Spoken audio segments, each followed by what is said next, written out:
Hello and welcome to Kotka for Jukola 2026.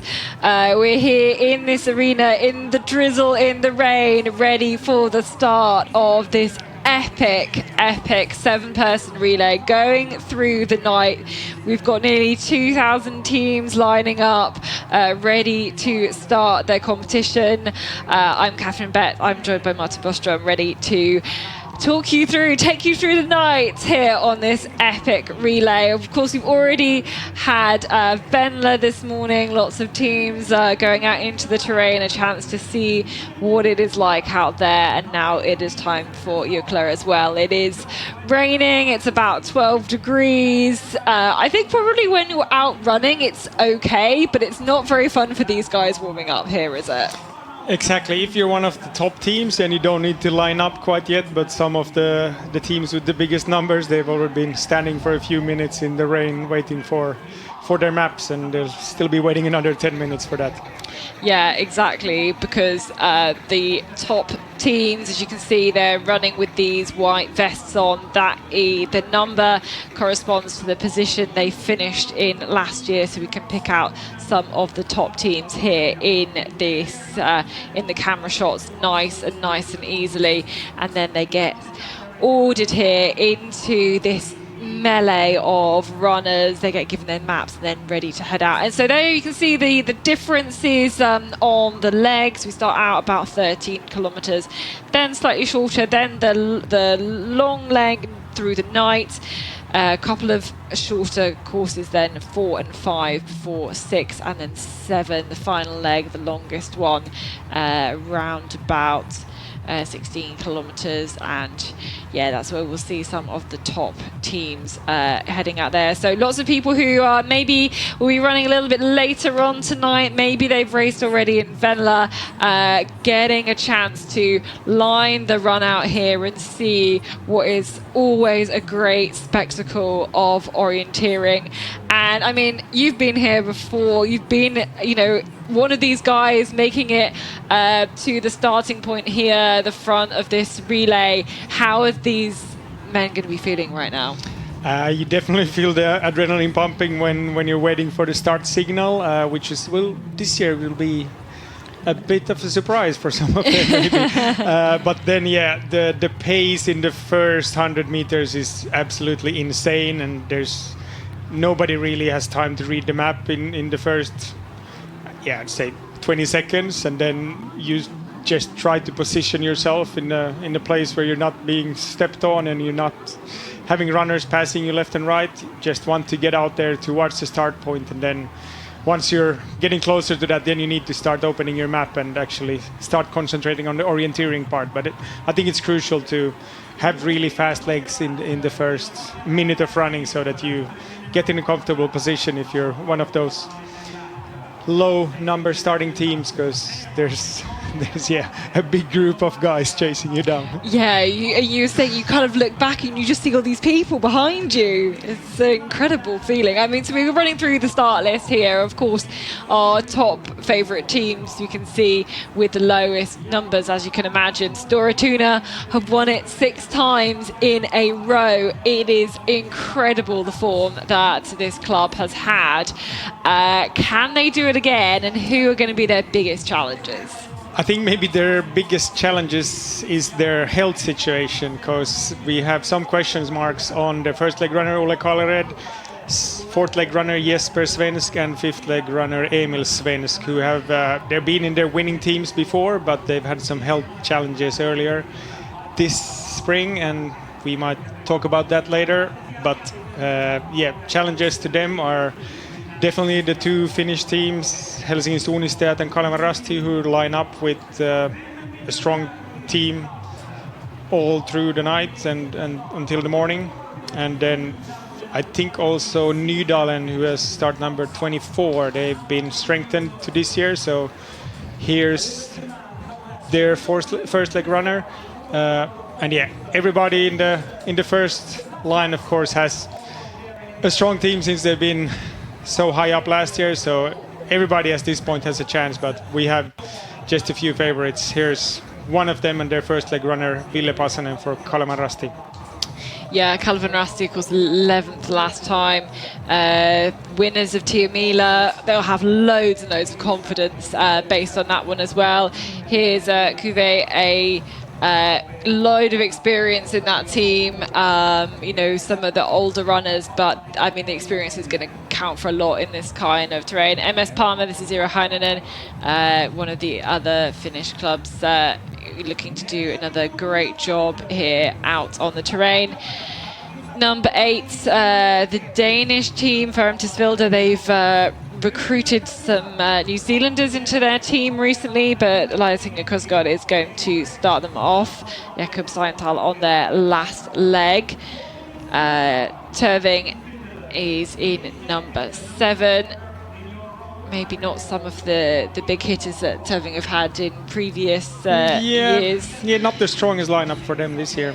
6, Tampering Perinto, and they've got Jakub Shalupski up on their last leg. We've often seen Femil Abersold taking that spot. He's gone to the 6th leg. Team had some troubles in Tiomila. I've Kate Gothenberg here. Here's Danish runner Linus Egeberg Christiansen to start them off on this first leg. You can see the rain continuing to fall around all these runners here. Number 4 is OK Ravinen. Axel Olsen to start them off and of course for the last, I mean, as long as I can remember, Gustav Bergman running on the last leg for OK Ravinen. Really looks forward to these team competitions, all of the relays, of course. Helsingin Sunnestiat. Thomas Haker on the last leg, but this is Artu Syrjalainen. Again, super strong runners. You know, we're only, an hour and a half out of Helsinki, so it's really, really close for these teams. NTNY, the Trondheim University team, they had, 4 of their runners, like 4 best runners pretty much graduate from this team last year. So really not with the lineup that we have seen for them, NTNY. So be surprised if they were able to end up in the kind of top 5 teams. And Storatuna, 6-time winners with 4 Svensk brothers lining up there. They have all made it to the start line despite injury issues for 2 of them. But Ola Kalarad is going to be the first to head out, and injury questions for him as well. So those are the main guys. You see the first 25 teams, and you know, we've got some running cameras in amongst this pack as well, just to kind of get some experience about what it is like here. We can see that all the head torches are turning on. We know it's kind of getting serious when the lights start to go on and the whole vibe and the atmosphere in the arena changes, because the maps are being handed out, as you can see, and they're getting ready for the start, and the tension is building. Nerves, excitement. What are they feeling? Are they just wanting to get it all started? Yeah, but I think some of them are also really scared of the situation, because so many guys with hard bottom shoes running, starting right behind them, and I mean, you just need to get out there. Yeah, you see how tightly all of these runners are packed in. And of course, we will see some very fast runners in amongst kind of the starting group, but maybe not that first line. We've got Kasper Fossa running team 136 for Hemming. That's his childhood club, the club he's kind of grown up in. He's gone back to running for them. And there'll be other clubs as well who might have one really standout runner like Kasper Fossa, and they will choose to put them on the first leg to see what they can do. It's been widely speculated that Kasper Fossa might be running this first leg, and I wonder if any of the other teams have tried to put someone really fast on that first leg to see if they can match the pace. But we are really ready to go now on this Jukola relay 2026, and we've got a great view. We're just behind the runners here in our commentary position. There's going to be the start on this train whistle here, very unusual way, but there we go, they are off then. Jukola 2026, nearly 2,000 teams heading out into the forest. What a great spectacle to witness here on this Jukola relay as we are blinded by the lights of these runners, and somebody has gone out very, very quickly, wanted to be the first one through to the start point, and they will just come flooding through this section. It's like a kind of karting track almost, big, nice and wide here for all these runners as they snake out of the arena. As you can see there, one person right in the front there. It's hard to catch on. Red? I thought I saw yellow pants on him. Yeah, I think it is. Well, I can see the yellow, but I don't know whether it's him or not. And, it'll be a good few minutes before all of this team are here. And this is what it's like running in this pack.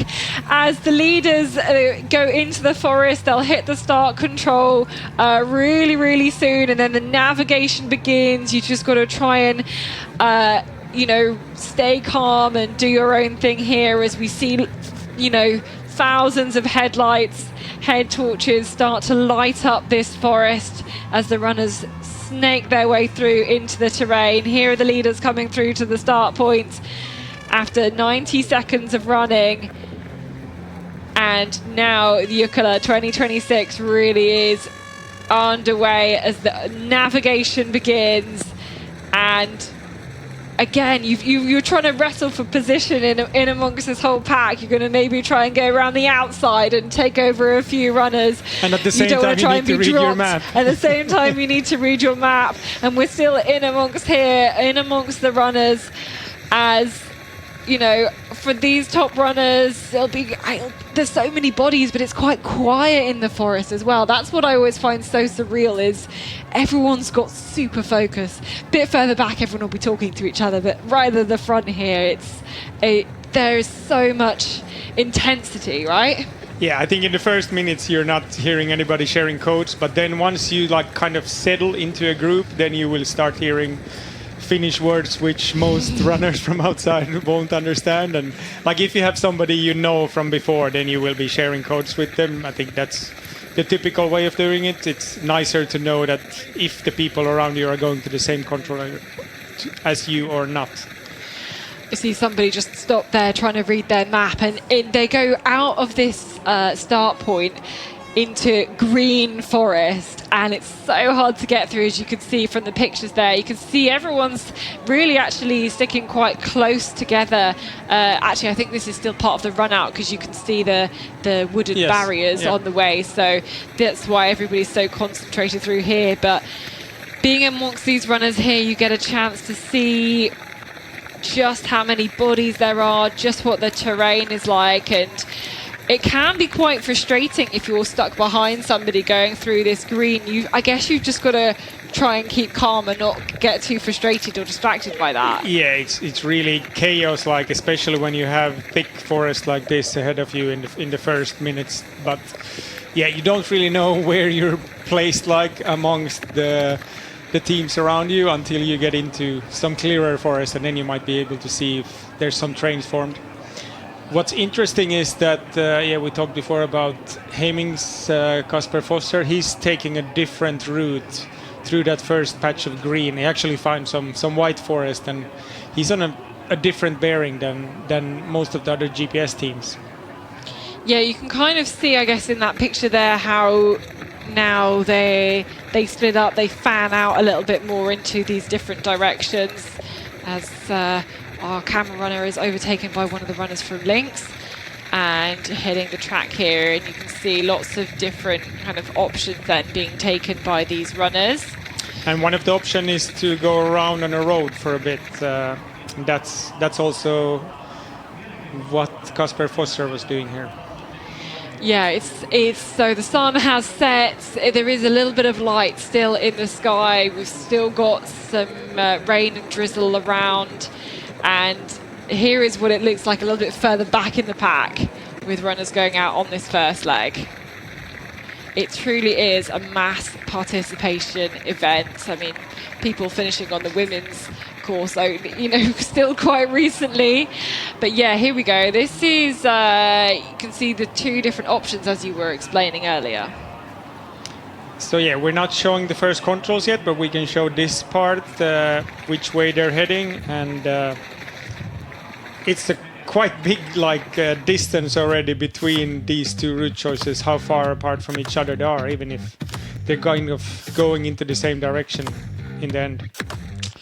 Yeah, we'll wait and see what ends up being best, but some few pictures again for you of this start. And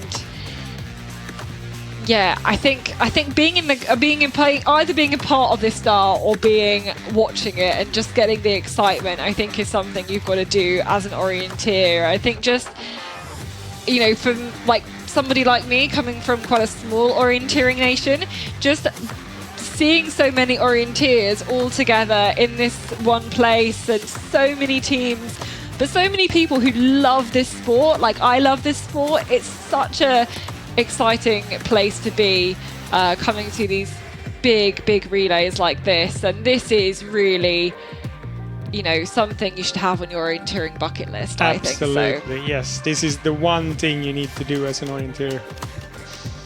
And you should go and do the night. Even if you're a bit scared of the night, you should absolutely go and do it, because it's like type 2 fun. You're pleased. It's such a challenge. You'll be like just pleased to get it done, and yes, you feel so much of a sense of reward for having gone through it.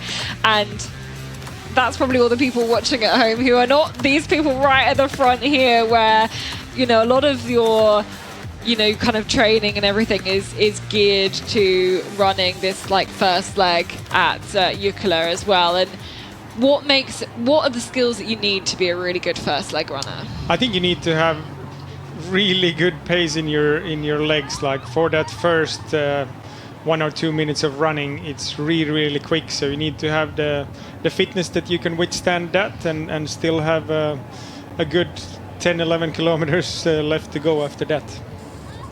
Yeah, absolutely. Then of course after that, yeah, being a good night orienteer, you will have company at some parts, but likelihood is also that you'll be alone in other parts. So good compass usage is always good when we talk about night orienteering, and then the stamina to withstand the distance. Yeah, and you have to be good at having lots of people around you as well, because sometimes that can really work for runners and other times it really doesn't work. And you've got to be able to kind of do your own thing. Any news from the GPS? Yes. We can talk in vague terms. We're both used to doing World Cups and World Championships where we can talk about everything. So we've got to speak quite vaguely about some parts of the map, because we don't want to give too much away to people watching who might be competing later. So we don't know who's with them, but on this route choice that Kasper Foster took, it looks like they're a bit ahead of the other group, and there's also Södertil and Nykvarn is also together with him. And yeah, that is Marius Kaiser. No, hang on, wrong one. Erik Vigga. Yeah. Yes, exactly. So at least those two, they have the GPS, and they're 15 seconds ahead of the others at this point, but I don't think the others can see them, and they might be in a place now that the big group is not seeing them anymore if they're continuing in this pace. Yeah, so some spectators obviously will be staying and trying to watch those first runners come through. Maybe they're running second leg, third leg, getting ready to go out into the terrain. And yeah, athletes making good progress. So it'll be a few more minutes before we'll have our first TV control and be able to get the kind of first split times. And the course setters here at Jukola do a really good job of telling us which bits we're allowed to tell you about and which bits we're not allowed to tell you about, just to take a peek behind the curtain here. So there's some parts that they want to make a secret, I guess, for some of the later runners. So we have to be a bit vague in what we describe to you guys. But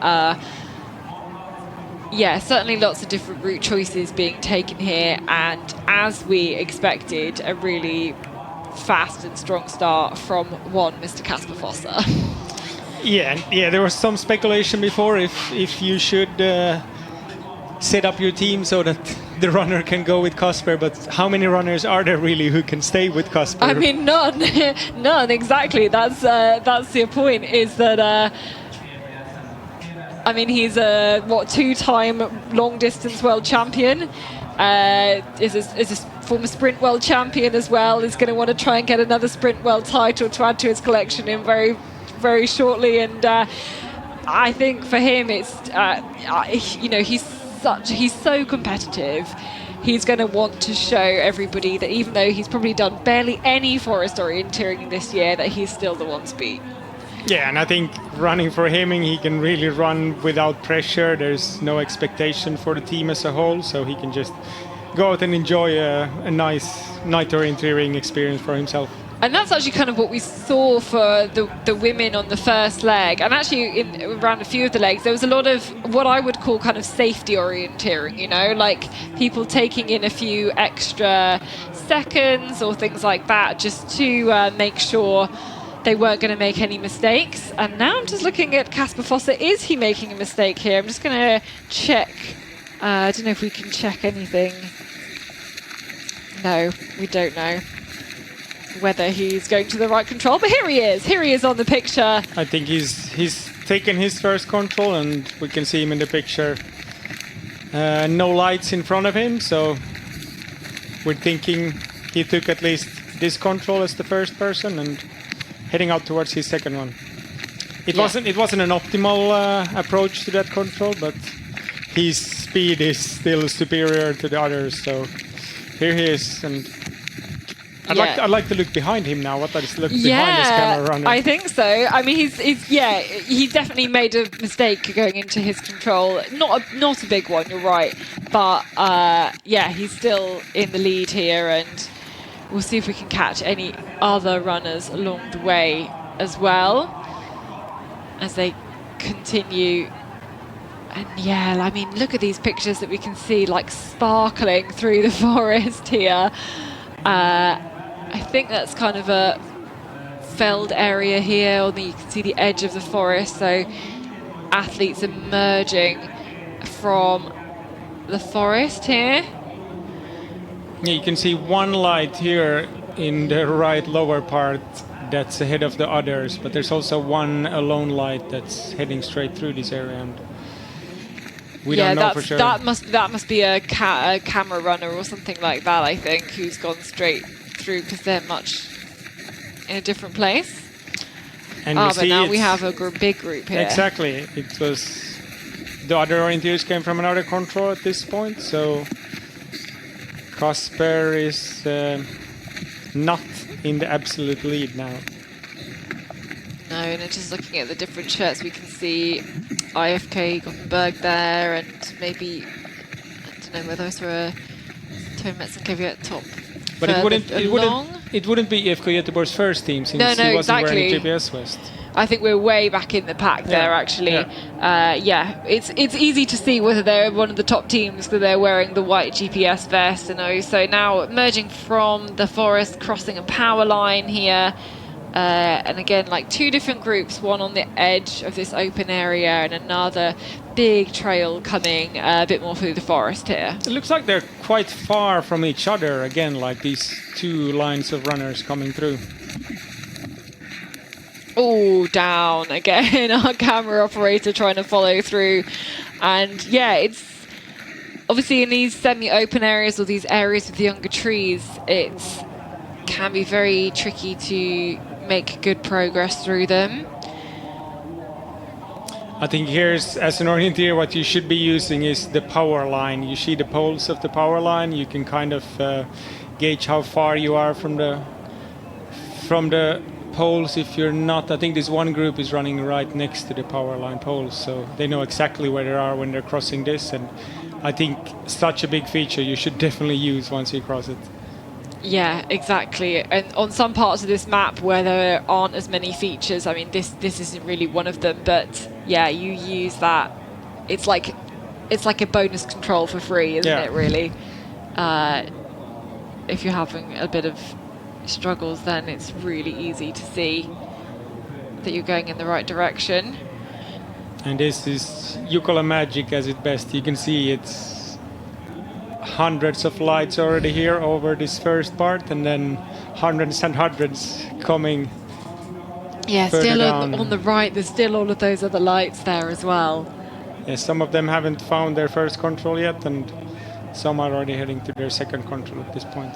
So are there any teams who are looking a little bit further back who've had struggles already? We can keep an eye on that as this is the first TV control. Yeah, we had, of the GPS teams, we had Bredaryd, who made a mistake to the first control. He turned around and probably thought he was much further than he actually was, so far before the first control. Then Tisaren, Ukokore and Farum Tiesville, they are teams which have dropped off the big group, but yeah, those are only the GPS teams, so for sure there's still company for these teams also. Okay, let's see who's here first then. This is the first TV control. This is a team without GPS, I think.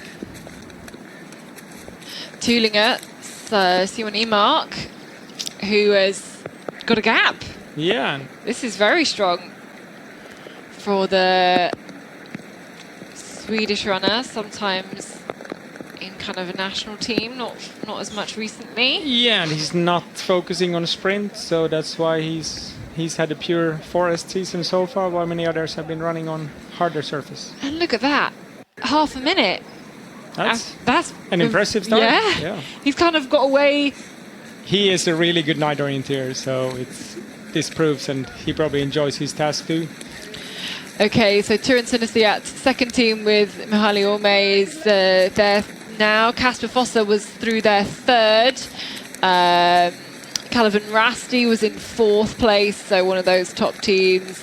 Entenui in 14th. Ludinger with Ewan Triner on the first leg in 15th as well. Okay, Ravinen through in 27th.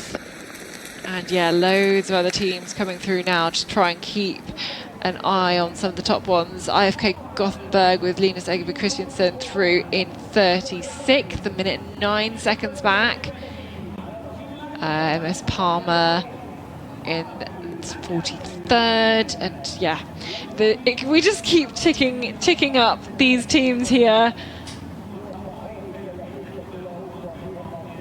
Helsingin Suunnisteat is now a minute and a half behind at this point already. Yeah, 66th place for them. In fact, just one spot behind their second team. I mean, that's nice to have next to him, but he probably wasn't hoping to be a minute and a half behind at the first TV. No, absolutely not. More teams coming through, trying to pick out. We've got Jonas Egger from Gothenburg Miners, first team there through, back to place number 100. Stora Tuna, yeah, 1:16 there, 2 minutes down, Olli Kalarad, so keep an eye there. Together with Halden's first team, also one of the long-time favorites of the relay, and Erik Wigle, who we saw was kind of with Kasper Fosser in the beginning, then he had some troubles then getting that control, and he's 2:17 behind. Yeah, so 100. I mean, the graphics on your screen are actually struggling to keep up. So on my screen in front of me, I can see we've already got 180 teams through at this point. So about a tenth of the teams through. And again, any that have really dropped behind, there's still a few of our GPS track teams that we've not seen make this spot yet. Yes, of those. And we have Ukokore, Farum Tiesville and Tisaren are still making their way towards this point. Yeah, Stora Tuna outside of the top 100 at the moment. The defending champions, 6 times defending champions, who of course we'll be keeping a close eye on. I mean, really, at this point, it's our first TV control. You shouldn't be too worried about that here. Yeah, we've seen Stora Tuna being like minutes behind and then chasing the gap and then being ahead in the final rankings. So we're still not too worried for them. Yeah, exactly. It's mostly, can you kind of work your way through the group from there? Can you capitalise where others are going to make mistakes? And it doesn't really look like they've had big mistakes on the way, so that's a bit of a concern. Then why is the gap so big already? Yeah, we'll keep an eye. Nearly 300 teams through here. Ferrantisvilde actually just through 270, 4 minutes and 10 seconds down. They're running with bib number 8. And UK Kore in 289th place, 4:23 behind.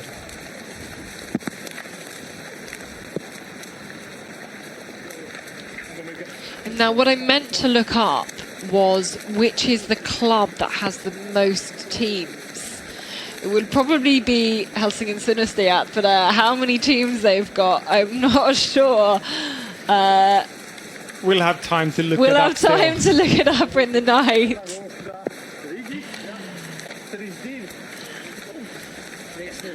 Everything's gone very quiet in the arena, of course. There's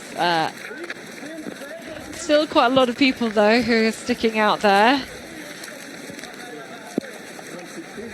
And actually, you can hear it now, can't you? You can hear the chatting in the terrain, of people kind of shouting out, often sharing codes, things like that, which can be, well, I think just saying hello to the cameras as well, which can be really, really distracting. But this is these are the standings then. Simon Imark from Tillinge, fantastic 37-second lead there. Is really incredible start, just kind of snuck away from everybody else. It'd be really interesting to see if he can be able to maintain that. And then, of course, loads of runners super close together. And in terms of Calvin Rusty, in terms of thinking about some of our other favourites, I think Tampering Printer was still up there. Helsingin Synästajat was close enough up there. They are all still in the mix. Dorotheen a little bit further back, so we can bring you some live GPS tracking there. And as we mentioned, yeah, Tampering Printer, Calvin Rasti, Kickoffenberg Turving, all in the mix here. And this is quite, obviously there's a little bit of route choice that the athletes can do here. Yes, there's definitely a route choice. Let's see if anybody wants to go straight. Now it looks like everybody's taking the path around. I mean, they've experienced a really wet first part of the rain, so probably going through some marshes where there's definitely water all around. They don't want that right now, and everybody seems to be opting for the road around here. But then they're still approaching the control. You can keep on going on this road further, or you can take the road going kind of north and then approaching the control. It's a big cliff right under the control line to the 6th, so you don't want to try to climb up there, but you need to find a smooth way into the control, and some might opt for this path going around, coming into the control from the south. That's barely in the picture here now. Yeah, exactly. So we'll see as they approach this water point here with the little cup symbol which way they are going to go. But I mean, at night, obviously, the route choices people are going to go, it was really different to when we'll have the sunrise again in only a few hours' time. Yeah, I think in the daylight you wouldn't be going around here. I think then it's more likely that you take a path straight across, and once you get to the kind of small hill in the middle of the leg, then it's fine running straight, but just that first part is not looking so tempting. Yeah, exactly. So everybody here going the same way. Again. Of course, we don't know what Simon Imark is doing, since he's no, exactly. not having a GPS. He's got a GPS tracker, so he did have a 37-second lead, but we don't know where he's going, if he has got the lead, if the other, I mean, I guess, when on a straight bit of track like this, Forest Road, they should be able to see him up ahead. Yes, and also like if he exited the 5th control back towards the 4th control to the road, then the runners chasing behind, they would have seen there's a lone light there. They might not have seen it before, but for sure there they would have seen it if he turned this way. But yeah, you can see there's still lots of changes of position. Henning just a little bit further back with Kasper Foster. He was in third place at the previous TV control. So there's really actually a lot of changes of position. Actually, NT Nui as well must have made a big mistake because Anton Reichenbach was in 14th and now much further back. It's with that kind of green mark there towards the left of your picture. Really interesting to see them a lot further back. Yes. And the gap then between Calvin Rassi and NT Nui, as you can see there, 2 minutes 20 seconds. And yeah, NT Nui was 48 seconds behind the lead, so a big mistake there somewhere. Going to the wrong control. Yeah. He had some troubles there. So yeah, already quite a few mistakes out in the terrain there, and obviously Entenue running with number 2, not as strong a team. You know, they'd had a few really good runners at their university for a few years, who've now graduated and moved to other clubs. So approaching here this 6th control, and as you mentioned, these runners trying to find a good way up the slope and trying to basically avoid going over that cliff. So some people staying by the power lines a little bit longer and then taking the climb there, and now they're on the flat a bit, and then you can see Hemming a bit more of a direct route there from Kasper Foster, and actually suddenly I think he's going to jump back into the leading group again. Yeah.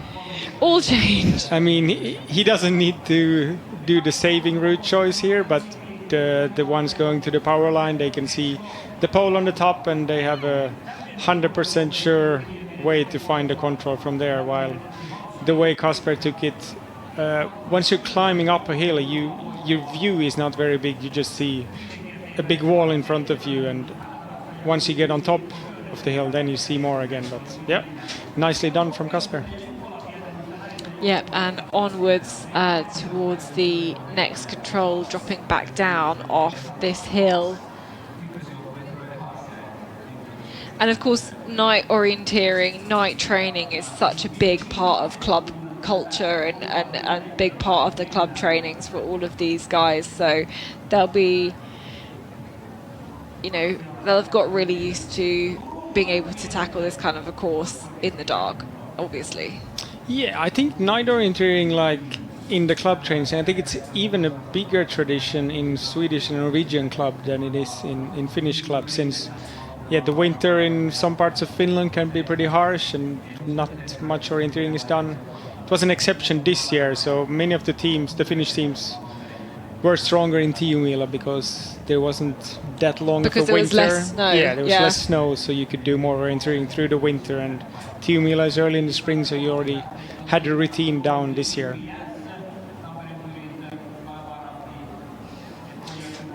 So they kind of split up a little bit, now converging again on this 7th control.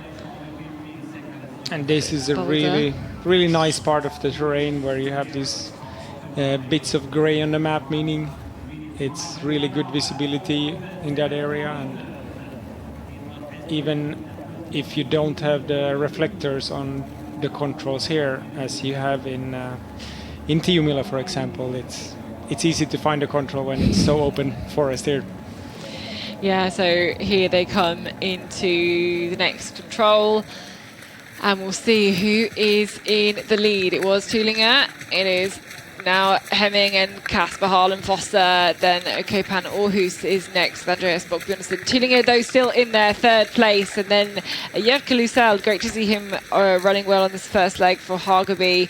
And now 14 teams through there. Terving is in there, Calvin Rasti, Ludinger, Ravinen there in 16th place. Let's have a look. Temping Printer went there in 6th place. MS Palmer in 21st. Kuvi in 24th. So Still lots of teams in the mix. We know we lost Centenary previously, but here this is pretty much uninterrupted flow of runners. No group at this point at all. Helsing and Silsiat, they're in 34th at this point. Arttu Sirilainen 42 seconds down. Again, no need for him to panic at all. Decent enough spot at this point in the relay.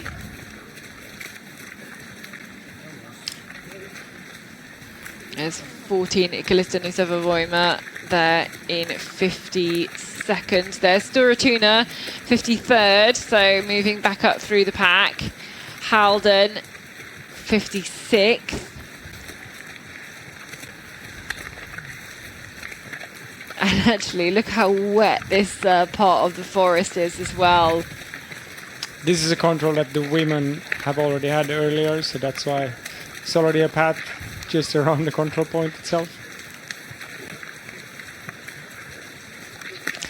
Yeah, and I think obviously some of the men will have been watching the women's race. They might know where the women have been, where there might be some tracks. Will they be trying to use that in their own orienteering? Yes, in parts. Whenever there's showing GPS tracking parts of the map, then the men would have been paying attention where there could have been some new paths forming through the forest, especially if it's green on the map and you know there's been more than 1,000 Venla relay runners through there. There's not only green forest left, but also some easier way to get through that. A bit of a gap here in the lines. Yeah, a small gap between some of the runners there. That was Antonio just coming through in 113th. So Ansel Reichenbach have some work to do to get back into some better positions here. Of course, he has the speed and in the legs to catch the lights in front of you, and yeah, if you can keep your head cool, then you can really gain from using the runners in front of you in the nighttime, because you can see the lights from far away. Yeah, and he was very impressive in the knockout sprint, of course, in the World Cup in Sweden. Really impressive. Farum Tisvilde was just through here with Elias Hinge Krugsgaard. They're 3:09 behind now. Okay, Denseln with August Mullane there, 3:14 down.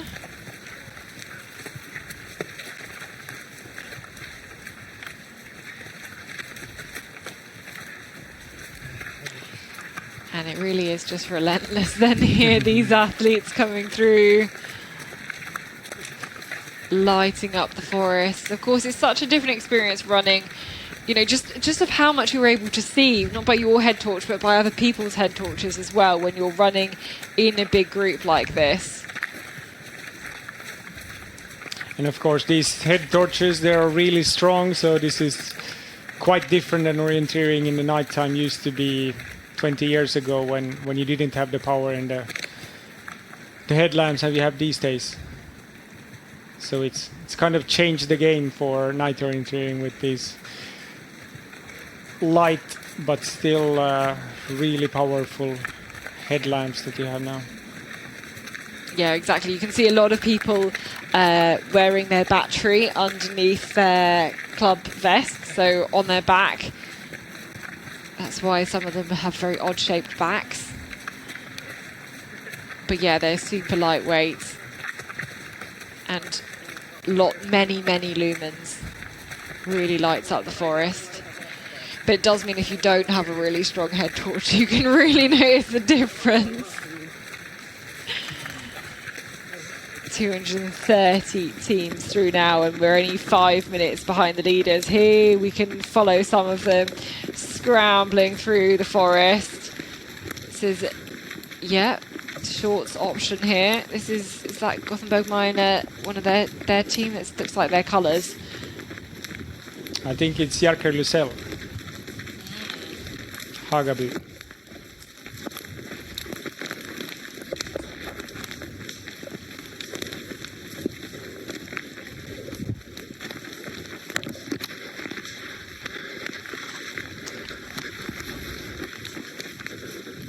you suffer from motion sickness, just maybe avert your eyes for a little bit because it's so rapid going through here. Trust me, they do have a stabilizer on this camera, but there's so many small branches here hitting the stabilizer off, and that's why it looks like this. That's true, right. Let's get some calm from the arena as we've still got 300 teams through that previous TV control, and they're, of course, on their way very shortly to the next TV control. And we'll get the next kind of time check. How's the GPS looking? Any runners with any difficulties here, or is it actually just plain sailing? At the moment, it's plain sailing, and looks like just a big train. Some people seem to have a bit higher pace in the front, so let's see. I don't think there's one big group coming, but it might be splitting up a bit just in the front, but then it's a big train just following each other here. Yeah, so I say a minute or so, maybe 2 minutes and a half before we get to the next TV control. So our camera runners basically lost the back of that train then. Where's everybody else coming? Oh, here they are. Look back and see the next runners. But yeah, we'll soon see the next TV control. I mean, I always think it's quite amazing how much coverage we're able to bring in, just of orienteering in general, but then in the dark as well. It's kind of mad. Well, there is a control in the shot there. Maybe you can just about see it in the bottom right quadrant of your screen there. That is the next control that they're trying to find. As you mentioned, no reflectors, but we've got lights coming through the forest. Couple of different lights there, maybe approaching the control. I was going to say, sometimes you can hear them first, but no, this time you can definitely see them. This was the standings at the previous split then, with Kasper Foster in the lead, then Andreas Bock-Bjørnsen from OK Pan Aarhus, then Simon Emark for Tillinger. So the leading runners approaching this next control. 6.1 kilometers around this 13-kilometer course. Still Kasper Foster leading the train here. He's got a very distinctive running style. I think even without picking up the green of Hemming, you can tell that it's him kind of bouncing through the forest. And it looks so easy, even if we know it's rocky ground. Yeah, there he is coming through there, neck and neck with Simon Emark. Kalisel in the shorts. Is in third place, and a small gap back to the next athletes. Antti Saiko from Tampere Printer, Kuvalan Sinistiat, Jela, Calvin Rasti, with Villa Passanen next. And a small gap, Philip von Arx from Nudden Sinistiat next through. So 9 runners here. Some of these first leg runners, like Phil von Arx, Emil Jungemyr, they're like, you don't really see them in the result list in individual races, but they're always up there in the first leg of the big relays.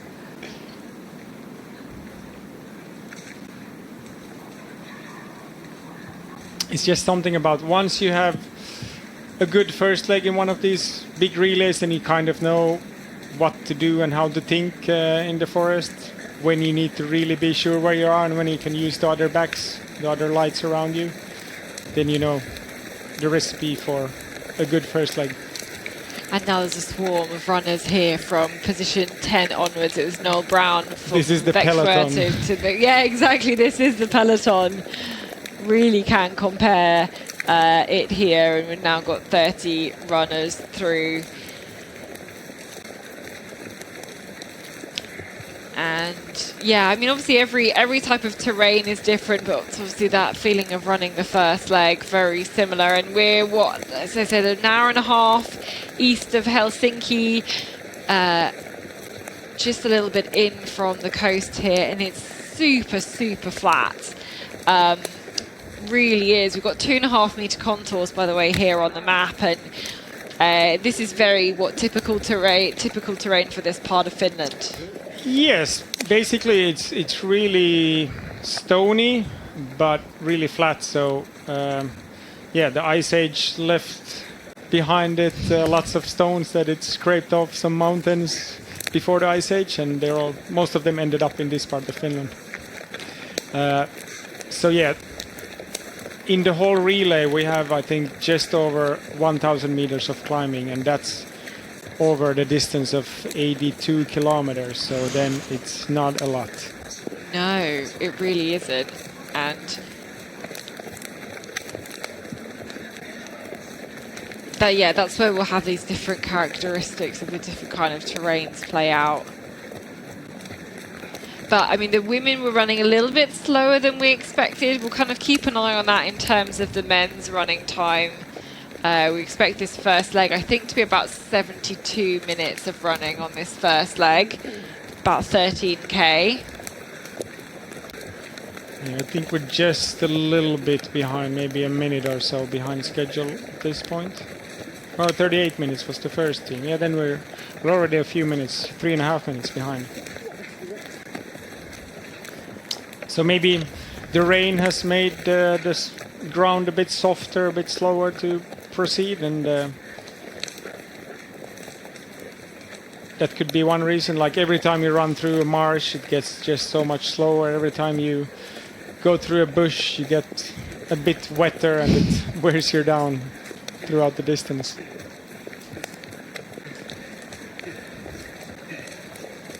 We've had 100 teams come through this TV control now in 3 minutes and 38 seconds. Yeah, this is very impressive. Haven't seen too many mistakes yet. There's another big bunch of runners come up this control. Any news on the GPS tracking? We've got a nice long leg coming next, which we will be getting to show you very soon. Yeah. But those were the standings then at 6.1 kilometres, the previous control we've just seen, with that gap then for the first few runners.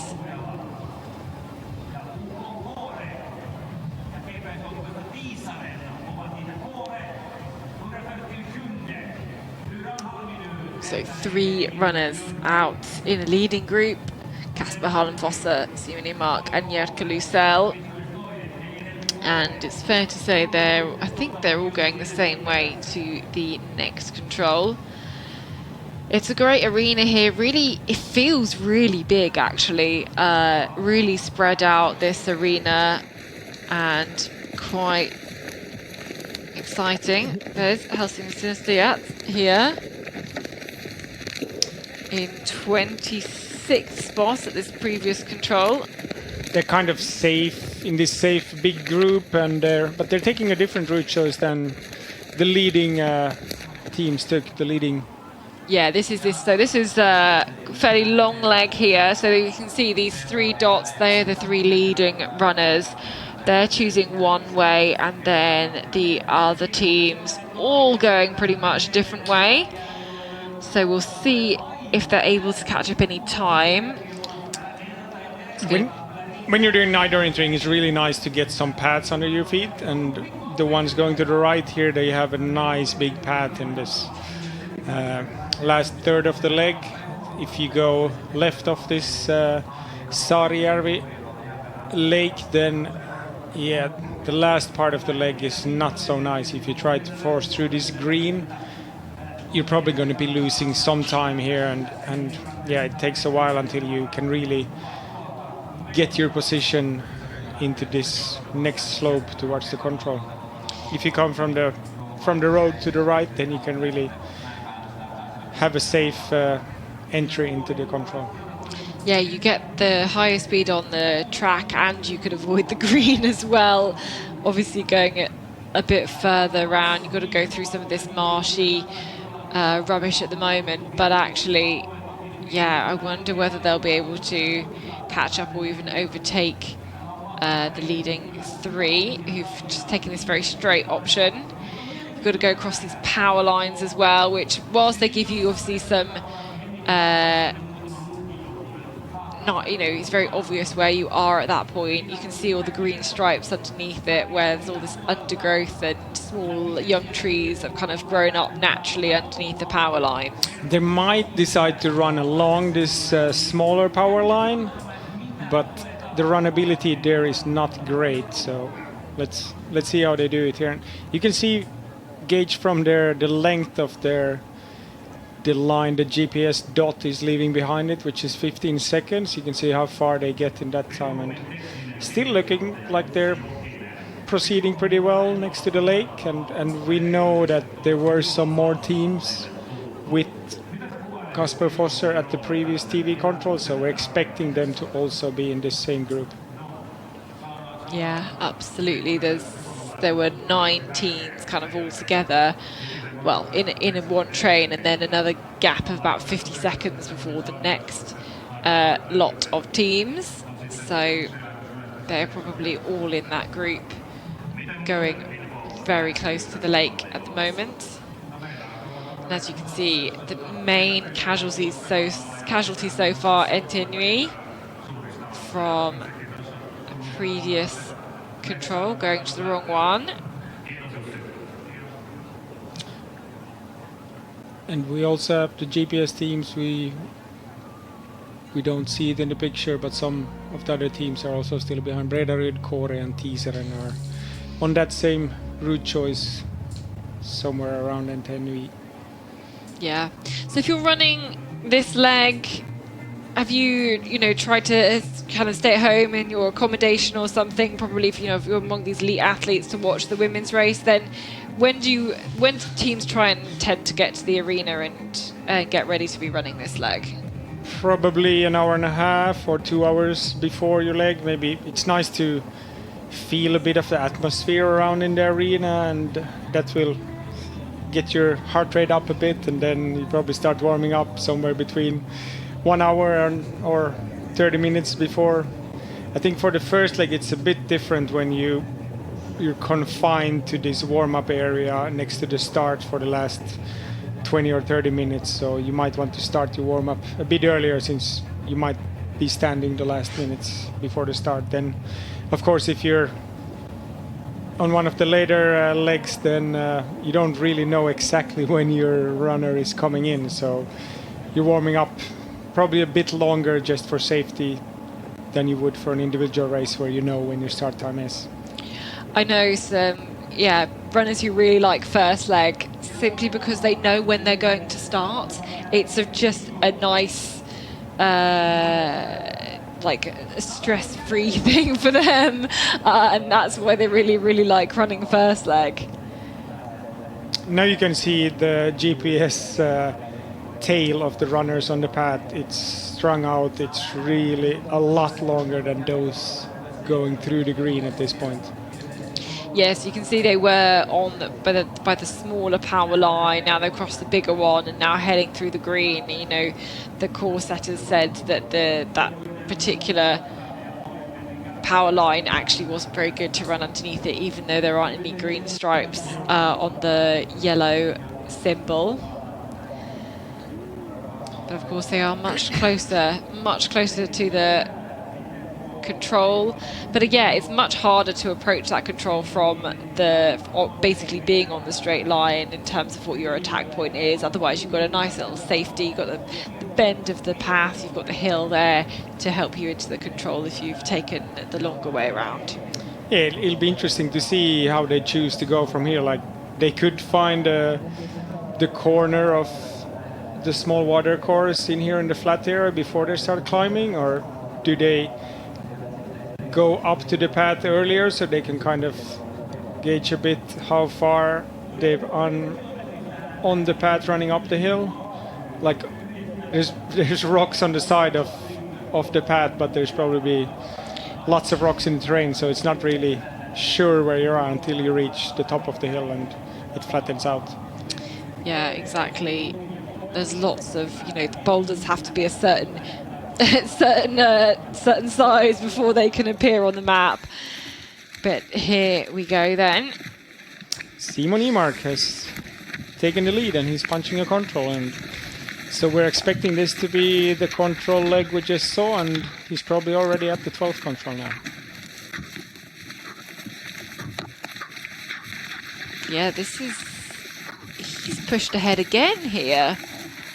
Because looking at the tracking, the others aren't not there. And we don't know which way he really took. No. Because he was at the previous control together with Kasper Foster, but we don't know which way Simon Emark took from there.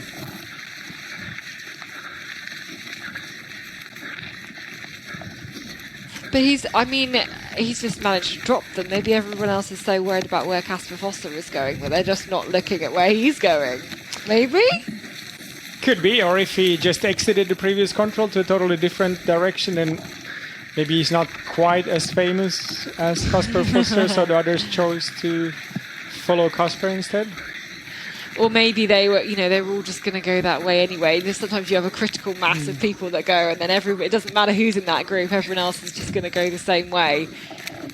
And you feel safer, for sure, for most of these runners to be in a group instead of choosing to do their own thing. But then if you're as strong as Simon Emark, then you can do whatever you want and take your own route choice. And of course, following, it's not quite in the same way as, relays are just so different to individual orienteering that, like, these tactics and choosing to follow or not follow are such a big part of the relays because it can obviously come with its own risks. If the person you follow is making a big mistake, then there's nothing you can do about it.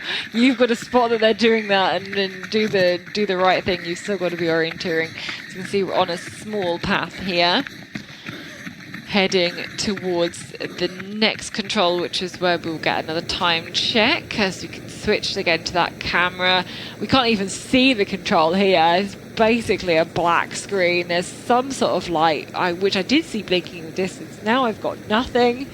It's proper dark out there, and the weather, the rain will make it even darker for longer, of course. Here we have then our leader coming to this point. And will it be Simon Emark? Has he got away again here on this race? He absolutely has. And that's an amazing feeling for him. He's so running the good. first leg of Jukola, and it's absolutely pitch dark behind him. Yeah, we can't even see the other lights. There's nothing. Impressive stuff. Okay, here they come, but this is our roving camera behind Kasper Foster. There's Jukola as well.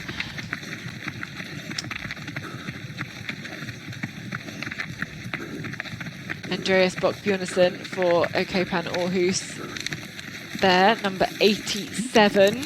And also Emil Jungemyr for OK Kolmården in this group.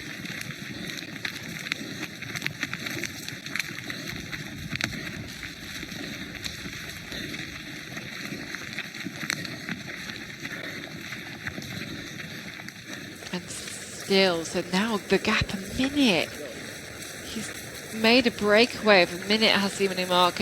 Kasper Foster punches that control next. Then Jukola and then Emil Jungemyr, as you said, for OK Kolmården. Now 8 teams, 10 teams through this section.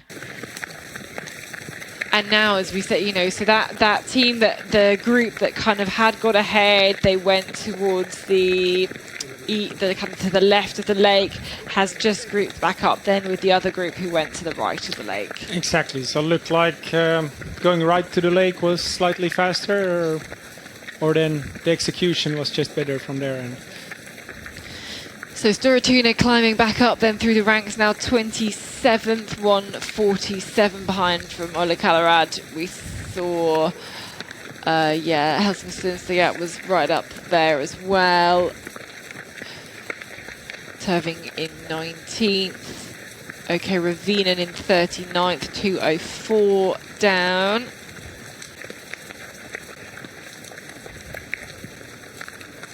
Netherlands, Jon Alkes Osmoen into 47th. They're got some very strong runners in that team, and especially towards the end of the relay as well. So we need to keep an eye out for them. Ooh. Somebody had some trouble with their light here. Was it Yannick Michels? Well, it looked like 15. Is that is Turan Metzenkeviat, isn't he? That 15 is Halden, but yeah.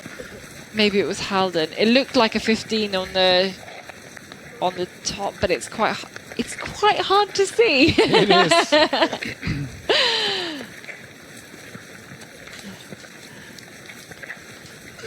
So we see most of the teams here are Swedish or Finnish, and if you're from a smaller orienteering country, you tend to find a club in one of these bigger orienteering countries, and those are the two traditional countries to be dominating this relay, along with Norwegian teams. Yeah, you can see all these flags coming up, but actually we can see all the runners coming through here, and there's a whole mix of nations, aren't there, really?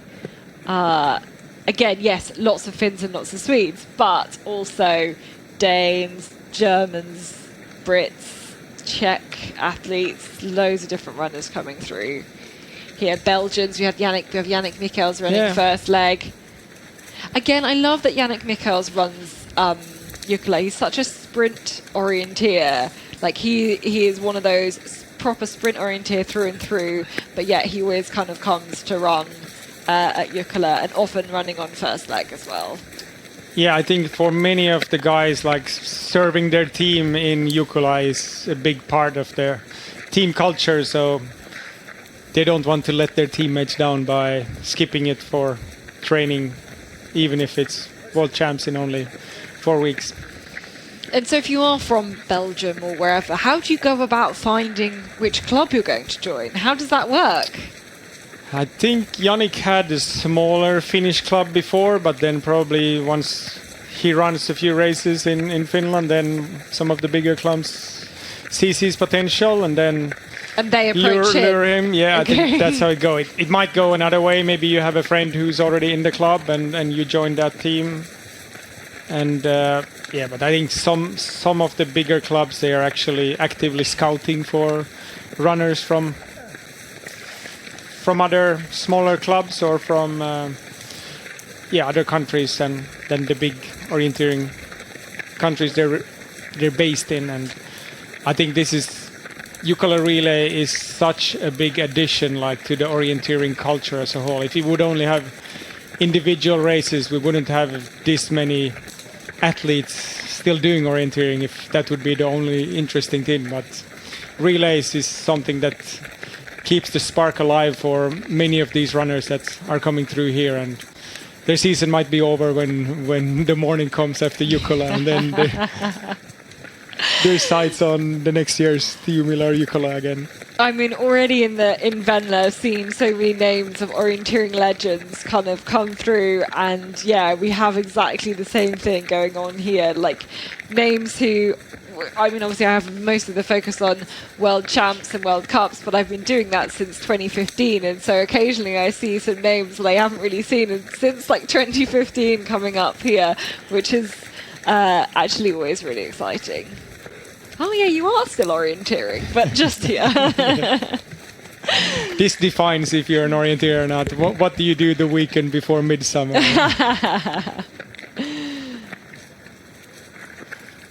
Yeah, are you doing something insane, which is throwing yourself around a forest in the middle of the night? Yeah.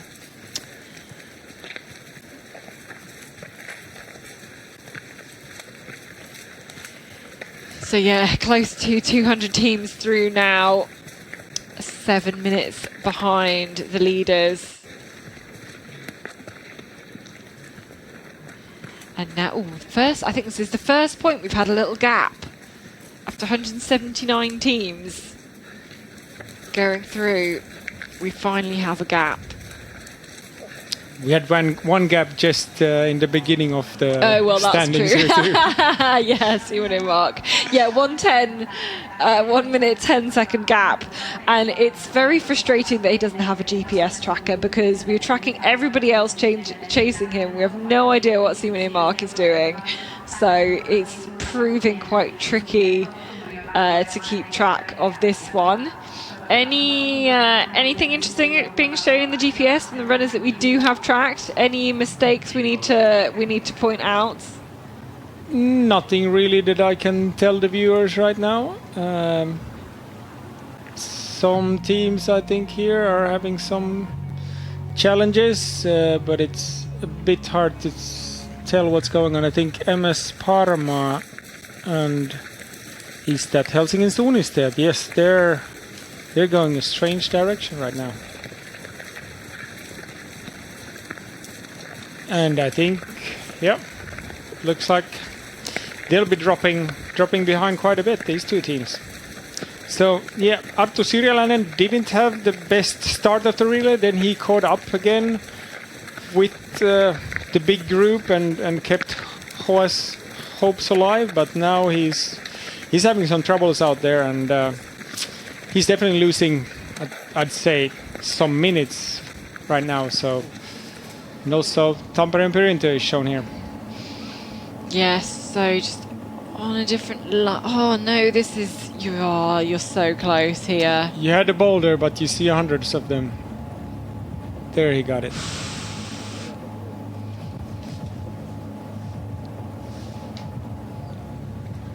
And I think, yeah, we will be seeing what Helsingin Sunistet and Arttu Syrjäläinen and MS Parma and Eero Heinonen is doing right now, because they still haven't found their control, have they? They have not. I think they're looking for that same control that was just shown on the screen for Tampere and Perinto. Yeah, so proving very tricky, and they're going to drop a significant amount of time here as we're still back at the previous control. Just seeing how many teams are coming through here. Yeah, 250 teams.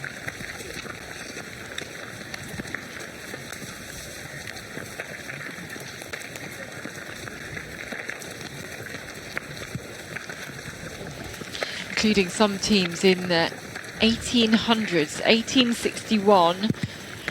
Eetu Takanen has worked his way up through the pack here.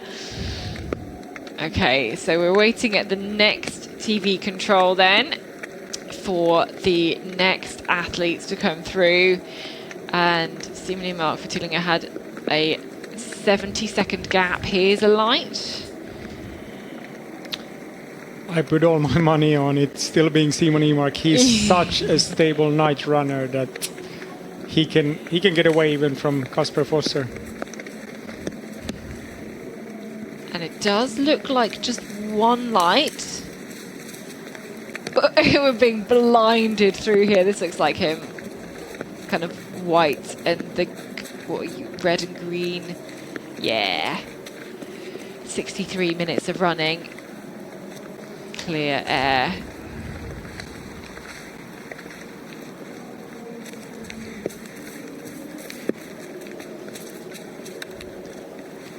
But there's somebody there, and that's Kasper Fosser, and he's caught back up here. He can see the light in front of him now. It's not...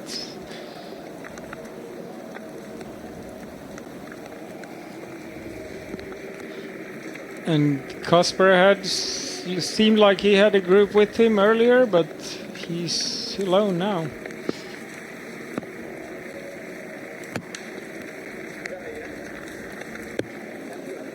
Here are the next athletes then. Who's the next ones to make it through? It was Hagaby, Komod and Pan Aarhus at the previous split.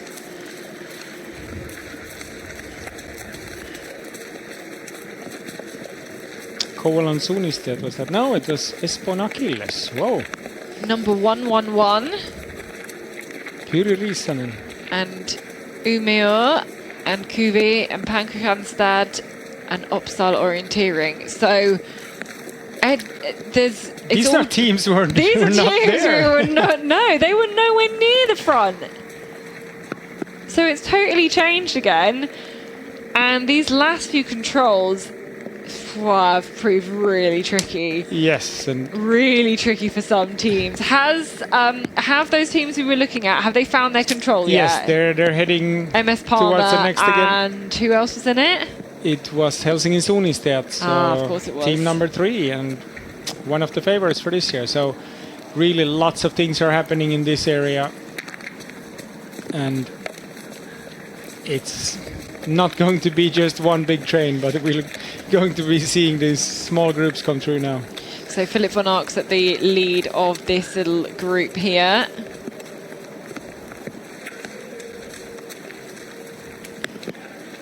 Oh, there's a Scotland team, the one in 12th position, where the names are the names of I think Scottish footballers. They're not the real names of the runners. Okay. Scotland, if you didn't know, are playing in the World Cup today. Ah, okay, that's why. Yeah. So anyone who's double screening from either Scotland or Switzerland who were possibly playing earlier, I'm gonna give these guys a shout out now. Anybody double screening Jukola World Cup, two devices going at the same time. Anyway, right. So Huggerby and Jökulisel was right up there. He's now back down in 18th place. Wojtek Kral is doing a good job for AFK Mora in 16th, climbed up a few places as well. Storatuna there in 30th, 3 minutes down. Tampering Purinta, as we mentioned, we saw them having troubles earlier on, down in 34th. Ferensfilde now in 35th. So there's honestly chaos in this relay, and we aren't allowed to show you the GPS yet. But there's lots of things happening on it. There's lots of things happening. We're trying to keep... Okay, this is... keep your eye on this, because this is not success. This is Arttu Syrjäläinen going for that boulder, but not so smooth. He was so close to it already. He was within 15 meters of the control there. And I guess, did he relocate on like the hill that he's at now, maybe? And then went in a different direction? Oh, that's so hard to know.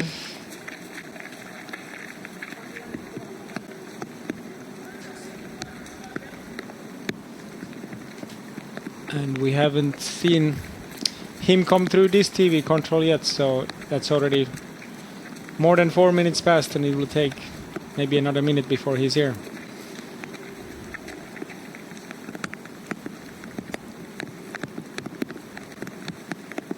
So 82 teams through. Rusty Vitti, the last one to come through. Halden actually just through there. Timo Tantanini in 81st place. And of course, Halden is a team that has like a really long culture of being well up in the ranks in this relay, and we'll see if they can still fight their way back later, but maybe they were hoping for a bit quicker start than they're getting off here now.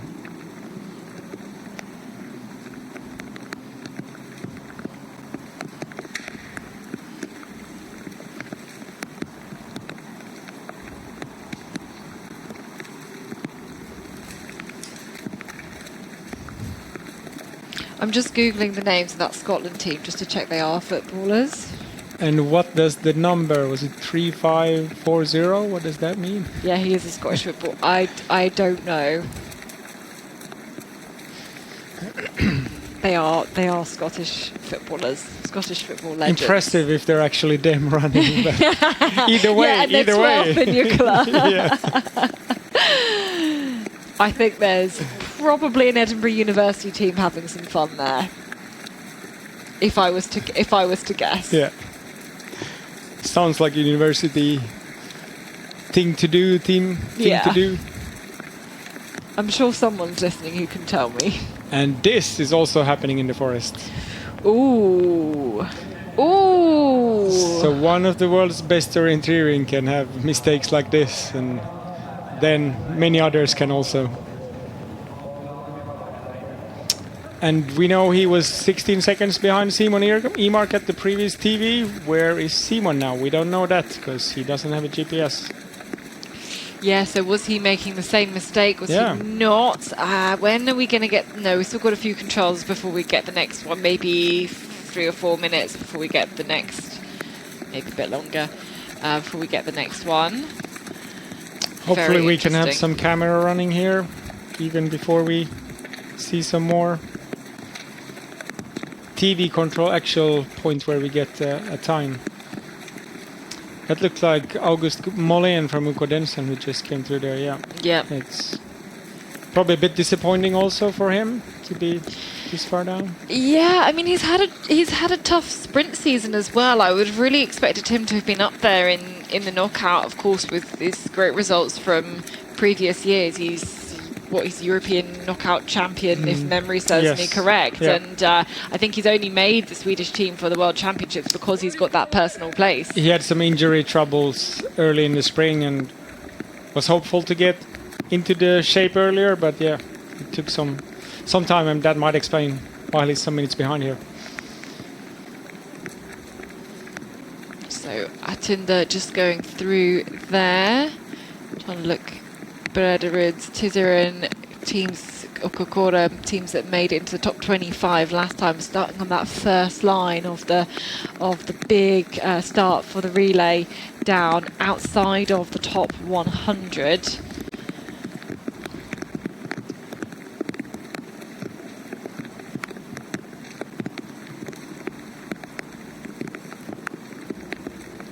Valkeakosken Haka has just gone through. They're a team that has had really nice results in some of the Finnish relays earlier, but I think now we get some camera running action. And this is Simon Emark, and I think we had Kasper Fosser in the same shot. So they're together again. So maybe they both made that mistake. Yes, possibly. It would be surprising to see them together. Oh, there's a small mistake here as well, I think. Overshooting this control. I wonder if he saw Simon Emark's back and started following him. Well, hopefully we can see them both soon, but I think Simon Emark is already ahead of him now again. Yeah, I think so, because we can see our camera runners on the GPS, and I think the camera runner is following Simon Emark, so that's how we know the distances. And here are the chasers then in the picture, IFK Gothenburg and Kuve, and they've got to be careful with the direction here because this is quite a tricky one. But it looks like Kasper Fosser just heading straight up the hill, perpendicular to the contours, maybe going to try and pick up this this big road here to get to control number 20. And that's probably good. If you've had a few difficulties out in the terrain, what you want to do is actually just go and do quite a simple low risk route. And in the night time, it's risky to go straight on this leg and rely just on your direction, because you have 7 boulders on the map kind of pointing towards the control, but you'll be seeing some other features also in the terrain. Yeah, absolutely. So we've got Simon Emark out in front of this team from Hemming. Kasper Fosser choosing to race this season for the club he's grown up competing for in Norway. Let's kind of put them on the map, and yeah, a little bit of fun for him on the first leg, hopefully, although I'm sure he wanted it to be more. It would have been more fun if he'd not made the mistakes that he's made. But very few, I think, runners coming through this leg without any mistakes, and I think that's what's going to push our win. Not just the kind of the nature of the terrain and the rain and all of that, but it's also mistakes that's going to push our winning time longer. Yeah, according to the schedule, we should have already been at the finish by now. Yeah, we should. But we're still a few controls away from it. It's okay, so cutting back into the terrain here. And that's... Yeah, I'd have expected him to stay a little bit longer. I think that's what Simon Emark has done. can he trust that he'll see Simon Emark's light at the control? I don't think so. A bit risky.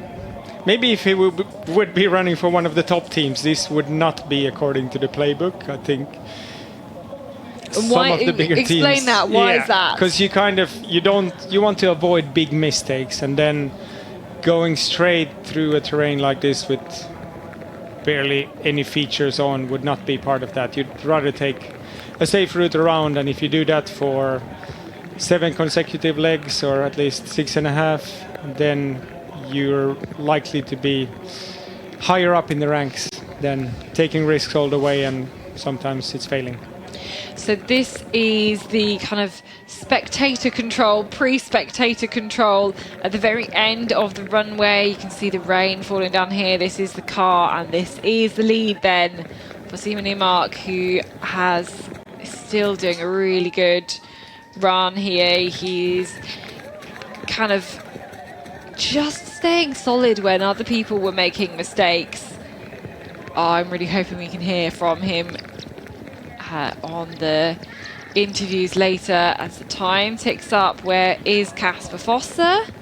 We ask again, and really not very far, not minded very much running still to go now. It's a very kind of physical end, fast and flat end of the course. Here then is, this should be Kasper Foster coming through here to this car control.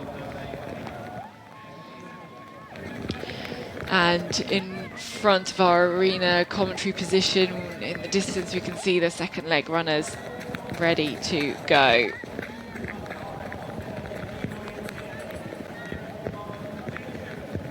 So Kasper Foster through there, 44 seconds behind. So they were pretty much together, those two. And now we should have, I think, we were looking for Kuve, I think, in the mix there. Couple of teams, Umeå and Uppsal, and we should see them just through here. So Isak Lundholm and Sondre Olausson. Impressive running from these guys through the tricky areas towards the end of the leg. Yes, really solid in their orienteering where others have made mistakes, definitely. They really rose in the ranks here in the latter part of the leg.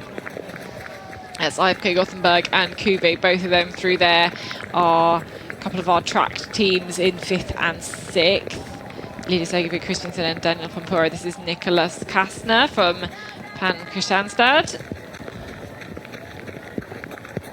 Nicholas Kastner, also traditional first leg runner. You always see him run the first legs in these big relays.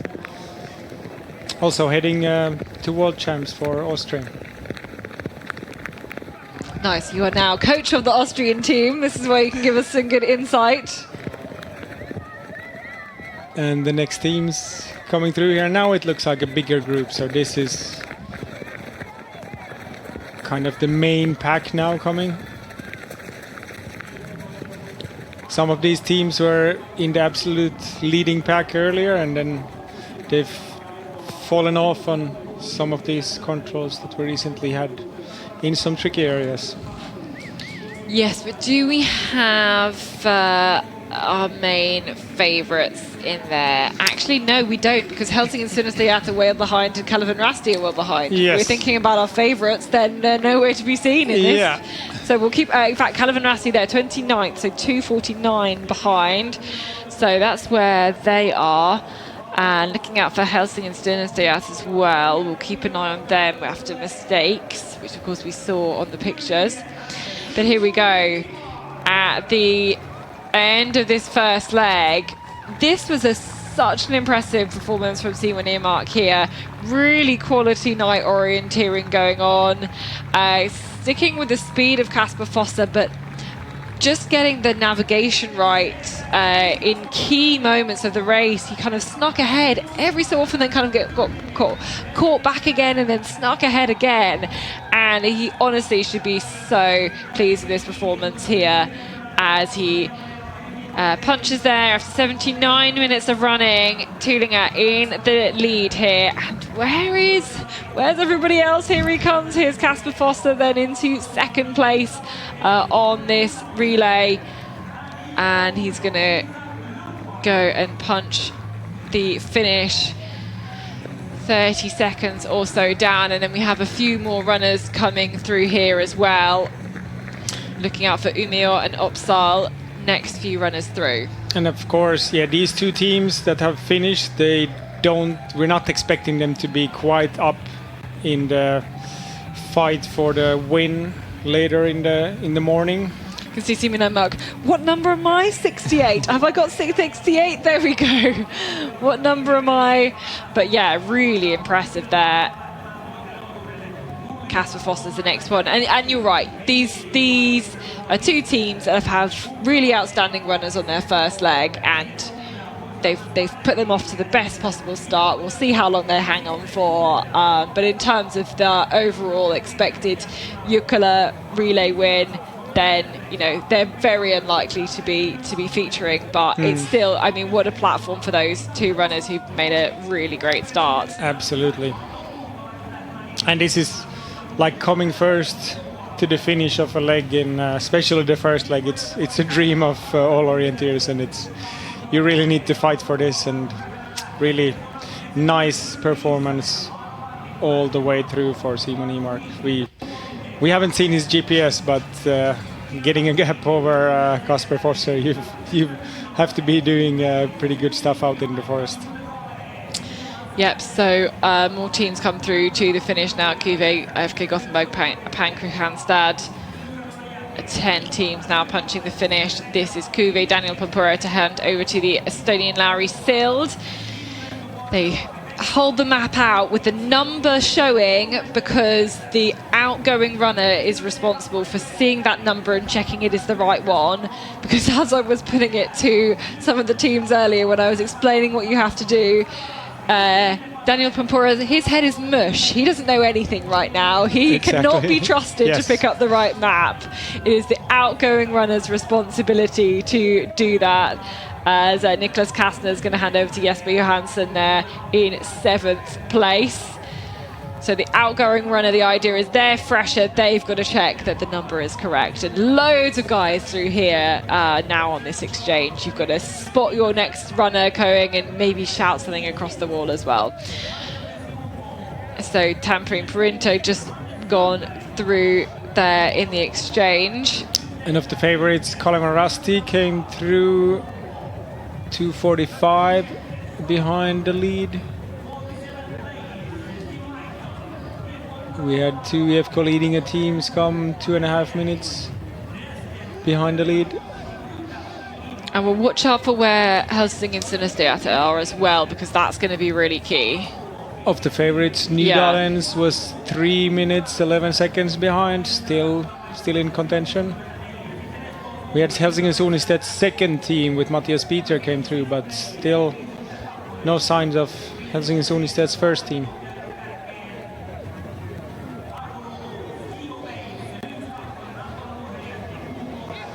And Ukko Ravinen with number 4. Axel Olsen did a decent job. I think they definitely have a better ending than the start of the relay. So, on paper, that is. So as you see, Ukko Ravinen there through in 62nd place. More runners through.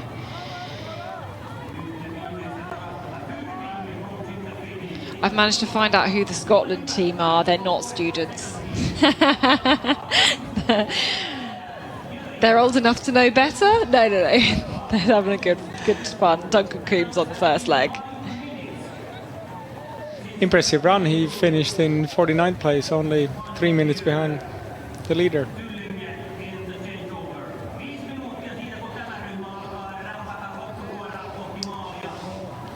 Is there a bit of a gap here? We're not...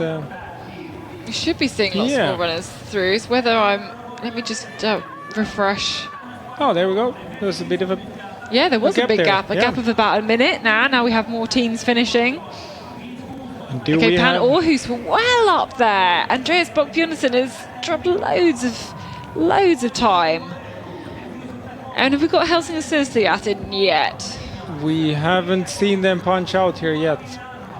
We're really keeping a close eye because those are the favourites. Oh my gosh, and the rain has got heavier here at the finish at the arena. There they are, just gone through the finish now. 79th place, 5 minutes 20 down. I'm definitely writing that one down because a nightmare start for Helsinki Synestia. I was going to be nice and say suboptimal, and then I went with nightmare.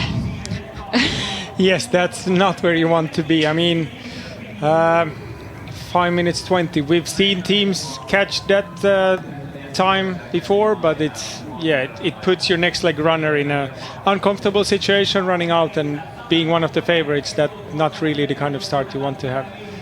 Absolutely not. That was Marlungs Gudsmordner just going through, picking up the map there. There's number 3. That's Helsinki Synestia just handing over the map there, exchanging now.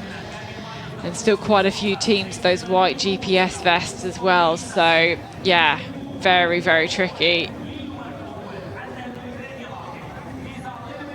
And we can get ready on, obviously, on the second team, the second leg runners heading out now, of course, starting their course and their campaign. As we kind of switch up our maps here in the commentary box and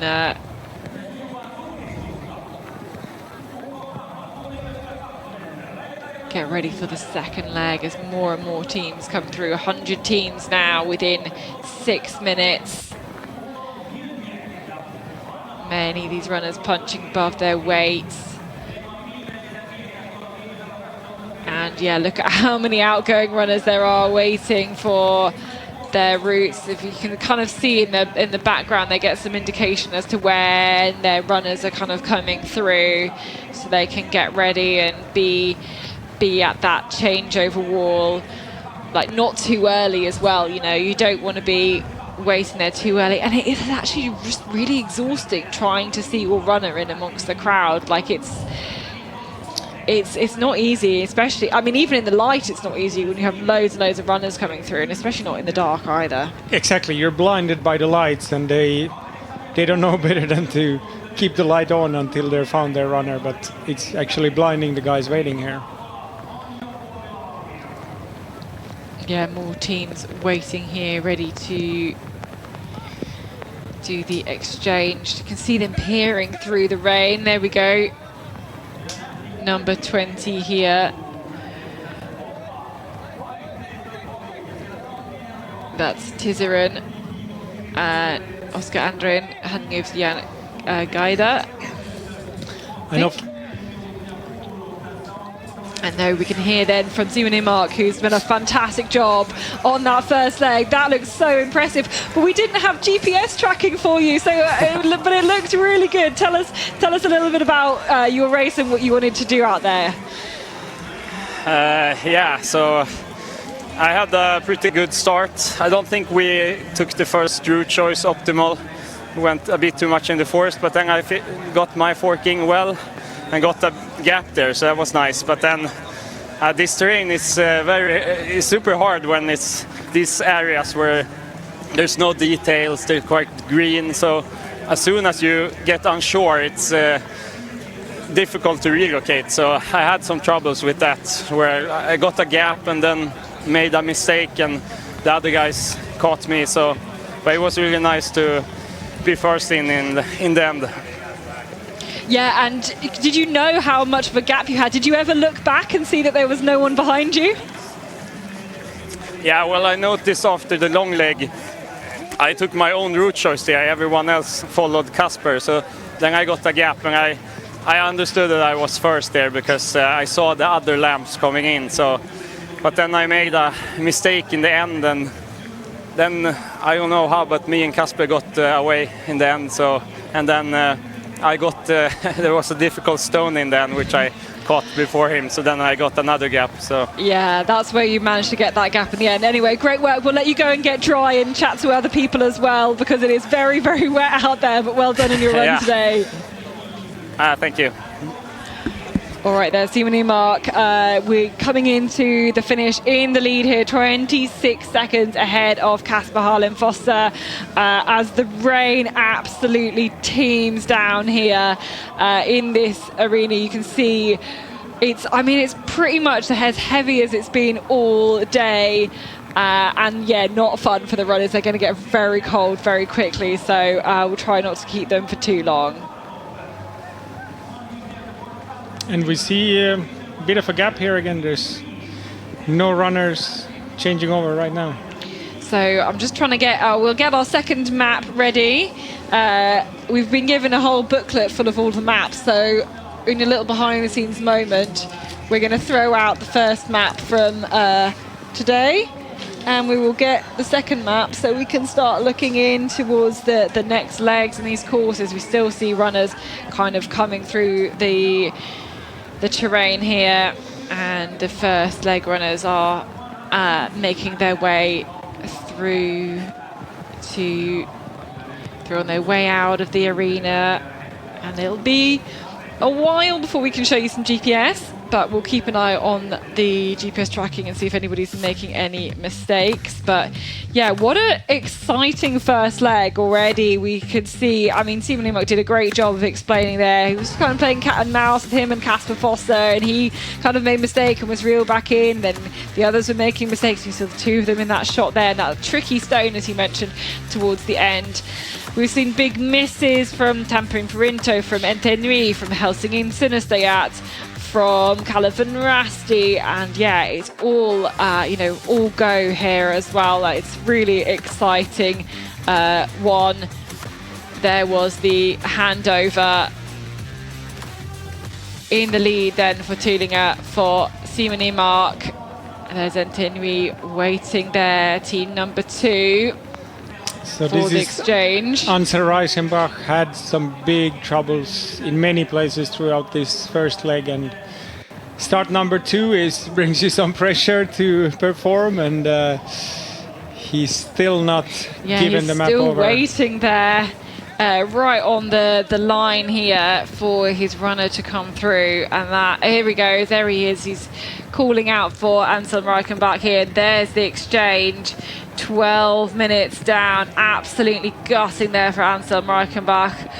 I mean, this Entenui team we knew was kind of a little bit, they'd lost a lot of their top runners, but still, that is really gutting to come back 12 minutes down, and it's going to be hard to recover for that one. But yeah, there's the exchange for Entenui. But listening to that, it's Kasper Foster coming back into second place, and what an exciting race between you and Simon Imark. How was that, Kasper? Yeah, it was interesting for sure.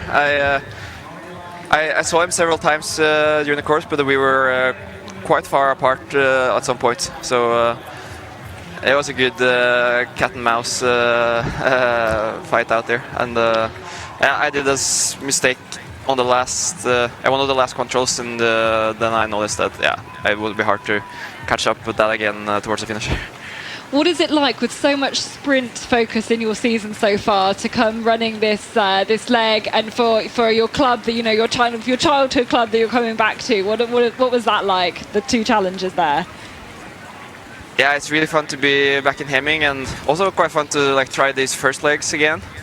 The last time I ran the first leg at Jukola was in 2014 as a 15-year-old. So it was really fun to be back there again, and. But of course, this is a bit too different to what I'm doing with my training right now, and night orienteering in this type of terrain was quite brutal for me. It was a bit easier to come from sprint focused at Tiomila with a bit faster forest and daylight and a bit shorter leg, but it was fun. Yeah, well, we enjoyed watching it. Thank you so much for chatting. We'll let you try and get dry and warm then after your run today. Well done. Thank you. All right, Kasper Foster there. Great to hear from him. Yeah, I think, I love that. I can't believe that's the first time he's run first leg at Jukola since he was 15. Who would put a 15-year-old out on first leg? First of all, who would put a 15-year-old out on first leg of Jukola? That's crazy, isn't it? Maybe the talent was showing already then, and they wanted a good start. I think it probably was, but I mean, wow, okay, that's quite intense, right? Yes. You ran your first Jukola age 15, I think? Yes, I did. So that was a long time ago, and I think it's recommended that you run on the shortest fourth and fifth leg if you're, Did you run fourth or fifth leg? I did, yes, as far as I remember. And I used to run those legs probably the first couple years, and then some other of the ladder legs, sixth and seventh, then for the next years. And I don't think I've run all of the Jukola legs, but most of them, and it's definitely different kind of excitement on the different legs. So most of the teams making a good start, but not Nydalen. They've had some troubles. Yes, some troubles. And traditionally, the teams would expect there to be forking on the first control. We can't tell you about that yet, but they headed out in the same direction as the first leg runners, and it'll be a few more minutes before we'll see the first teams at the TV control. And there has been some changes from especially Nydalen, and we'll see if anything else has changed. Yeah, they'll be there in a couple of minutes or so to our first TV point. Do you remember much of 15-year-old you running your first ever Jukola? Do you have any memories from it? Yes, I do remember that. It's a big thing. If you grow up in orienteering environment in Finland, Jukola is the big talking point, and I don't remember all the details about the leg, but I think experiencing Jukola it will leave some kind of footprint in your brain for years to come, and if you have a good run, it probably sticks a bit longer than a bad run. Was it a good run, that 15? That when you were 15, your first ever one? Yeah, as far as I remember, I did all right. I mean, then as a young runner, you're not getting a lot of pressure because you're a young person, and you just need to go out there and have a nice experience. So we have Anselm Reichenbach here, who's had a tough time out in the forest there. Anselm, really tricky for you. We saw you on the floor at the end. Can you tell us a little bit about what happened? I just really wasn't my day today. I think it was a decent start, just what I had hoped for. I was up in the front, but then I got the wrong forking at some point and just ran around like a headless chicken, and not the way you're supposed to do it. And just look at the map, I lost a lot of time there, and then I think from there on I was stressed the whole way and did like smaller mistakes, but I feel like I somewhat got the flow again. But then in the end, just 2 or 3 big mistakes, one after the other, and I was just hopeless. Yeah, I mean, it's so hard for people sitting, watching at home to kind of understand what can be so tricky about this terrain. What do you think made it really tough for you out there? Well, it just feels like there's no details to read on. You take a compass bearing 5 kilometer out from the control, and then you just have to, somehow find a way. And I clearly didn't manage tonight. But I think I just would have had been even more precise with my compass today. I tried my best, but just couldn't get it right. Yeah, I appreciate that. Thank you so much for chatting to us and giving us an insight into your run, and obviously best of luck to the rest of your team going around there today. Thank you. All right, Anselm Reichenbach from NTNUI. There, it's good actually to hear from not always the leaders as well. But let's catch up with what's happened here, the TV control. So we actually saw Kuvi going through first, Lauri Sild, followed by Tobias Arola from IFK Gothenburg first team, Jesper Johansson from Pankristianstad, Søren Trane Erdem, the Danish runner from Farum Tisvilde. That was our top 4, and then actually quite a big group there, and like 16 runners, then a little bit of a gap to 17 to Metsen Keviat. And then this is the 20th runner, Tampering Printer, Anton Kuka, just coming through there 2 minutes down on the lead. So, what else can we see? Stora Tuna there up into 9th, so already climbing places here. Actually, Severdalen's also climbing places. I'm trying to have a look as well who we've got in this mixture of runners. Heming is still hanging in there.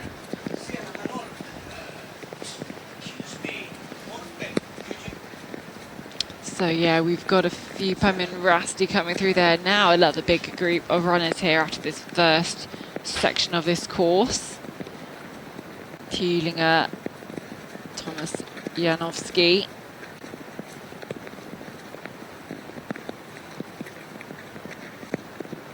Storatuna's second team leading also in there as well. And of course our big runners, so we had Calvin Rasti, they were 2:45 down, so we should be seeing them through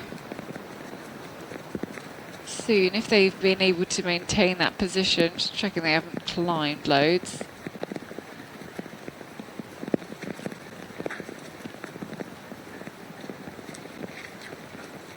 Ukko Ravinen just coming through there. Axel Grunqvist on this leg.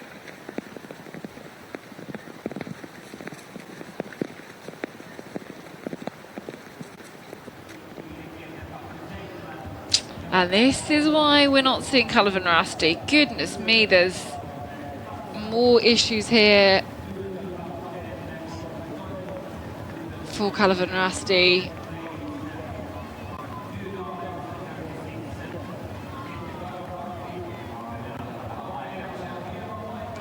And there's 5 minutes, losing 5 minutes there. More issues, of course, for them. And that is absolutely not what they're going to want to see.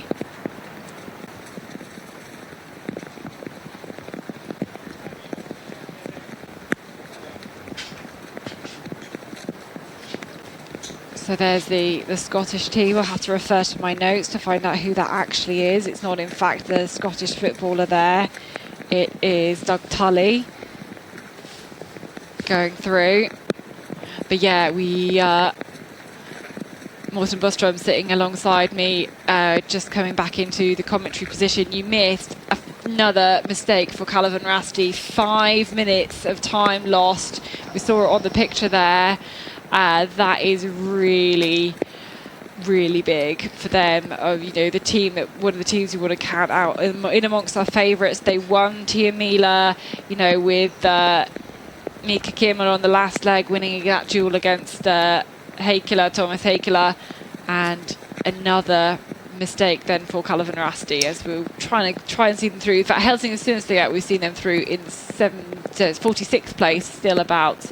In fact, actually, they've caught up time because Helsingin Sundsvall was 5 minutes 20 behind, and now they're only 3 minutes behind. That's a really impressive great start from Jussi Rasaka. He's a young runner, quite fresh into the team, and he's really filling up his position there. And now they've passed their second team. That's probably a pretty nice feeling too, that you see you have two of your teams running together. They can definitely share some codes and maybe discuss some route choices there along the way.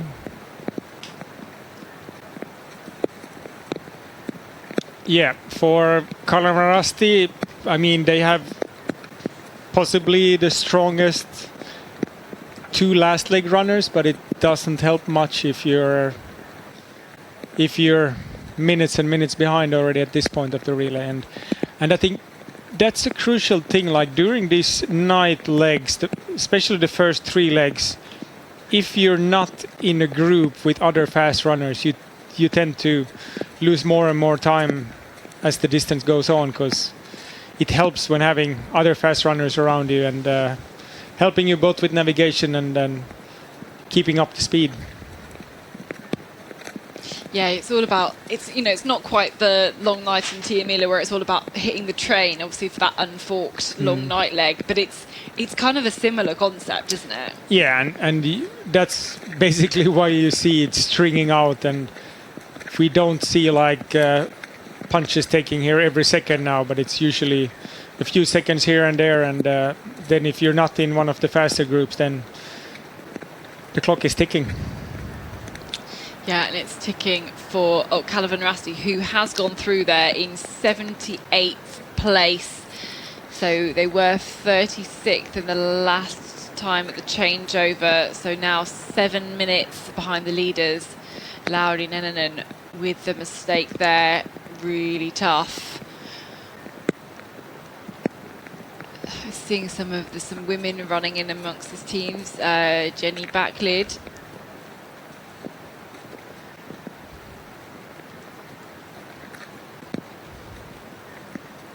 And more runners coming through. So some tricky moments in this first part of the race, and again it's going to be quite a few minutes before we show you the next GPS mark. Any teams with particular troubles? Nothing that I can see happening at the moment. Those teams that were far behind before, they're still of far course behind. still far behind, and it's for teams like NTNUI and UK Teaseren, who has a GPS tracker on them, it's going to be really hard for them to get back into one of those faster trains again.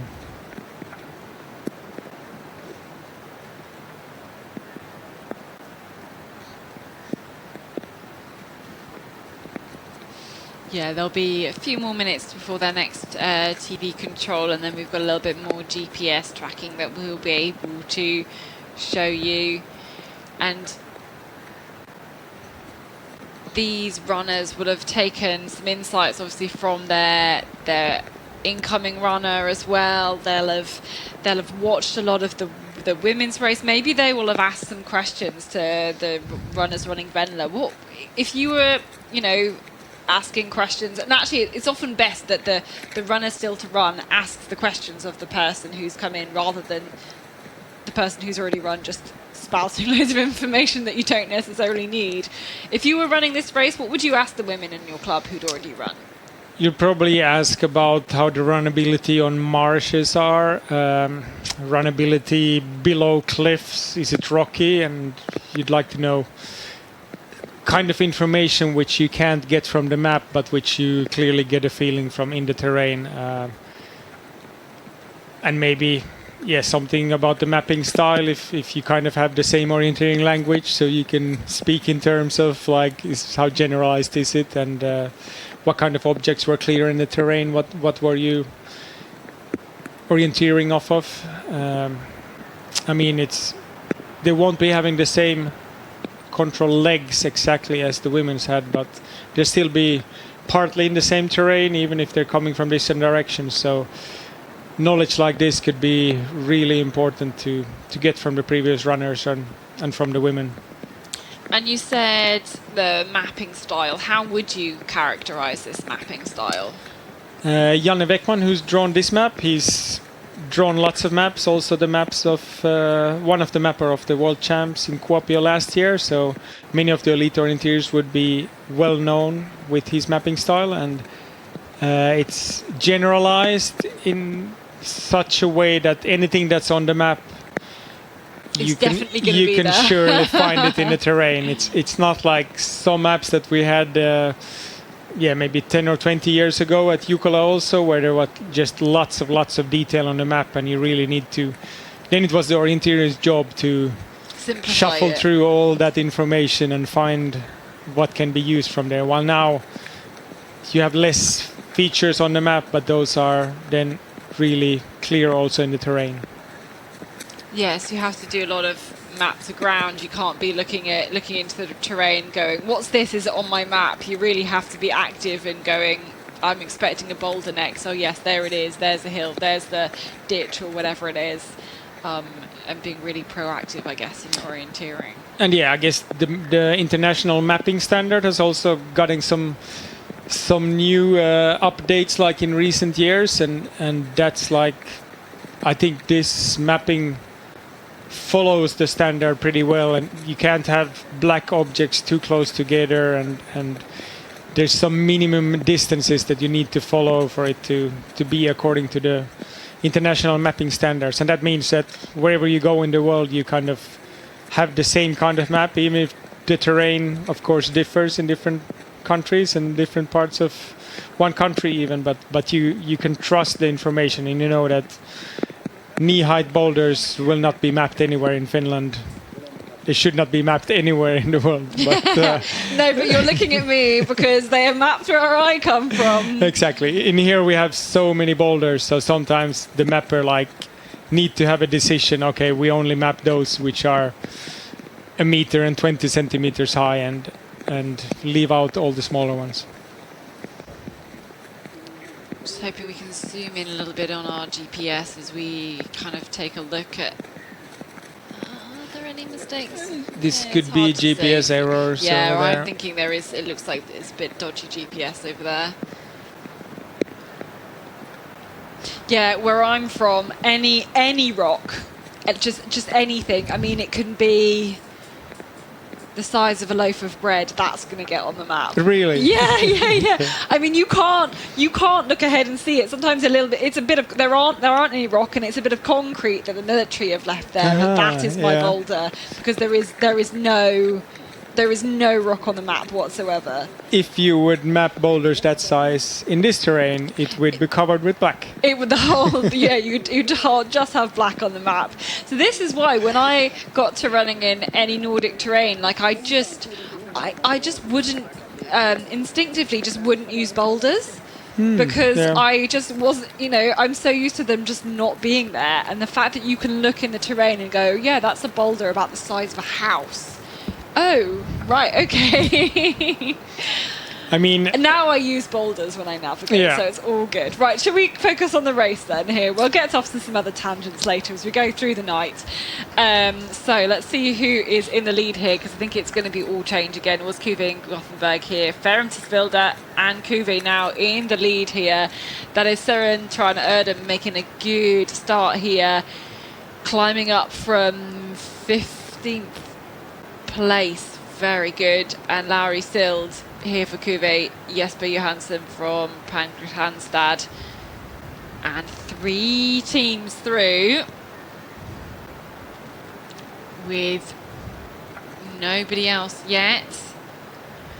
We should see IFK Gothenburg was in 2nd place at the last split, so whereas Tobias Arola, we're looking for him next. Savadalen's Halden, Umeå, Netherlands 3rd team were up there as well. Here's the next runners approaching this point. It's still pretty much chucking it down at the arena here. You can see the rain is literally falling down our commentary box window in front of us. You can see the splashes through the puddles which are being lit up from all the runners coming into the finish. Here's Hageby, and that is Victor Larsson.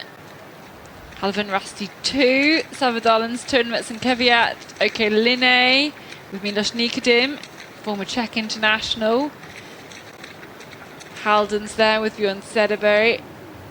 And and this is why IFK Gothenburg are not here, because that is a mistake there. And that's at least a minute, I would say. And here we have the next teams, and that's Stora Tuna with number 1. 1:45 behind at this point. And IFK Gothenburg still not through.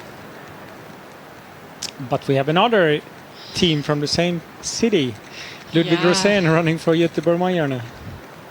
That's always one of the battles that those teams are certainly looking out for. And I think they were next to each other in Team Mila this year, weren't they? And GMUK was in front. Yeah.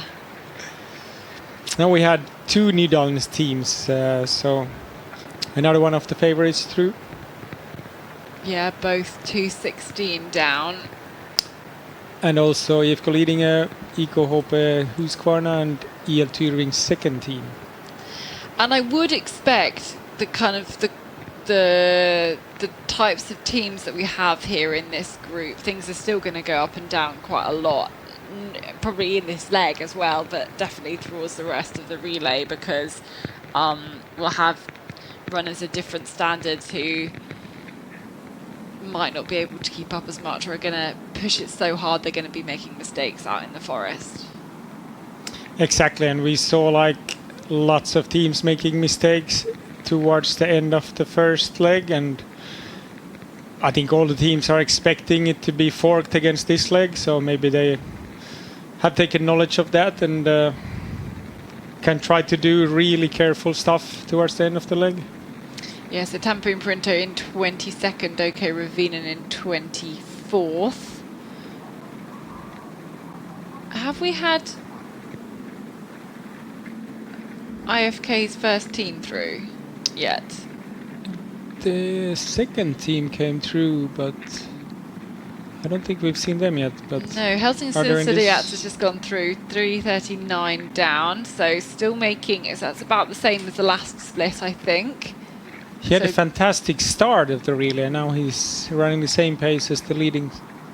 Here they are. There's IFK Gothenburg through there, 4 minutes down. So that was, I said about a minute lost there. That's much more time lost. Now down in 40th place. Yeah, they were 6th last time we saw them on TV. Yep.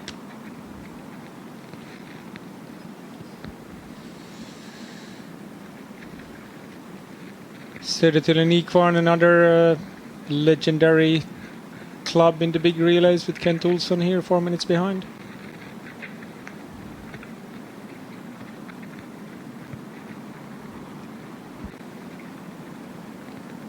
And the last dance, a team from Lithuania.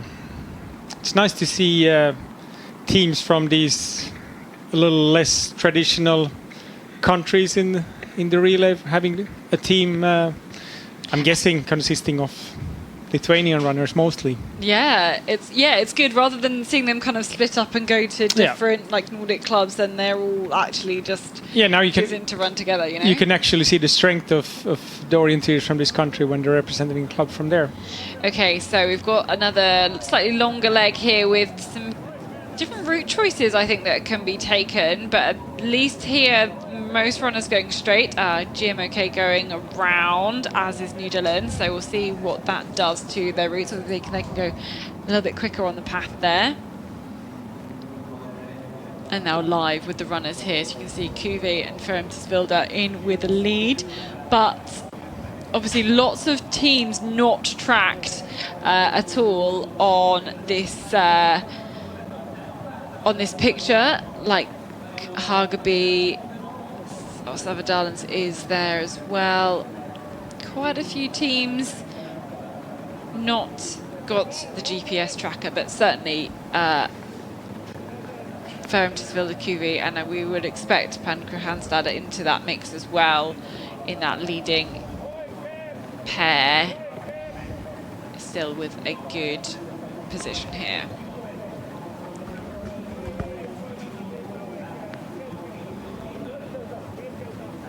So those teams, Nydalens and GMOK, who went around leaving the night control, they lost a bit on this decision in the first part. And now they're further behind this group with Stora Tuna, Linne, Sävedalen in front of them on the road.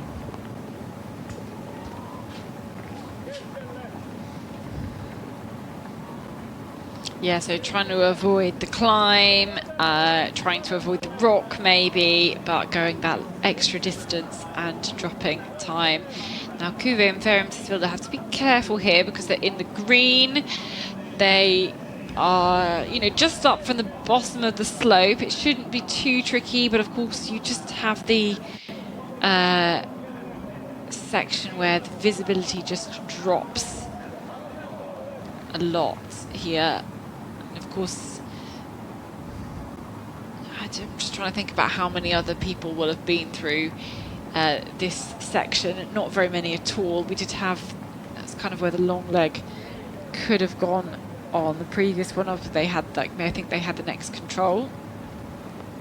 Yeah, these runners on this leg had this extra control in between here. Yeah. And really impressively, they got the control in the thick forest right on. I mean, maybe this is a stupid question. I mean, when it's dark anyway, does the lack of visibility make much of a difference? You know, when it gets a little bit greener, does that really have an impact when you can't see much anyway? Yeah, because when you use your head torch, you in the white forest you can expect to see like, something between 50 and 100 meters away. But once you're in the green, then your visibility might be down to 1 meter, and then you just need to trust your direction more. And staying on the direction is more challenging in the green, because then you're going left and right around the trees to get a runnable line towards where you want to go.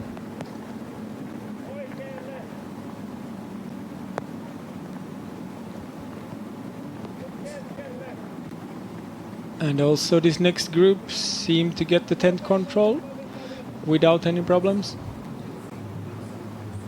Yeah, they absolutely look, bang on the line, bang on the compass bearing, no issues whatsoever. And then we can see on the bottom left of your screen, Calivan Rasti, the Tiamila winners, with mistakes on the first and on this second leg as well. That has put them back in that position. They were about 7 minutes down, and it's going to be very hard to make up. And I'd say, it feels a bit shaky now. Why did he go this way? Why didn't he just go straight down to the big path here? I mean, I guess you're trying to cut the corner a little bit. Yeah, maybe cut the corner, but then he'll be running further in the forest instead of heading down to the path. Maybe he turns down on under the power line here. Let's see. And when you're in that position, are you going to start making more risky decisions, or are you just want to keep it safe? You still want to keep it safe. You want to try to keep on playing with the same playbook that the team has probably set up, standards of how you should be thinking on different kind of legs. Like, when is there a chance to make it safe, you take it. And he's doing it as well as he can in this position, and hopefully he can forget the challenges he had earlier in the leg and can turn it around and come cleanly from here on. Yeah, Oral Orienteers will have had that experience of making an absolute mess of a control, and you've just got to put it behind you. You've just got to, you've got loads more controls to go, and you've got to get on with it. Exactly. It's a challenging situation, and this is Søren Trond Erden. This is Ferm Tisvilde. You can see the Danish flag on his left shoulder, racing through the terrain here. And Søren doing a really good job at this point. Is he alone in the forest? No, he is not. That is Lauri Sild. So Denmark and Estonia, and we have Pankra Hanstad as well, Jesper Johansson. So the three that we saw in a group at the last TV control are still all together here. And when the forest gets a little bit whiter, then this gives you a good indication of actually how you can see the other runners in the terrain. And now Jesper Jonsson was in a situation here, kind of had to choose which back to follow, and he chooses the routine of Lauri Sild here, it looks like. I think we saw Faran Tisvilde going a bit further up to the left. Yeah, I think we can still see them, in fact. We can still see Søren over towards the left, maybe coming back close again here now as well. And actually, we can wait at this next control, this next TV control, for them to come on through. Oh, looking for the next runners. Here we go. There's the three of them all through. Søren still in the lead.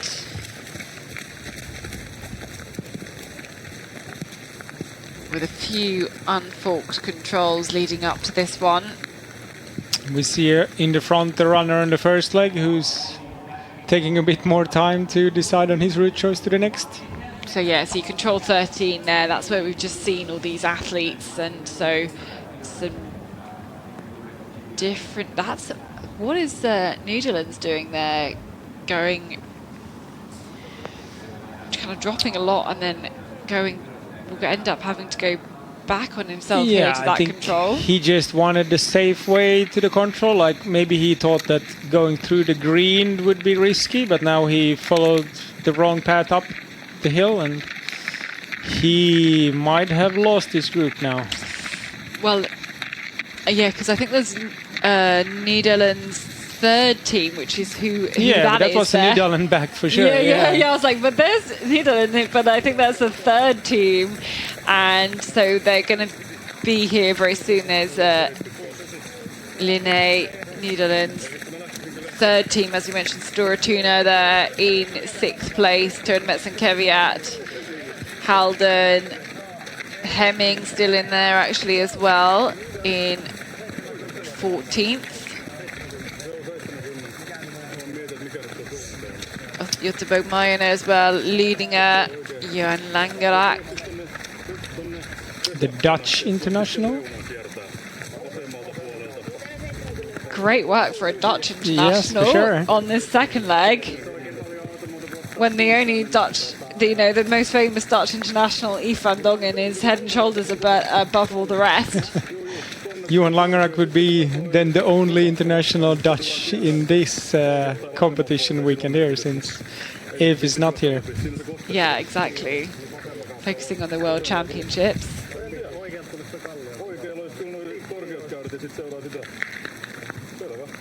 Yeah, Johan's, I believe, dad is Dutch and mom is Swedish, so Johan has been raised in Sweden, gotten to know how to orienteering in Nordic terrain, but represents the Netherlands internationally.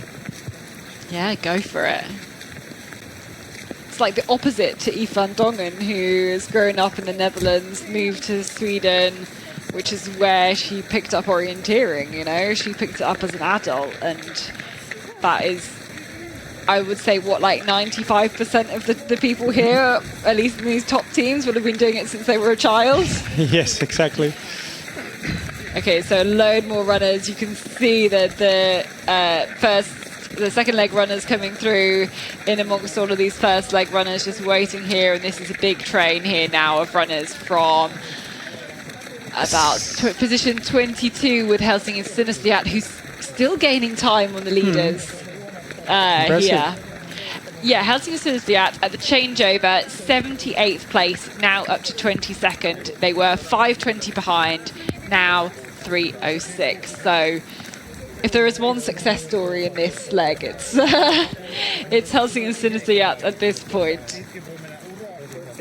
And some other of the top teams in there after Helsing and Sinestiat, IFK Gothenburg, who is kind of going the other way, but he's in a good group now. Then we have Tampere and Pyrinti, also one of the teams often featuring in the top 10. And also Uko Ravinen and MS Parma of the Yes, there's actually a group of teams all with single figures, 3, 5, 6, 4 and 9 actually all together at the front of this group that's all about 3 minutes down. They're probably in command, and then the rest of the runners are gauging off of them where they should be running.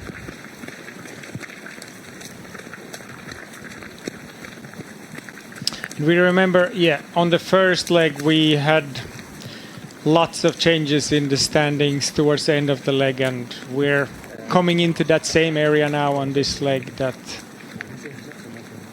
the first leg runners came through. Yeah, so we'll try and keep an eye on the GPS tracking then and see if that's going to make a difference. We do have another TV control in a few minutes' time, so we'll be able to show you that one. And see where things have changed up.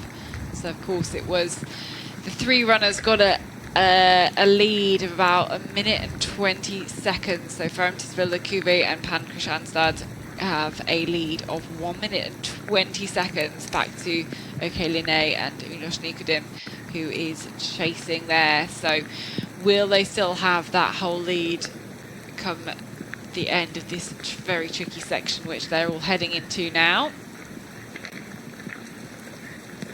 So a big gap here. Last runner through was well over a minute ago, and yeah, this is quite characteristic, I guess, of this this second leg as we start getting more of these groups. And there's loads and loads of runners finishing the first leg now after 2 hours and 9 minutes. They're all coming, loads and loads of runners coming through into the finish. Yes, a big relief for many of these runners coming in here now, and they have finally made it through the forest and can give over the map to the next leg runner.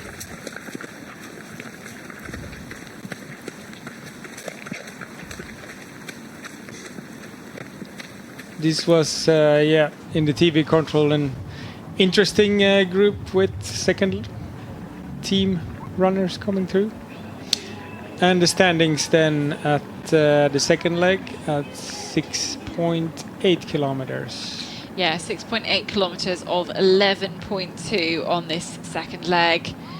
As you can see, from about 120 plus the fourth place, and there's another big group of runners all making their way around, chopping and changing. Again, lots of mistakes, lots of kind of differences of order of the runners. And yeah, look at this fantastic drone shot that we have over the arena here, with lots and lots of runners streaming in towards the finish. You can see those big lines of maps, you know, thousands of maps there that the runners are going to have to go and find exactly the right one to go and take to their next runner.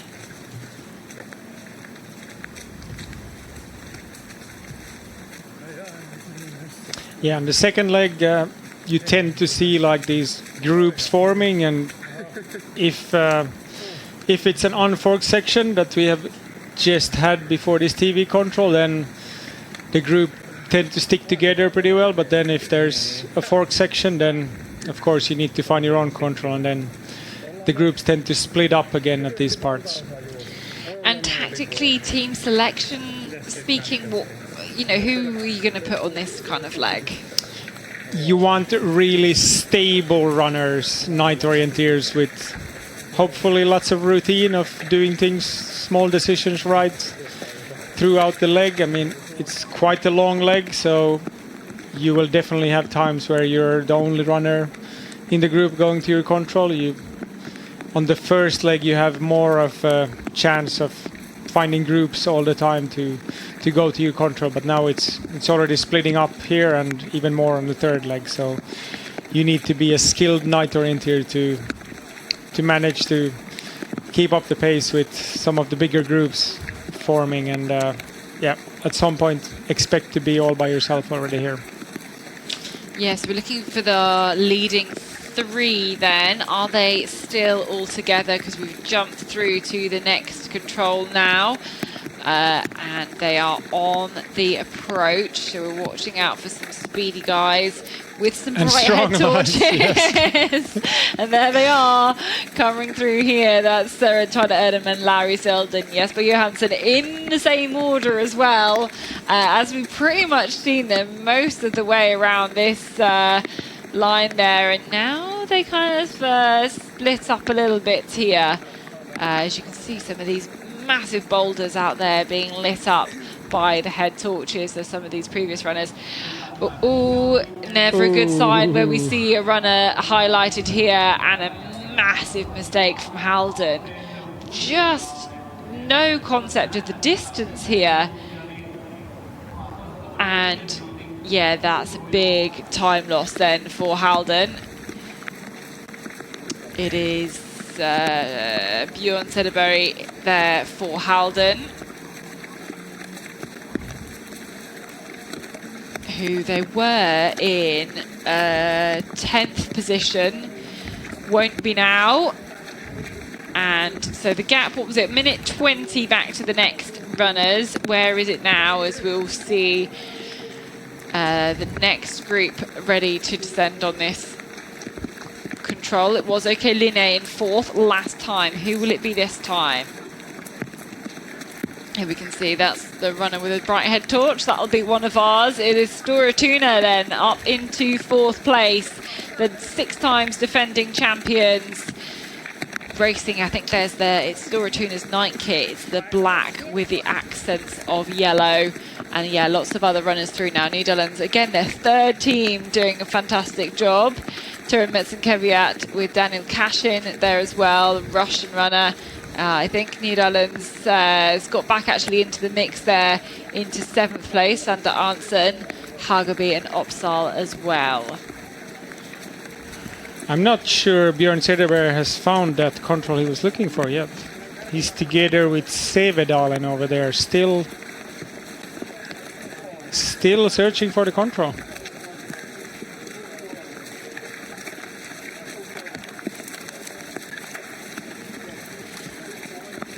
So more runners through now after a short pause. Okay, Linné leading that group. Milos Nikodim, yeah, he's still leading the group, but he's lost time actually because he was 120 down, so he's kind of dropped back through the group then here. Ikilisten Isavavoima, he's also in that one. Ludwig Rosen in for Gothenburg Minor in 15th spot. A few more runners here. Here's Helsingin Sunnesteat and OK Ravinen. And it's again, he's caught up time again on the leaders. Now 2:40 behind is Jussi Rasika for Helsingin Sunnesteat, climbing up the places here. So too OK Ravinen. In fact, that pair, the two of them together, Jussi Rasika and Axel Granqvist, really working well together. Yes, indeed.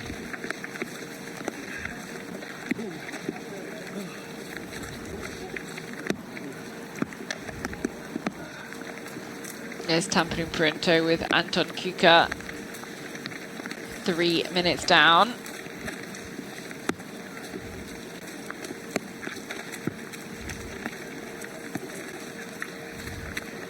But yeah, it's quite impressive from this leading 3 actually still. No, you know, they've kept it really solid in their orienteering.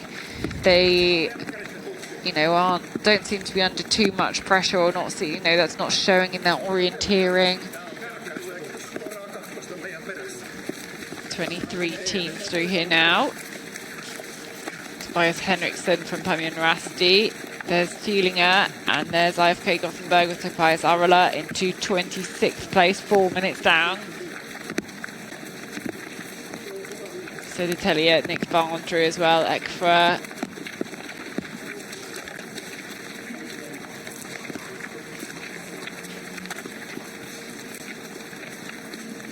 And as you can see, it's still really wet out there, very muddy in places. I mean, we've seen already from the Venla relay how much this was tracking up in the terrain. And now we have this interesting little section of gaffled controls here, forked controls, with well, we know there's 3 actually in that leading group, but Cuvée and Ferrantisville do have the same one there. Turin Metzenkeviat in that chasing group with a different one. This seems to be very well executed. Oh, Cuvée with, here's a mistake then from Cuvée, as we are live with the athletes here, and this is some issues here for Larry Sild, who was basically with Søren Trane Erdem and then suddenly just kind of almost stops. He's back online now, but what's the gap? About 30 seconds? 15 seconds, 30 seconds, and now he's behind. Has lost that group. Of course, we don't have Jesper Johansson in the mix because he's not got a GPS tracker. He's outperforming there. And watch out, Tampere Perinto, that's not their control. So they've got the other control to go to. Everybody else seems to have got the forking right. They've not gone to the wrong control, but Tampere Perinto, I think, with more issues here.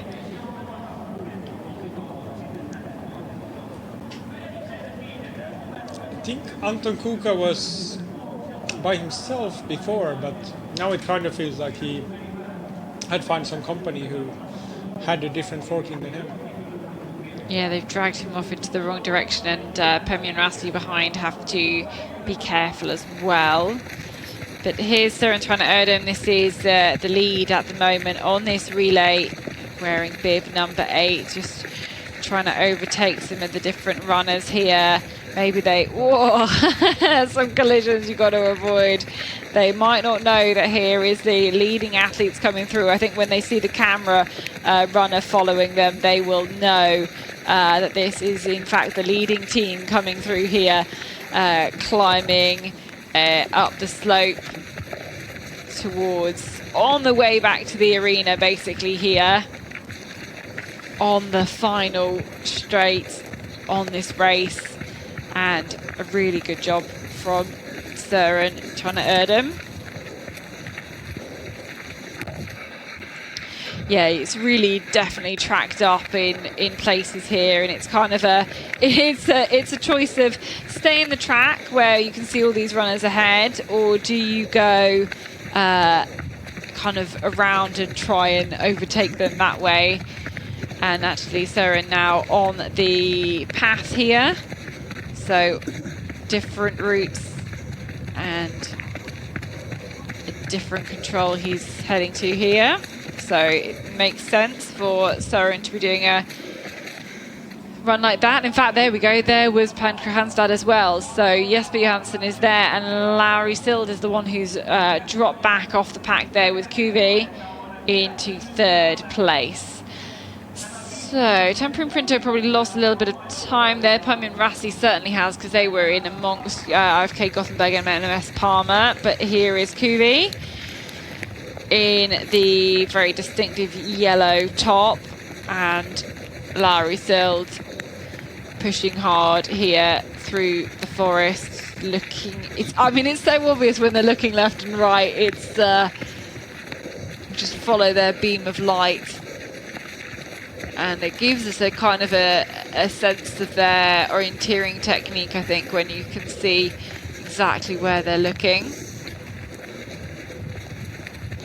Looking down quite a lot as well. You can see he's reading the map quite a lot and making sure, or maybe, you know, reading the map and the compass quite a lot to check he's still on the line. And you really have to be good on your compass here. As you can see, there's just not very much in the terrain at all. It's very flat. There's a few boulders. That is about it. And now, of course, it's kind of sometimes good feedback when you pick up a little track into the terrain. You can see to the right-hand side, lots of lights there from runners on the first leg. There's a control, no issues whatsoever.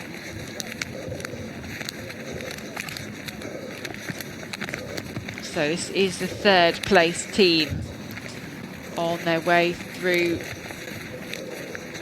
right now.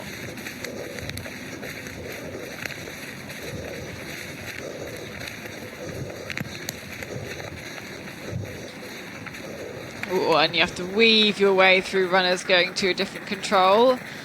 And so now we're approaching the end of the runway. Here is the kind of spectator control by the car, the very colourful car. We're looking for our leaders through here. Again, I think it's spot the bright lights and the fast feet, because we're looking for Søren trying to Erdem. And he has punched in the middle of there. I couldn't tell you which one he was, but he has punched the control. And there was, in orange, was Pan Christianstad and Jesper Johansson. Really nice job. Dropping off just a few seconds, but he can maybe recognize the GPS west of Farm Teesville there in front of him. There's Kuvi, 20 seconds down on 2nd. This is Netherlands as well, number 24. Who is this? This is Sander Arntzen. At last check in 7th position.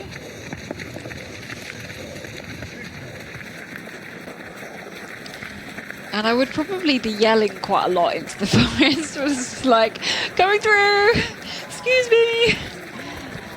I think there's kind of like, a culture of cheering on the next leg runners if they pass you. But of course, these guys have already been out there for a long time, so they're probably quite tired. They don't really want to step off the main track that's already formed there between the controls. And if you're on the next leg, you can just expect to be taking some detours to, if you have going to the same control as the line in front of you.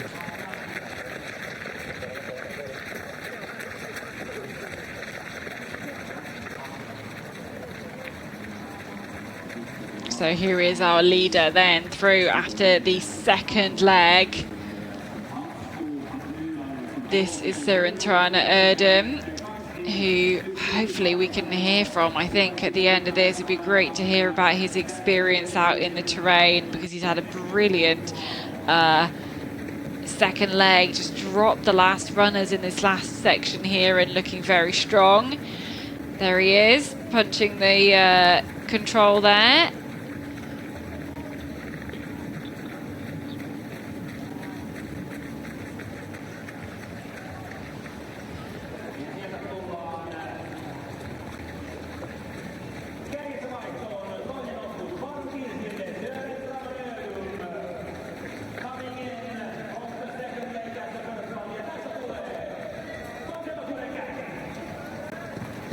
So here he comes, Søren Trane Erdem into the finish here. Is going to hand over to Niels Elton Jochumsen.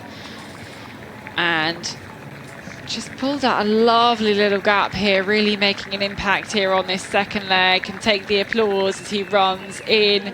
He's got a lane to himself here, coming in towards the finish. He will punch the actual finish point here, make a 180 and head over to the far right hand side of that previous screen, where here is his next runner all ready and waiting to go. Looks excited actually to be out in here in this position, to be leading here on this Jukola relay. It's a very, very exciting one, and actually he really looks up for it. Looks to be embracing this position. Here's Pan Kristianstad next here. Jesper Johansson losing a little bit more time, I think, just on this last physical section of the race where the high speed comes up as well. But Søren's done a really fab job here, finding the map and showing the number to the next runner. Just kind of said, take it steady, I think there. I think that's what he was saying as he handed over. Just go steady, don't worry about it. Enjoy it, hopefully, as well. The next two teams punch through, second and third, Jesper Johansson and Lauri Sild. And Lauri's actually going to hand over to his brother, his older brother, I think. Timo is older, not sure. But he is going to hand over there to Timo Sild. And this is the long night leg, really. So you've got to put some really quality guys on this leg. So Timo Sild, in fact, this is Luca Hedberg heading out there. There's a handover to Timo Sild, and a nice little calm handover there between the two brothers, racing together, of course. They know each other so well, so they know what the next runner would like to hear. Instead of just saying go, go, go for it, they might change a few words and give some useful tips of how to handle some of the controls. So they know that they'll probably be forked with each other the legs, so they will have some sections which are similar. So sharing that could be really valuable. I think that was the most calm handover I've seen. They really took their time, and I think, clearly they both knew that was the style. They don't need to rush at this point. You don't get just this burst of adrenaline that actually doesn't do you any favours and gets you into a bit of a panic. It's a load of experience in that team, and it was very, very calm and very, very solid. So Lucas Leland has actually gone out for Netherlands, handed over from Sander Arntzen, who It kind of looked like a little bit tricky in some places for him, but he kind of brought it home in actually a really good spot. There's a few more runners, as you can see there on your screen, going through the exchange. Gothenburg Mayana, OK Ravinen as well. Turin Metsenkeviat, and a lot of the handovers there. That is Turin Metsenkeviat. Daniel Kashin handing over to Samu Heiska. Some more of these top teams coming through here. Number 14 is Ikalista Nuseva Voima. Mikko Nyttila handing over to Mikko Siren. Really for OK Ravinen, Axel Ramqvist running in shorts as well. Yeah, I was saying, two really experienced runners there from Ikalista Nuseva Voima, which is a team we see in these relays year after year, high up, even if they don't have those really international stars, except from Edu Savolainen. Yeah, we just saw Ola Carlson from IKHP, Ikohapspoikana, handing over to Simon Harden, the British Swede, or Swedish Brit, depends what you want to say. There we go, Okiline, Milos Nikodim, handing over to Cornelius Kustat Lefald. And we've got IFK Gothenburg should be coming in soon. That's Nydalen's second team. 3 teams from Nydalen already through. That is impressive.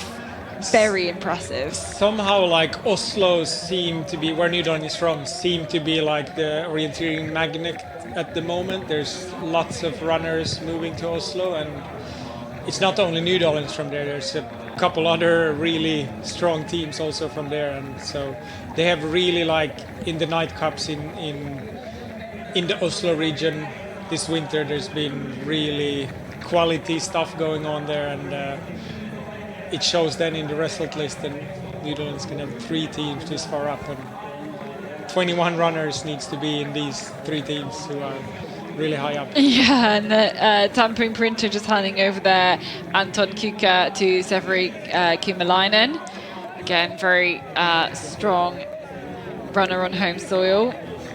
And also their second team here from Tampere and Printer together.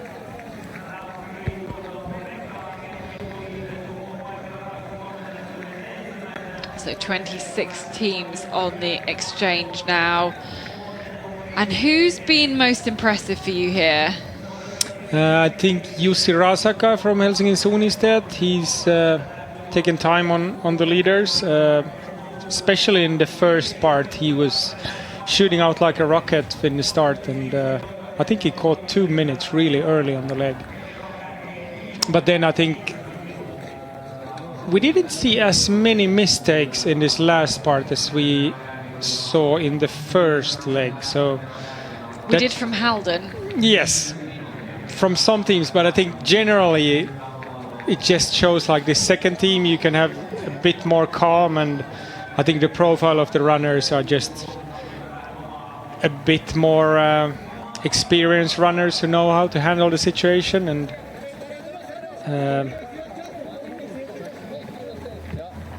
see Becca Lagert's changing over there, Rouse Street heading out.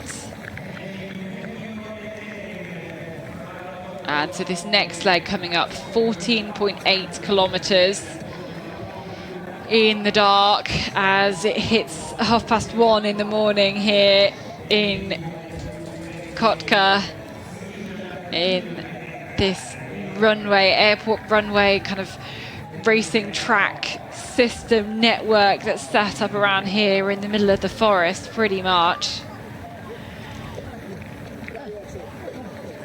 Ikalista Nuseva Voima, second team there, handing over.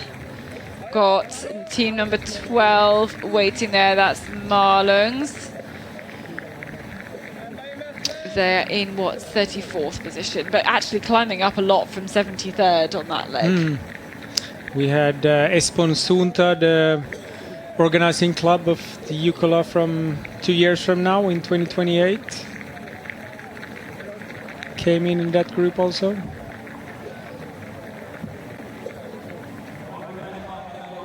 Yeah, in 35th.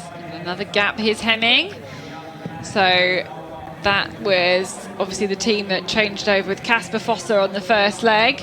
And actually, he really kept up with a lot of the higher up runners for a good first half of that leg for me, actually. Yeah, Martin and lost Wister. a little bit of time and lost a lot of time towards the end, I think Martin Wister was a really quality runner 10, 15 years ago, and he still shows he's been doing his winter training and getting ready for the summer season in the Finnish forests.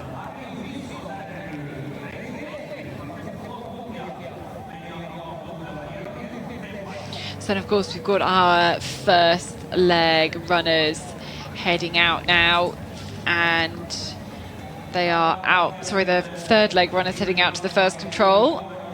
And we can talk a little. Hopefully, we'll get some GPS a bit more now, because we can actually talk about the first control. It's a longish one, not super long, and 3 different controls forked there, and a really good, interesting route choice actually that you could make to that first set of controls, either going where actually maybe using some of the tracks that the women took, or using the more of the forest roads and the tracks to cut through there as well, actually. So hopefully we'll get some GPS footage very, very soon. Here's a little highlights though from the second leg. 2 out of 7 with Søren Trond Erdem running really well there, out in the lead for the Danish club Ferrum Tisvilde.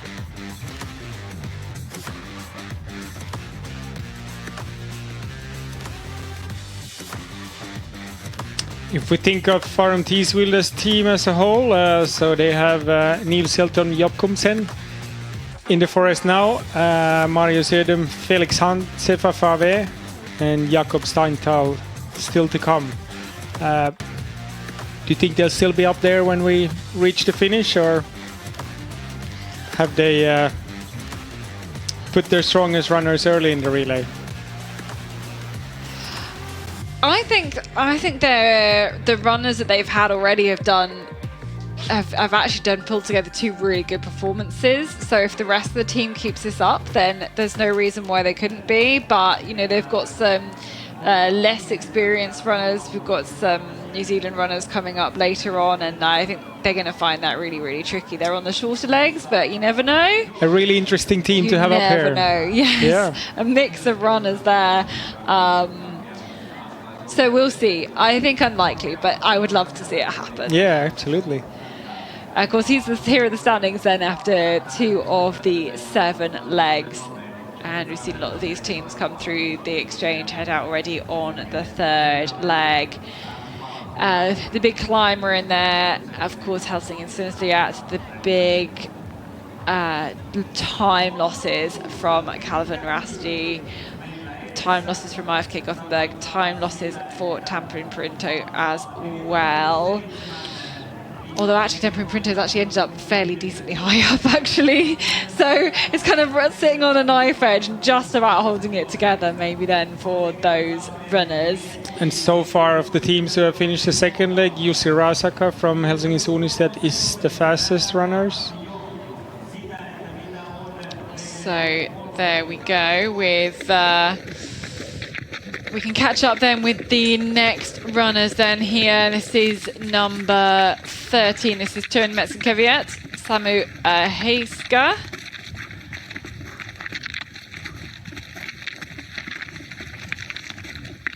Just kind of, yeah, making this look very easy, progressing through the forest here. And you can see there's a big path on the ground, even if there's no path on the map where he's running at the moment.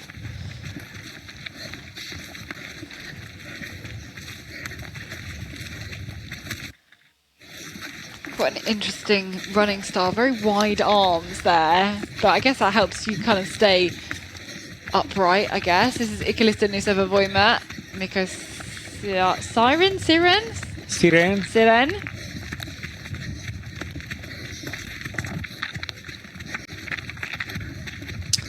Mikko Syrän has been in the Finnish national team some 10-15 years ago and has really good experience to bring with him on a leg like this. Challenging controls like the first control that they're heading to now. This is Topi Syrjäläinen for Helsingin Suunnistajat heading into his first control.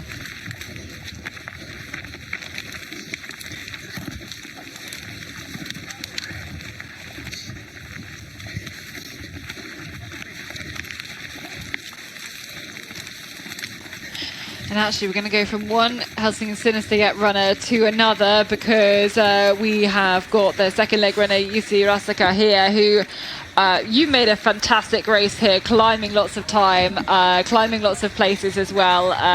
How was the race for you? Yeah, it was pretty nice and stable. Just like pretty basic run. Pretty well. It looked anything but basic. Honestly, it looked really good. Can you describe, like, what was the terrain? Was it what you were expecting it to be like? Pretty much, yes. I knew that the greens are going to be really tough, and not like all the flat areas are going to be so like hard to keep my location like really active. But I managed to do everything like well. Some small mistakes, but nothing too bad. You're the quickest runner on the leg so far. Like, you had a really amazing start of the leg. Where did that speed come from? I knew I had to like start pretty much all out because there was like a lot of running at the start, and I knew there were going to be like really tricky parts where I need to slow down, so I can just like give everything when there is like a part where I can run. Was this part of the team strategy that you have talked about before, that you can really go out from the gun in the start? No, it was just like my own strategy, and it's like I think it's like for me every time I'm night orienteering, I'm going all out every time there's a part I can do it, because I know that my like shape is so good that I can recover every time there's like a trickier part where I can't go that fast. Well, it worked. It paid off. Thank you so much for chatting to us, and great work on the jobs today. The fastest time on this leg. Jussi Rassaka, thank you for talking to us. Thank you. There we go. It's really interesting there. Kind of stopping and like changing of speed. You know, not every orienteer is going to have that tactic, but it certainly worked for him on this leg. Absolutely, yeah. And it was really nice to hear that from him. That's how he was thinking about it. Okay, so now we can have a look. These are the first few controls then. Some gaffled, some forked controls 1 and 2. Yeah, really quite tricky, especially those controls at the kind of bottom of the slope. We actually saw Kasper Fosse almost make a beeline for the B control and then end up having to divert through to the A control, so he made a mistake there as well. Yeah, and again, very tricky crossing through the open area to the forked second control, and then we will soon get the TV control next as well. And you can kind of just see everybody moving from right to left through there. I'm not exactly sure where we actually are. Is that the third control? I would think they would have camera on the third control, but not sure. But not this zoomed out. And of course now we have runners from leg 1 maybe still here, and definitely most of these would be from leg 2, and now leg 3 kind of fulfills this forking, and everybody, all the teams have taken one of these controls when the third leg runners come through and to this first TV control. And Nydalens in the lead with Lucas Leland. So he went out at the 4th position, 1 minute behind, but he has had a really nice start.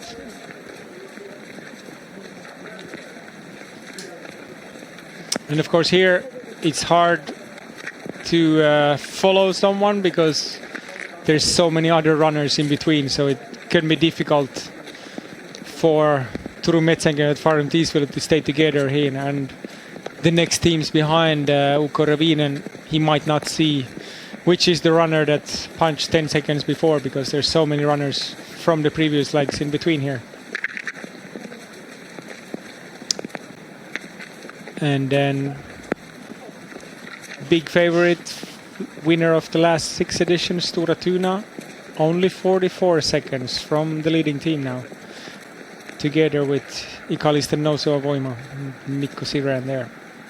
Yeah, we've got the first Spence brother on this team. There are 4 of them. If you're new to Jukola or Tiomila relays, welcome to the Stora Tuna team that is more than half from one family. But this is Joachim Svensk, who is running this leg. His brother Jesper will take the next one. We've still got Emil and Victor still to come. And we have Søren Tonne Erdem, who's had a fantastic second leg then, coming into the lead. Søren looked really strong for you. How did you experience the race? It was just really fun. Elias did a really good job on the first leg. After he liked to make it a bit exciting, so after a bit shaky start, he was just running through the field and gave me a perfect position for my leg. So it was just fun to go out chasing a bit and then feeling like I was gaining on the group. And yeah, in the end I knew I was in a good position, so I was just in my mind, come on, stay calm, just be patient, pick the controls, and I managed to do that. So it was a great feeling. Yeah. Yeah, it must have been good when you you were in a group of 3 for so long, and it must have felt really good when you dropped the others. Yeah, it was a good feeling. Yeah, it was fun. It was good for me to have them all the way on the race, because I was doing some small mistakes. Yeah, in many places actually, so they could like put me back on track. So we had good cooperation, I would say. Yeah. How much night orienteering have you done to prepare for this? And do you think, like, how much does night orienteering differ from day orienteering this terrain? I haven't done much actually. I did Tiomila and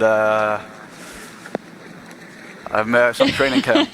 We did some night trainings, but I think night racing is mostly about the mindset. You just have to be a bit calm and patient. And I was feeling like out there I was maybe a bit stronger physically, so I like wanted to push, but it's also really difficult to outrun people in the night. So I was just trying to stay patient and hoping that all the guys behind would maybe do some mistakes that I could go free. But it's like a patience game, to be honest. Yeah. Yeah, really nice to hear that, and a really strong performance. Congrats. Thank you so much. Thank you. All right, great to hear from Søren Tonne Erdem there. I was about to answer that question as well. I wanted to know how much night orienteering, because it felt like watching that he's done loads, but no, Tiomila. Oh, and then you could see him trying to think, when did I last do some night orienteering? Oh yeah, there was a training camp once, maybe. Love that. We see some interesting stuff now. Stora Tuna, what are they doing in there in the dark green? And Ravinen is going far, far around all of this. Both the green and the rocky area.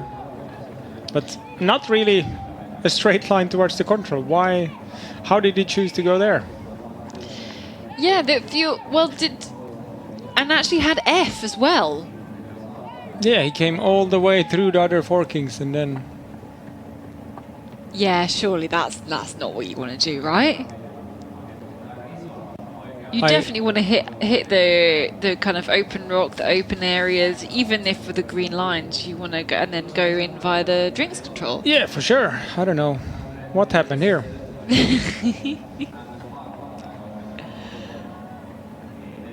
Yeah, that's very strange, as everything kind of changes order once again, basically.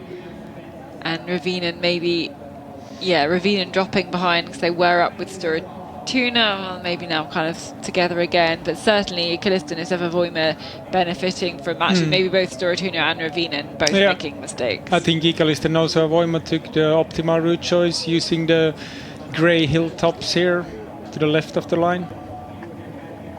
And they had the same forking as Ravinen had on the fourth control. And you generally expect the tops of the hills to be a bit more runnable as well, right? You'd have a bit less rocks, especially if you have the grey on the hilltops, then that usually means also the That's runnability solid rock, is good. Yes. but not little rocks. No, it's not little rocks. It's like complete... A slab of rock, like a slab of concrete. Exactly, yeah. That you can run on. It's got to be specific about the type of rocks. So these guys running third leg, obviously, you know, they won't have, maybe what, will they have tried to have a little nap in the afternoon, maybe? Getting here, they're running at, obviously started about 1:30 in the morning. You know, there's no way you're going to sleep before that, is there? You've just got to deal with, you know, being up late in the evening. Exactly, you're basically extending the day into your leg. Maybe you had a longer nap in the day if that fits your body, but yeah, running at this time of the night is strange for anyone. So we're back then at the previous control, the third control at this TV point, and 31 teams just had Ralph Street through this point running alone, I think, through there, as he's overtaking lots of other runners. It's quite easy to spot the quick moving runners in at this point. But let's have a look then at the leaders. It is still the same couple of teams in the lead here, with Netherlands and Ferrum Tisvilde. Turum and Keviat dropped a little bit of time. So actually, Ferrum Tisvilde kind of caught back up with Nederland here. Lucas Leland and Niels Elton Jokumsen.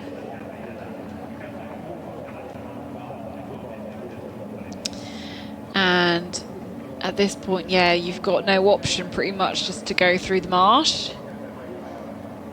And these two runners on the same, heading to the same control. The H control.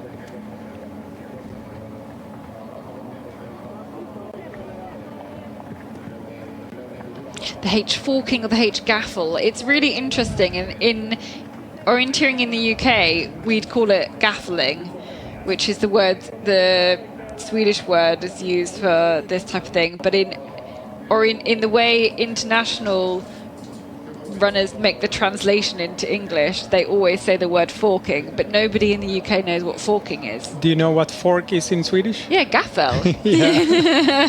And gaffel. So it literally comes from the word for the piece of cutlery that you might use to eat something. Exactly, you know. Yeah. But we just say gaffles and gaffling, and the gaffle was really long or short in the UK. So I always have to, I know for an international audience, most people say forking when they're, you know, if you're a Swedish person talking English, you're going to say forking. So I say both of them. Yeah. And these controls here, like the 6 and 7 control, if you have the H control at the 6th, which is kind of looks shorter, then you'll have the left one at the 7th control, and there it kind of evens out. So you have a inner lane on the 6th control, but then you have to do the outer lane on the next control, and then once you reach the 8th control, then you have kind of run the same distance. So you kind of don't want to have forkings where one is clearly faster than the other one. It's more fair this way, that it evens out really soon afterwards. Yeah, exactly. You can never get them completely equal, but you know the course setters are going to do their best, aren't they, as well, to try and even it out as much as possible. And it also mixes up here, like if you've been to the 6th control with one group, then the groups kind of mix together when they go across this march here, and then you need to be clear that you take your control again and don't follow the new group that was formed here on the marsh. But at the moment, I mean, there's lots of teams with H here. Obviously, they've taken that kind of inside lane the first time. They've got ahead, and they all seem to be doing a very good job here.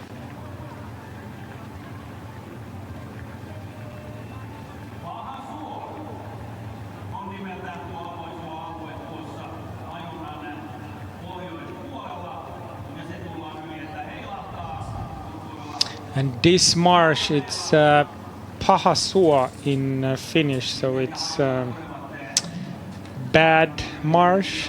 Bad marsh? Yes, that's the name of it.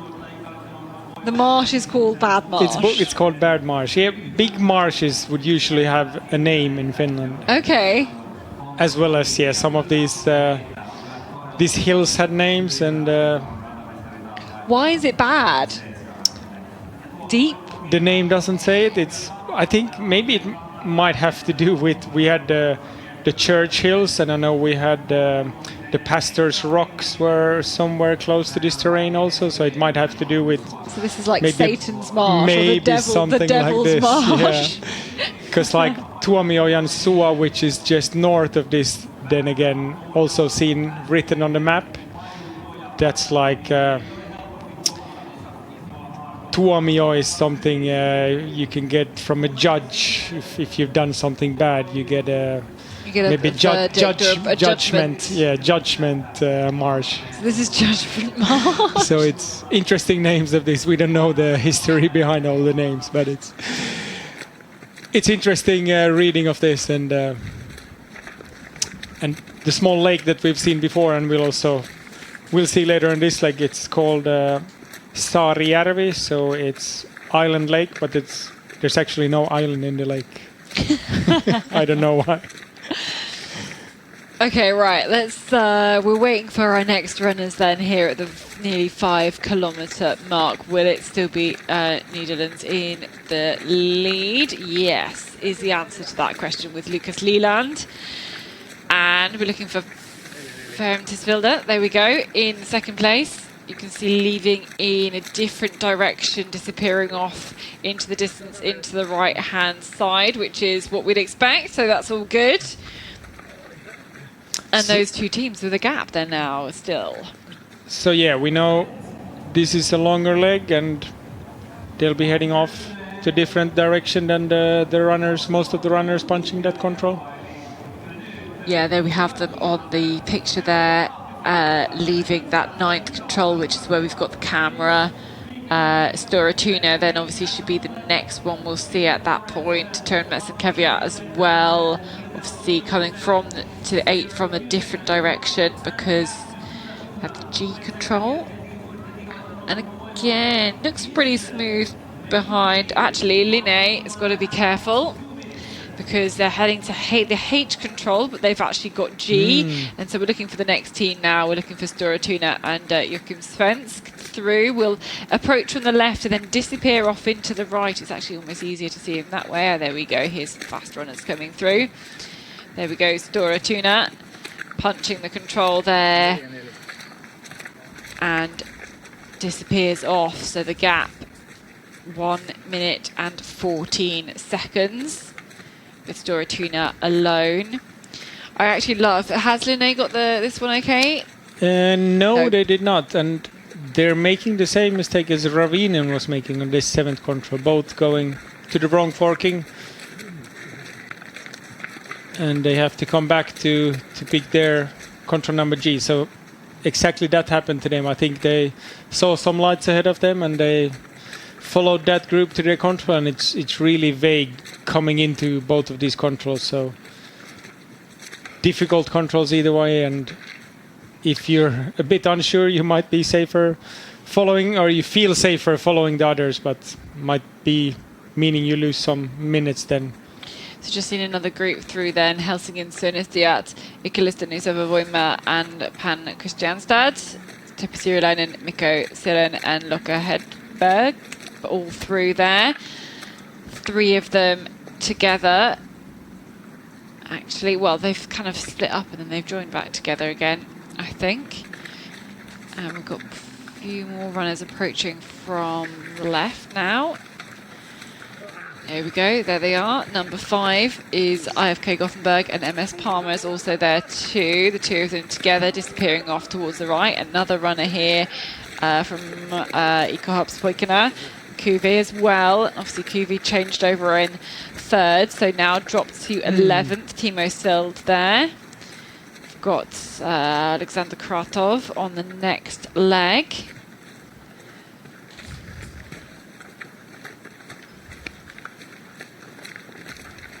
I think it's EcoHP Husqvarna nowadays. You're not supposed to say the Poikana anymore. You can't discriminate for the women in the team. It's EcoHP only. EcoHP, okay.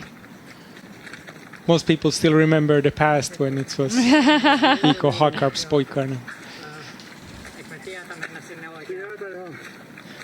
And these guys are discussing the route choice on the previous leg. That's what happens. Back in the ranks, you usually cooperate with each other more and more, and somebody who is more experienced in orienteering can make the route choice and the others follow suit. There we had Uko Ravinen, so losing some time here now, 4 minutes behind.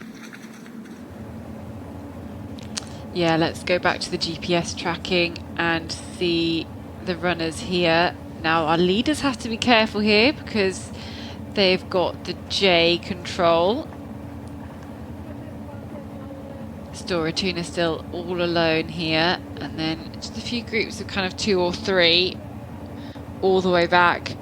Okay, Linné there in the pink colour all the way to the left screen also had problems, as we mentioned, with the control 7. They had the G control that pretty much went all the way to the H control. And now, see Nederland doing a good job there. Lucas Leland getting to that one, and I think Fermtisvilde just seeing the lights in the distance and getting there too. Yeah, a lot of runners really being pushed off to the left here. Yeah, actually. I wonder why. Did they see some lights from before over there, or maybe something about the green? You're kind of being pushed left a little bit. It's hard to tell, isn't it? Do the previous teams go there? I'm a bit confused now. Did the first leg go out there to that controls? Hang on, let me grab the map. Here we go. Yes, that's they had the forking with the first leg, so probably they could have been some slower runners going to that control and they saw their lights.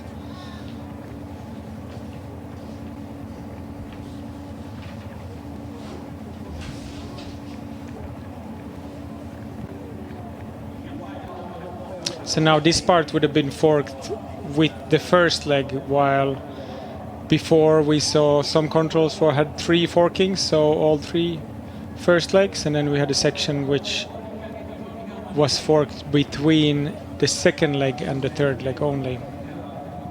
It's so complicated doing the course setting for this when, you know, you're used to a, I don't know, World Cup or, you know, club level relay, national level relay, where it's 3 legs, roughly the same distance. Maybe one of them's a bit shorter, a bit longer. It's kind of easy to do the forkings. But then when you've got like differences of, you know, 7.1k up to like 16k is the longest course, you have to get really creative with it, don't you? Yeah, and you want it to be mostly forked within like the same conditions, so it would be unfair if somebody would have a control in daylight and another team would have to take that control in the darkness. So usually you see splits between, or forkings between the night legs and then forkings between the day legs, but that's not always the case, and we're not going to tell you how it's this year in this relay.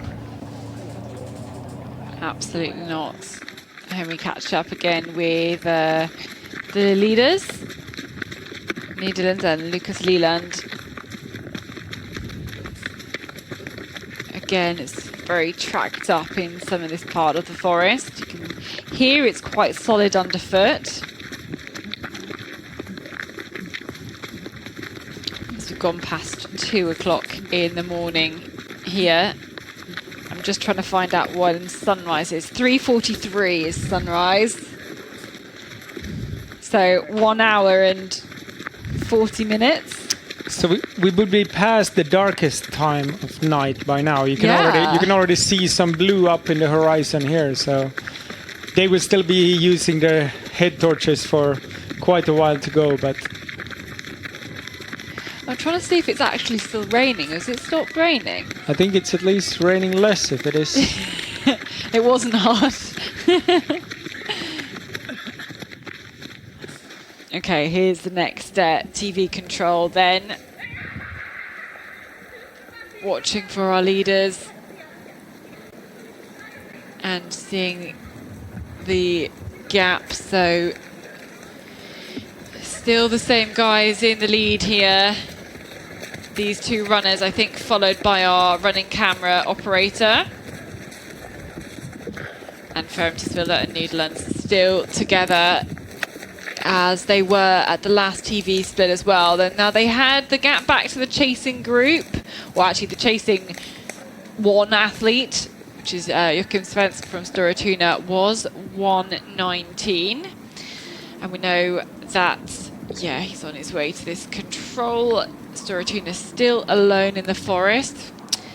I think they have caught up some time to the leaders, aren't you? Yeah, I think looking at that graphic there, looking at the GPS, I think you're exactly right.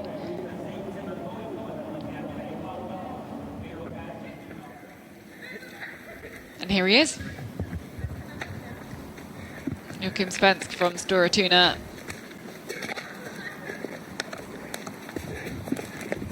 Now within a minute. And of course, this is what the defending champions will absolutely want to see, is their team within touching distance of the lead. Really solid there. And again, look there, Helsing and Synestia still doing well. Maybe catching up another place there. I mean, Topi Sirilainen, so lots of kind of strength and experience there in this run from the national team.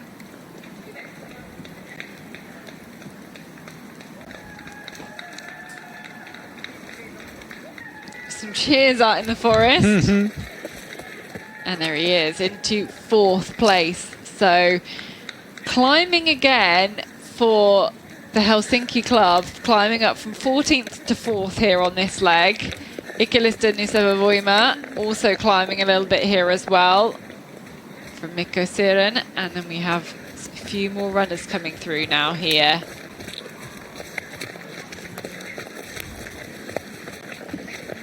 Gustav Runefoss, Simon Harden, Arto Talvin and Timo Sild.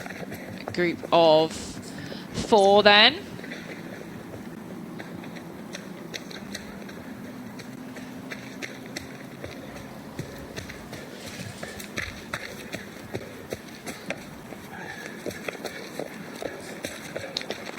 Hoska from Turnmets and Kvyat dropped a few places. I wonder if he can see the lights in front of him. It's 20 seconds from him to that group in front of him now. I think in the White Forest, probably. Yeah.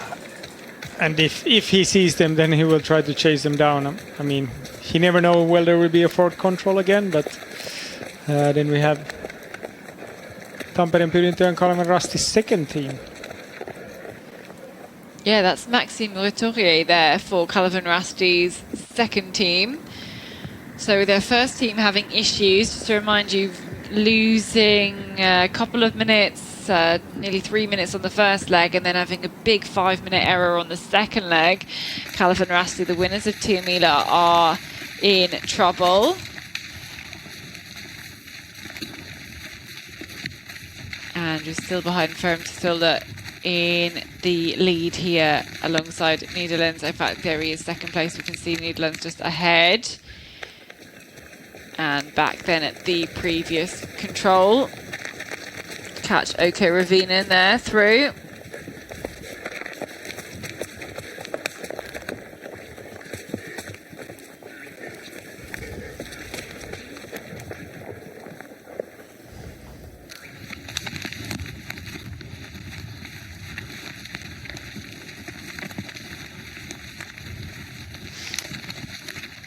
I just love following the athletes through the forest. You can see what they can see nearly.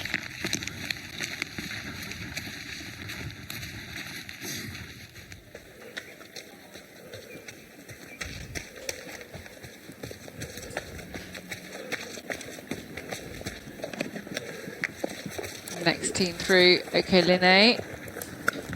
Cornelius Christadlerfeld is Albin Riedefeld actually on the next leg.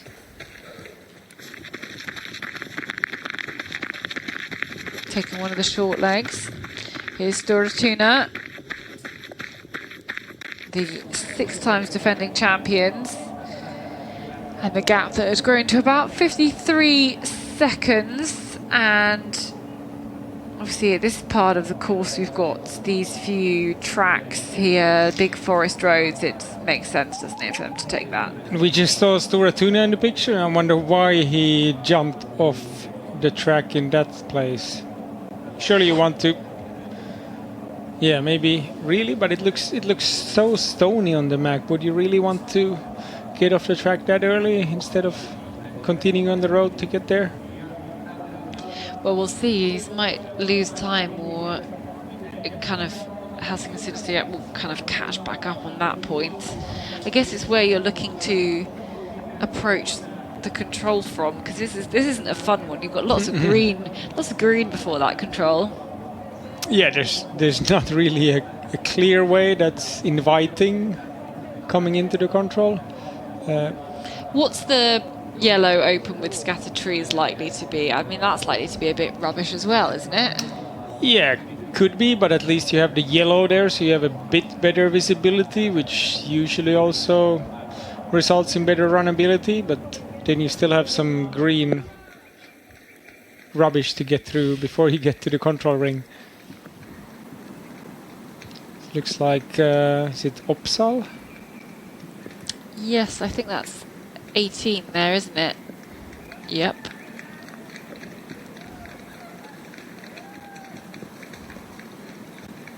They didn't get a GPS West, even if they were 18th last year. It's a bit rude. And they're defending 17th. that. Yeah.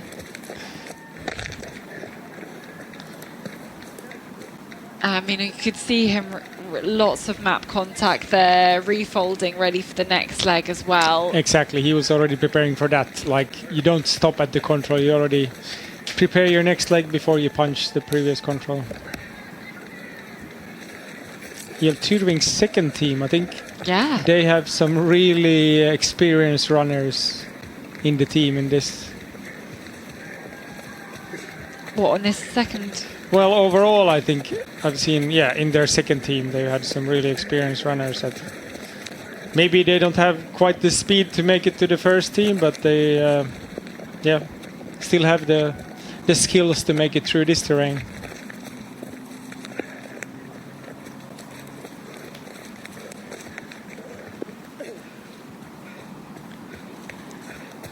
Netherlands' second team, we haven't got their third team. Remember, they were their third team and their second team came in pretty much before we had any other team's second team. What was that, after the second leg?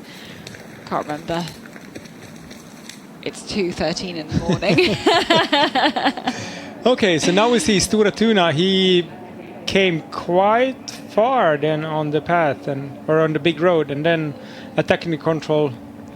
He can get, I don't know if he really planned for this, but now he can get the yellow area here for sure, and then looks like the first teams have found a good way into the control ring. But yeah, seeing that control, there's like 3 completely different approaches going into that control as well. Here's the next teams. They seem to be running quite aggressively through the forest here.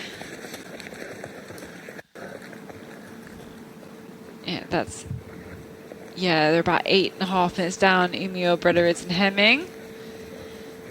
We've got another runner coming through here as well.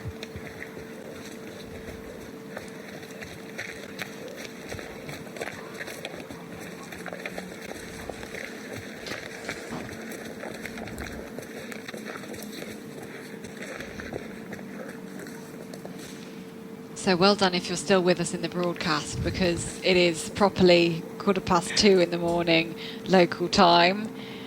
I hope you've got good snacks. Maybe a nice cosy duvet to kind of half doze, maybe half fall asleep. We'll wake you up when something exciting's happening.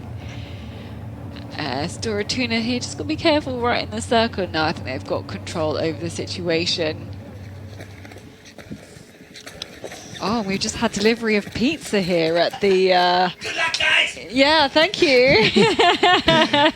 That's the arena chief taking care of us. Yeah, we've got pizza delivered to us. So hopefully you've got good deliveries over where you are. But we're going to have to tear that one up, I think. Oh, it smells very good. But I think I'm going to maybe see a few more teams through, and then we'll turn our mics off and go into some pizza, I think. We can take turns. You can eat as much as you like. I'll go eat some as well. How are you doing with the night so far? Yeah, really well. And staying up? How is it compared to what you expected? I've done a couple of these before. You've run 22? 27, 27? I think. Oh, sorry, miscount. 27. I've done like 3 or however many Jukolas broadcasting. It's your first broadcasting. Is it going okay? It's going okay. It's been so exciting to be really up to date all the time what's happening in the forest, and that's keeping me awake. And I think like even in this position you can learn and see how everybody is doing. That we've heard some of the tactics from the interviews we'd had, and I think it's really interesting to hear that. If you'd be running yourself, you wouldn't be watching through the night and finding the best solutions from the runners doing it the best. And you could hear the birds chirping, and you can see some promises of a new day in the horizon. So we're expecting our runners to the 15th control now.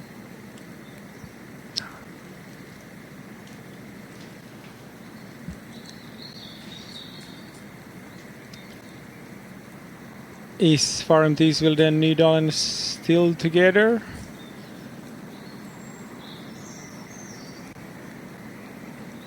And is the group behind getting any closer? We saw they were catching some seconds on them at the previous split, and let's see if that trend continues through this part. We're quite far off to the kind of edge of the map, and this is where the runners are slowly turning back towards the competition center, and hopefully we can show a long challenge that lies ahead of them soon.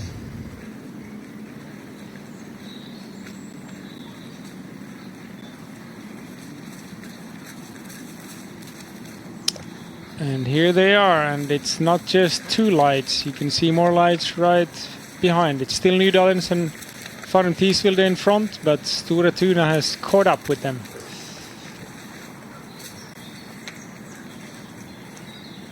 So that's Helsingin Stonisteat also punching with Topi Syrjalainen. We had Lucas Liland running for Nydalens, Nils Elton Jakobsen for Farm Teesville, and Joachim Svensk for Stora Tuna. That was Gustav Runefors for his IFK Göteborg, 30 seconds behind, and MS Parma, Arto Talminen running for them, 35 seconds, and also Simon Harden for IK HP Husqvarna, 7th in 38 seconds behind. And there's more teams coming. They keep on coming. We've got Kove with Timo Sild, Samu Heiska for Turun Metsänkevät, Mikko Sirén for Ikallisten Nousua Voima. We have 10 teams within a minute now. Interesting stuff.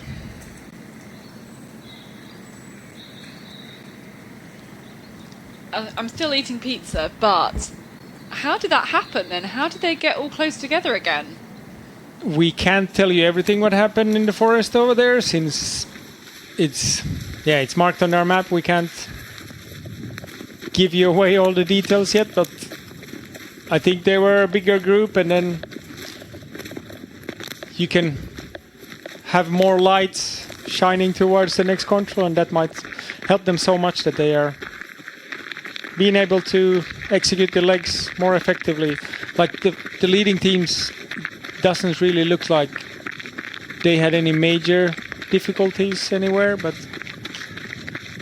just running faster. And what happens now when it's not quite one big group, but surely those teams from 5 to 10, which are some seconds behind there, can see the lights ahead of them now when they're on the road, and they can guess that's probably the leading teams out there.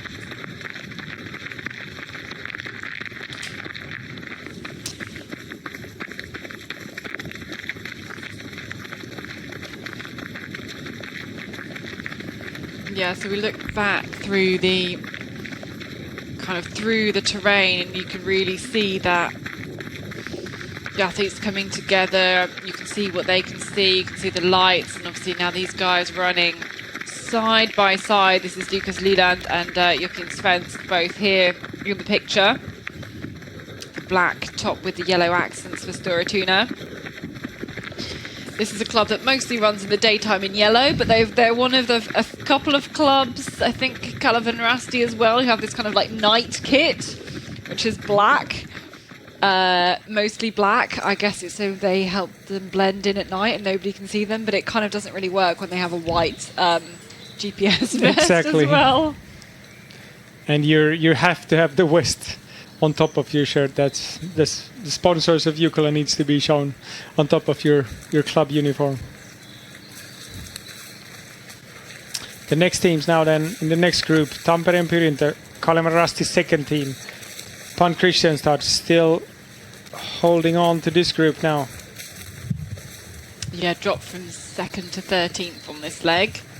That was Severi Kymäläinen for Tampere and Pyrinter, Maxime Ratourier for Kalevan Rasti's second team, and Luke Hedberg for Pan Kristianstad.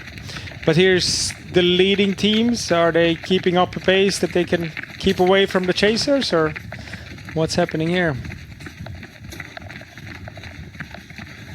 We see 4 runners ahead of the cameraman here, and yeah, and we are allowed to talk about this leg. Yeah, they're on a longer, actually the longest leg of the whole relay. This is 2.2 kilometer long, and we were kind of expecting there to be some route choices here, but all the groups in this first pack is running around on the same road at this point, but still some options later on the leg to make different choices. But I would expect the teams to stick together if they know that this is the lead. It would be safe to bring your team back to the changeover with the big group, a leading group. Yeah, they're all heading out on the track. I mean, that when you've got a long leg in the dark, the longest leg, that's kind of what you're expecting to do. Is taking on a gel here, I think, taking on some carbs. Yeah, you can see putting it back in his pocket there. He probably just had some water when he ran past his cup on the map, and now took a gel to go with the water. I would prefer to do it the other way around, but... yeah, I think most people would. Okay, so further back then, we've seen OK Ravinen through, actually, they're by themselves. We saw some challenges from Erik Kärne earlier on the leg.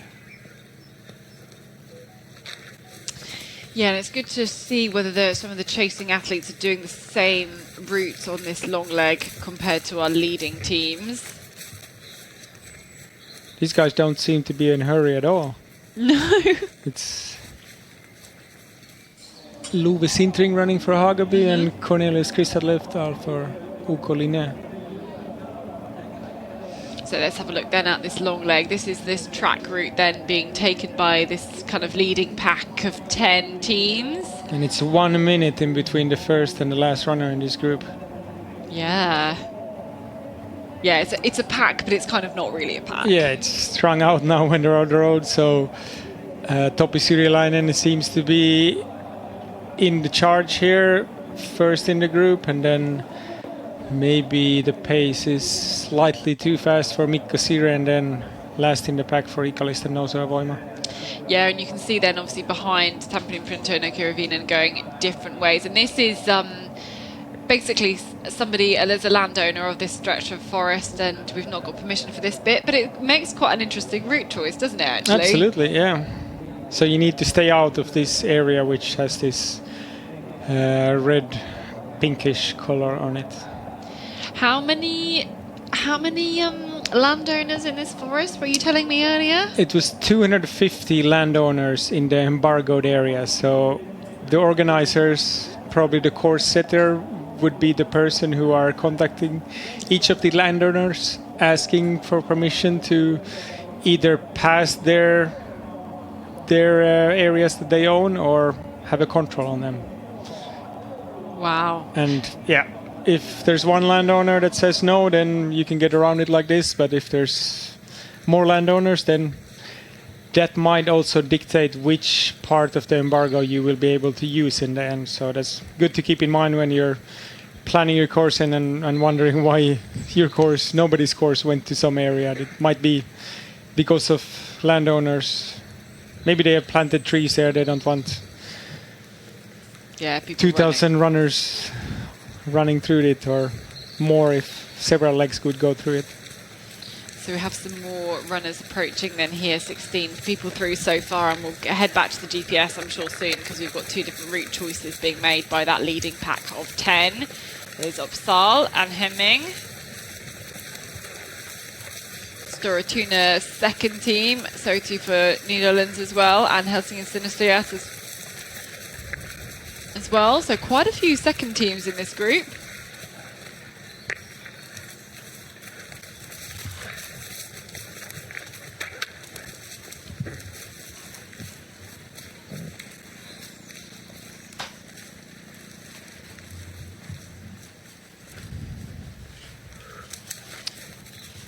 And one runner who's dropped off here is Ikalista Nouseva Voima's second team with Konsta Vanhanen. He would like to be in this group in front of him, but is the pace just too fast for him here?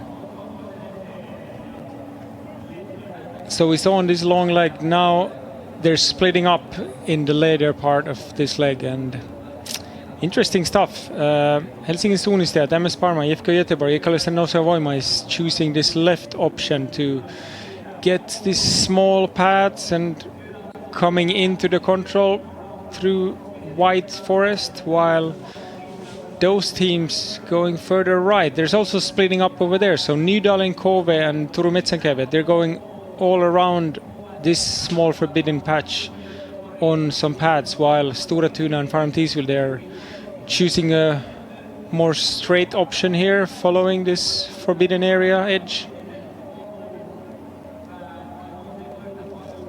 Looks like Nydalen is having a good pace since they're dropping Kove and Turun Metsänkärvet here, but they're ahead of Stora Tuna and Farm Tiesville there. I would guess they come together later again. So even if they were like all in this big pack, they were still splitting up. So strong minds there that you can split from a pack with other really strong teams and do your own thing.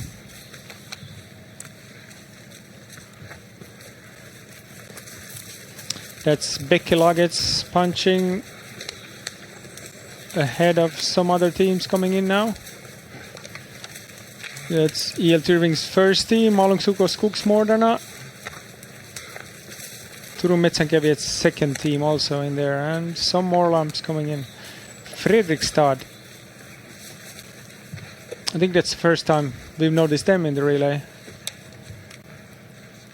And Paimion Rusty was strongly running in the first part of the relay, now dropped back to 36th place. I think they had Jonas Järn on this leg.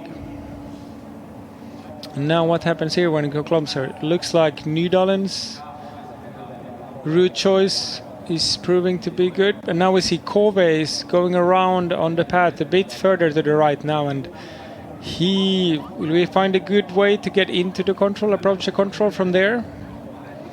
If he can find this whitish patch between the greens here, maybe he can still see the lights in front of him, but I think these teams coming from the left with Topi Syrjäläinen and Helsingin Suunistad, they will probably be behind when they reach the control.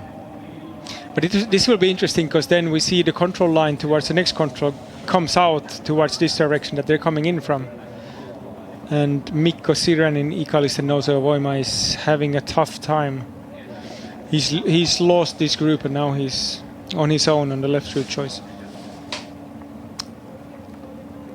And it's a 30-second tail on this GPS, so I don't think Turun Metsänkävi has a clear vision of Stora Tuna and Farum Tiisvilde anymore. It all depends on the exactly the runnability, the visibility. I think that's quite a generous picture. There is a little bit more light in the sky, but the cameras do sometimes kind of play tricks on you, to be honest. But definitely the birds chirping, you can't... Well, it's definitely getting lighter. Yeah.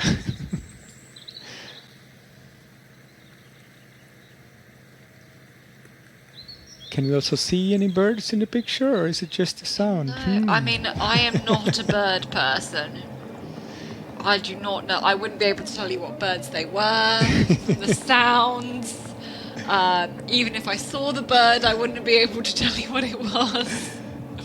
So we saw the group splitting up. They were a few hundred meters apart at some points of this leg, but quite many of them come together inside the control ring at the same time. Looks like just kind of shuffle the order around a little bit, really, actually, here. Yeah, and interesting that this happened in the long leg, but definitely it was a success from the course setter to make a leg like this, that the runners found different options, even running within a group, to take their own choice here. Yeah, then you have compelling different options, and you believe it. As you said earlier, you kind of believe in that, don't you? You believe in that option, and you have to have a really strong belief to leave the group and go for yourself. And I benefited Lucas Leland, I think, the most, but ultimately there's still kind of that group, because Helsingin Suunistad was right at the front of that group. Yeah. And they've dropped behind. Okay, on the way to the 19th control now. And they are on their way back, essentially, towards the arena now. I think the group in the front will be one big group, but then Ikalisten Nouseva Voima and Turun Metsänkävi, this was a decisive leg for at least for this leg, but maybe also for the relay. I mean, this is a group you really want to stick with if you have the chance to do so. Yeah, exactly. Can you see our winner coming from this leading group here? It's more, it's leaning towards that. I mean, we still have 4 legs to go after this, so that's much that can happen, but if you get away with a really strong group like this, then likelihood is high that we have the winner in this group. Well, yeah, as we say, we've still got 4 legs to go after this one. We've got our 2 shortest, though, coming up next. But then our 2 longest at the end, pretty much. So loads and loads of Ks, loads of orienteering still to go. The characteristics will change as it gets lighter. Sunrise is in about an hour and 10 minutes. And then we can look now to the forest for our next TV split. And we'll see our next athlete through here. So was, of course, Netherlands with 4 minutes ahead of 4 seconds ahead of Farum Tiisvilde.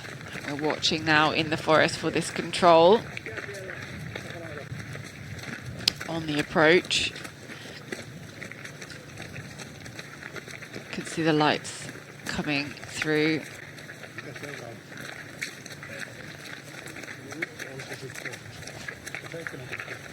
as we should have maybe 6 or 7 or so runners in at this point.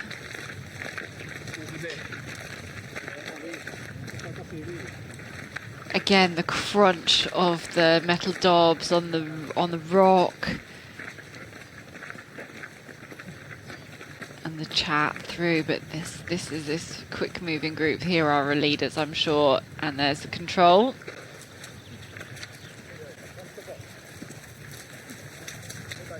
And again, so Helsing and Sinister, Topi Sirilainen pushing himself to the front here. Storatuna in second place, Netherlands. Lucas Leland into third place. Those three all through, no problem. IFK Gothenburg a few seconds behind. That's Gustav Runefors. Kuve still there with Timo Sild, Ferm Tisvilde, with Niels Elton Jakobsen, and MS Palmer, Artu Talvinen. So 7 now. So we had 10 all kind of grouped up at the start of that long leg, and now we are, there we go, there's the 8th runner as well, that's Stephen Harden. We're missing Nicholas Tenoso, Voima and Turu Metsänkabelt from that pack of 10 that we had earlier. Yeah, you could just get a sense, even when they were on the track actually, that that they were struggling, that they didn't have the pace to match with the others. And I think once they hit the terrain again, it proved tricky. So now we can have this look. We've been like dying to show you this for the last 3 legs, because this has been a section of the course. You can see really quite spread forkings there, and that is where we've seen a lot of the mistakes. Definitely the end of the first leg, slightly fewer but still significant ones at the end of the second leg. And obviously this group now is heading there. We're going to keep a big eye on their GPS tracking, because it's, I think from you running there, you earlier talking about how suddenly the visibility just kind of drops. Even if it's white forest on the map, suddenly you just get to sections, maybe you've got a few kind of different types of trees with lower leaves, and they just block your view quite a lot, and then it really can make it very tricky. And of course lots of different directions, different distances of controls as well. It's where we've seen a lot of difficulty earlier on, and yeah, it's going to be really interesting to see whether the teams here are going to be able to manage that. Of course, they've gone a long old distance already 11.2 kilometers. And this is we can have a little look at them here. Looks good for Helsing and Sinister here for the K option. Storatuna and Nederland need to take care there, as they've also got the K option. And then everybody with M. Have 2 of the controls. Yeah, nobody's got L. Yeah, nobody has L at all. This is so strange. But L is where, you know what, L is where people struggled a lot, I think. L was the one everyone was having trouble with. So that's actually interesting that these teams have all had L, actually, and they've got through it okay, and they're still here. Because sometimes you'd expect, yeah, if L was a tricky one, they'd all have now have L. Yeah, that one did seem to be the hardest control. I think obviously there's a lot of white featureless forest in the run up to it. Maybe M's a bit more distinct with that bare rock and the top of the hill, and maybe the marsh and the re-entrant on the way into it as well. And I think it also, the surface on the ground changes a bit here. It's more of this rocky ground, these small black rocks that you can see, meaning that it's physically hard to get through those areas. And even when it's white on the map, I felt like it was a bit more rocks on the ground than in previous parts of the terrain here. So you're tired, you've already been running for quite far, and then you get thrown into this part of the terrain which is less visibility and also the rocky surface. Yeah, maybe some of those who had K going, like trying to avoid the green, but I think they've lost time from doing that. Like, Nederland has lost time, definitely, and Storatuna compared to Helsing and Sinister from going around that K control. And actually now, I think it was Turen Metzenkeviat in the like 10th place needs to be careful now because they really need to divert around this green to go to K as well. And that for me is always quite tricky when you're, if you're taking the straight route through, you just set your compass bearing and go. But it's actually a lot more difficult, especially in the dark, to take like a banana-shaped route and banana your way into that control 10, especially when there's so few features here, because you're not properly running on a compass bearing because you're changing direction all the time. You have a bit of contours here that you can use, remembering it's 2.5 meters contour, so it looks more clear on the map that's actually in the terrain then. But I think Turmets and Kevin is doing a good job bananaing their way into this control.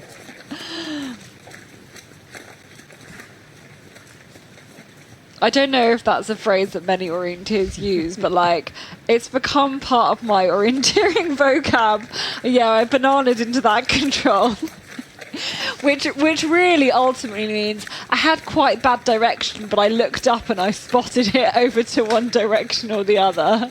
You don't really want to banana your way into a control. So Akira Vinen just through there. Eric Hearn still in 12th position. Maxime Lourdurier from Calvin Rastu's second team in that group 2. And which control is this one that we're looking at? It's number 18, 19, I think. 19. Helsinki Suunnistajat is now going off to strange direction. Oh! They should be having Control K next. And I don't know where he thinks he is. Yeah, well, I mean, he's about to approach the road and hopefully can look left and see look right and see the bend, look left and see the drinks control, which I guess is on a bit of a, like, hard-standing car parky kind of section. And yeah, he notices. But that's not... I mean, you can already see, because he was ahead of Storatuna. It was basically with MS Palmer and Fermtisvilder and everybody else there, right? Yeah, he went off to a strange direction, straight from the previous control. And yeah, we'll see now some of the other teams, Storatuna and New Dawn, will also come to the same control. So maybe he saved it up pretty well here. Still, why is he staying on this side of the green now for so long? That's really odd because he was running so well and actually doing a really good job. So maybe it's suddenly finding yourself alone and you're suddenly changing the tactics, maybe, or like you're that's quite a safe option, going all the way along there and then taking quite a sharp angle to get to that control. I mean, the change shouldn't be so different because he was leading the route before, so he was doing the choices and navigation and choices before. It's different if you're in back of the pack. Then you might have been just relying on the others' navigation and then you need to take charge yourself. That can be challenging, but I think Topi Syrjäläinen looked like he was ahead of the pack in that long leg, the longest leg in the whole relay.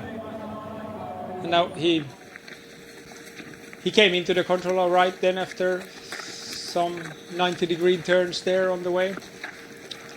But we have the group who had the different forking is clearly ahead of them now when they're coming into the next control. Yeah, I wonder if that has also played a part in this relay. I wonder if the forkings, I mean, are a little bit different lengths or different in difficulty to execute. I mean, obviously, we know that is actually just a mistake there being made, but it kind of has. We've often seen it change up quite a lot after that route choice. But there we go. AFK Gothenburg now in the lead after the women run one Venla earlier on. I said earlier on today. It's actually yesterday. Exactly. Now, MS Palmer and MS Palmer, Artu Talvinen, just seems to be really solid here and has pulled up on this leg from 18th into second. Yeah, I think he has been together with EFK Gothenburg for a big part of this relay, and they're working together really well, those two. I think Gustav Runefors new into IFK Göteborg, so he would not really have the experience of running for this team in this position before. So really solid job from him so far. Yeah, and he's just made it into the WOC team, I think, for Sweden, running one of the competitions. I can't remember which one now. I think he was not running both individual races, but he'll be running one of them. But then now here comes the group then. Helsingin Sayat still leading the group, as you mentioned, with Storatuna, Netherlands, QV, IKHP as well. And this is Gustav Runefors in the lead. In the lead and kind of skipping, climbing over these bits of vegetation here. And on his way back towards the arena. You can really tell how difficult this terrain is. You can kind of see him kind of losing his balance sometimes and having to regain his balance. It's a lot about kind of core strength and agility and all of these skills that are actually really underrated or like not mentioned, not talked about much. These physical skills that are talked about much in orienteering. You know, we're always talking about the speed and I kind of, just strength in a very abstract sense. But actually a lot of it is so much about, it's about coordination, it's about core strength, it's about ability, it's about, it's about changing direction. And that even is in sprints as well, where you have to have a lot of acceleration, deceleration and agility that you should be adding into your training as well. It's not just about who can do the running the fastest, go in a straight line the fastest. So it's actually really good to see that demonstrated here from these fast runners going through to this control. And again, heading into this really flat section in general on their way towards the last few controls. And this is whenever the athletes have headed into this direction, they've really got to be solid with their compass. So we'll see whether these teams are able to do that. We're behind Niels Elton Jochumsen from Fermtisbilder still here. And obviously he's got the runners ahead of him. MS Palmer and IFK Gothenburg.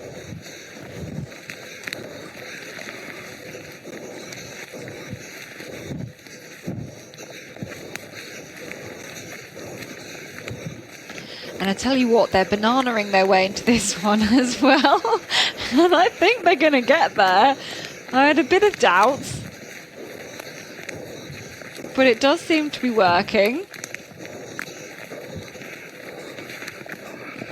The chasers are actually executing this one much better, I think. At least they are at the moment. And then here is this pre-spectator control, this multicoloured car that we've got here. I won't tell you the brand of the car. You'll never guess it. You'll never recognise it. And here are the standings then. After nearly 13k on this leg 3 of 7. 3 runners again. A group of 3 in the lead and then back to a chasing pack. But we've already seen this. We're only in leg 3. We've seen this a few times in this relay so far, like a group of 2 or actually quite a lot of times 3 runners out there. They have a good job, they pull away and then they get reeled back in again.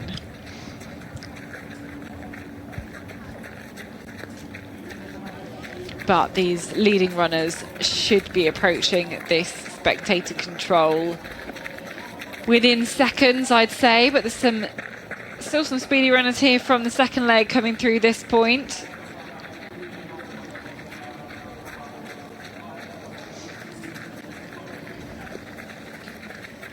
and you'll be pleased to know, if you've never done this relay before, there are lots of, at every control, there's like 5 or 6 different punches that you can use. And I think here they are, the quicker runners coming through. Here you can see the very bright head torch there of, I think, will be our leading runner. Can I see some blue? Yeah, I can, because it's IFK Gothenburg and it's Gustav Runeforce here, approaching the end of this third leg. And note only Arto Talvinen from MS Parma is keeping up with him. Farum Tieswilder's Niels Elton Jokumsen is losing time here. I mean, they've been running for an hour and 15 minutes now, and look at him, he's done. He still has to manage to one more control before he can get to the changeover. Yeah, he really is done. Is giving it everything and trying to keep up with these fast-moving guys. This is Doratuna and Cuvée as well, and Netherlands in pain, all sweeping in together. And we saw the difference formed in the last forkings of this leg. And they're running stable, but they're just a bit slower than those in the lead right now. So there's Doratuna now 1:17 behind. So yeah, not quite as fast as the leaders, just dropping a few seconds here or there, but actually Doratuna managing to get a little gap now on these 3, 4, 5 runners maybe here. Passing as soon as the Netherlands, Cuvée and IKHP, as they start to think about the end of the course, the exchange, the handover. Here's our leader. And here's Gustav Runeforce striding out here. Look at that. He still looks really good in the running after this nearly 15-kilometer course.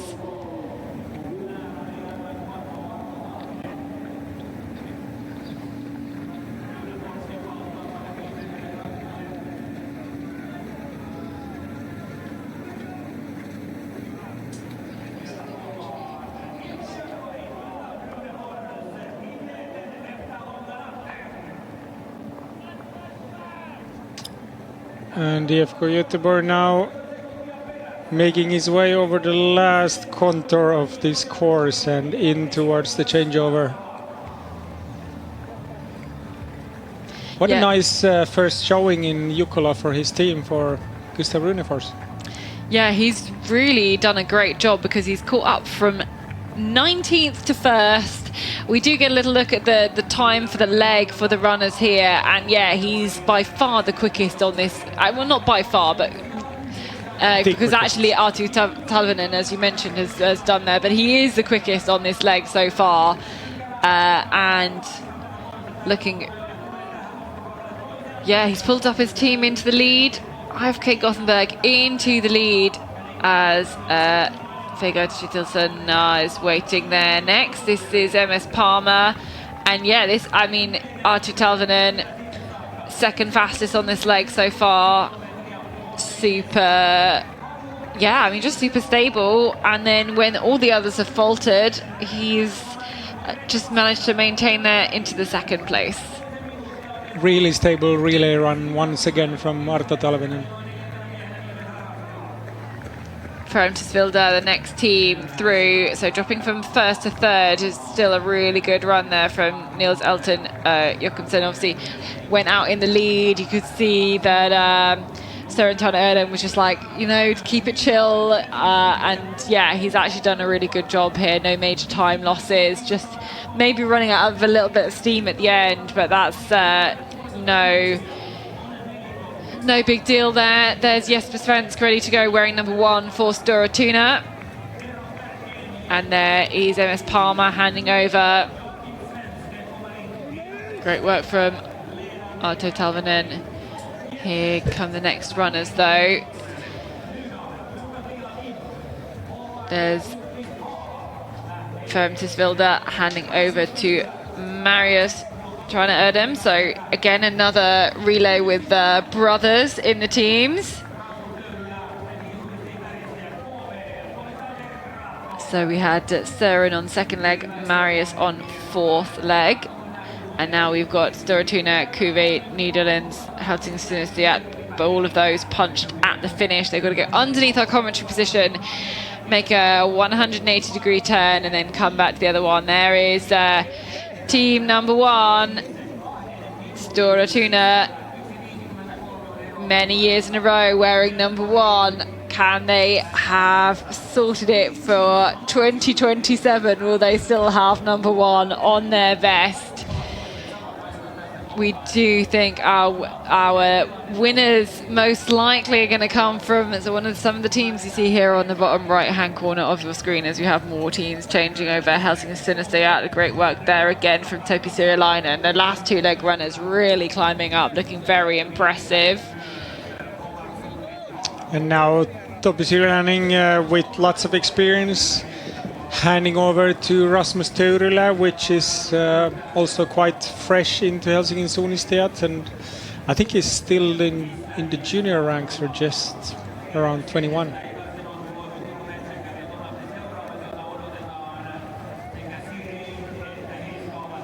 And then these 2 teams which had it a bit rough in the last part of the relay, Ikalisten Nouseva Voima with Mikko Siren, and for Turun Metsänkävijät we had Samu Heiska making it towards the last controls before the changeover. And then we have a bigger gap until the next teams, and I think this is the gap where it's really hard to close in to get back into the fight for the win here. Yeah, because the gap to those chasing teams, and who have we got in there? Ravina and Tampin Printer, that's now more than 5 minutes to the leaders for those teams that we just mentioned, and that's going to be hard to come back. You're going to need a significant number of errors from a significant number of teams in order to kind of push yourself back into kind of a top 3 position after that one. Next heading out is the course setter of last year's Jukola, Olli Markus Taivainen, who stepped up into the team after Teemu Oksanen had to withdraw late this week, and we've seen Olli Markus Taivainen do great stuff, but that was 10-20 years ago when he had his prime, so let's see how he can handle this. Definitely has the experience to do it well for Ikalisten Nouseva Voima.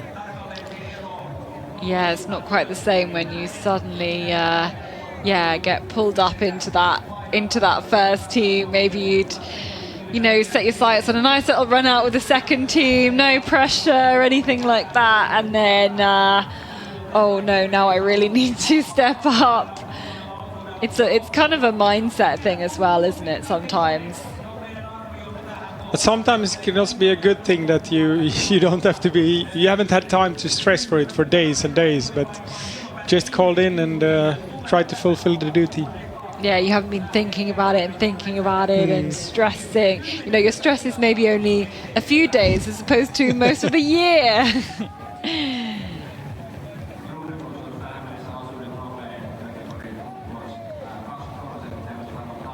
Great to see Mikko Siren back running in the leading pack or close to it. This is Johannek Larsson waiting here for Samu Heiska from Turun Metsänkävijät. Making sure the mustache is in the right angle when he's heading out on his leg. It's essential. There's, it used to be only Max Petter-Bejma with a moustache in orienteering. It was very clearly labelled the fastest moustache in orienteering, and now it's got a lot more competition going on. Certainly.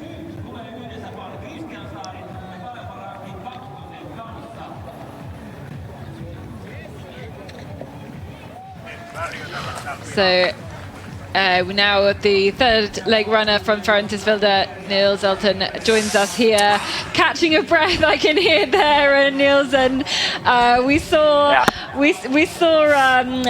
Søren handing over to you, just be like, he gestured, saying, "Take it steady." I think to you today. And so, how was your run out there? It looked pretty good, pretty stable. Yeah, I mean, I was so nervous. I was actually set to run the second leg, but we switched around. So I was a bit nervous to do the long leg. And I made a pretty big mistake to number one. I was just so nervous into the control. But then I saw Nydalen, and then I just ran for it and just pushed. And then we were together, and then out all the way back we met the other group in the very difficult area. And from there I was just so tired, and you just have to keep up. But it was very, very fun. Yeah, it's not easy to try and regain focus after a mistake to the first leg. How do you think you were able to do that? I don't know. I just said to myself, "There's no sauna if you don't keep up." So I just had to keep up. And I mean, I saw Nydalen at control 5, and I was just like, "He's a good runner. I need to keep up." And it was not that difficult. And I know I'm strong physical, so I kept up. And on the long leg home, I just went with the Stor Tuna, and then from there was a bit sketchy, but the pace wasn't so fast in the first. Yeah, we were actually surprised how much it was splitting up on that long leg as you were heading back south, and we were really surprised. So clearly you just picked a guy to follow, did you? Was that your tactic? I mean, I was with the group, and I saw Stor Tuna go through the a bit shorter route, and I thought, okay, I'll go with him.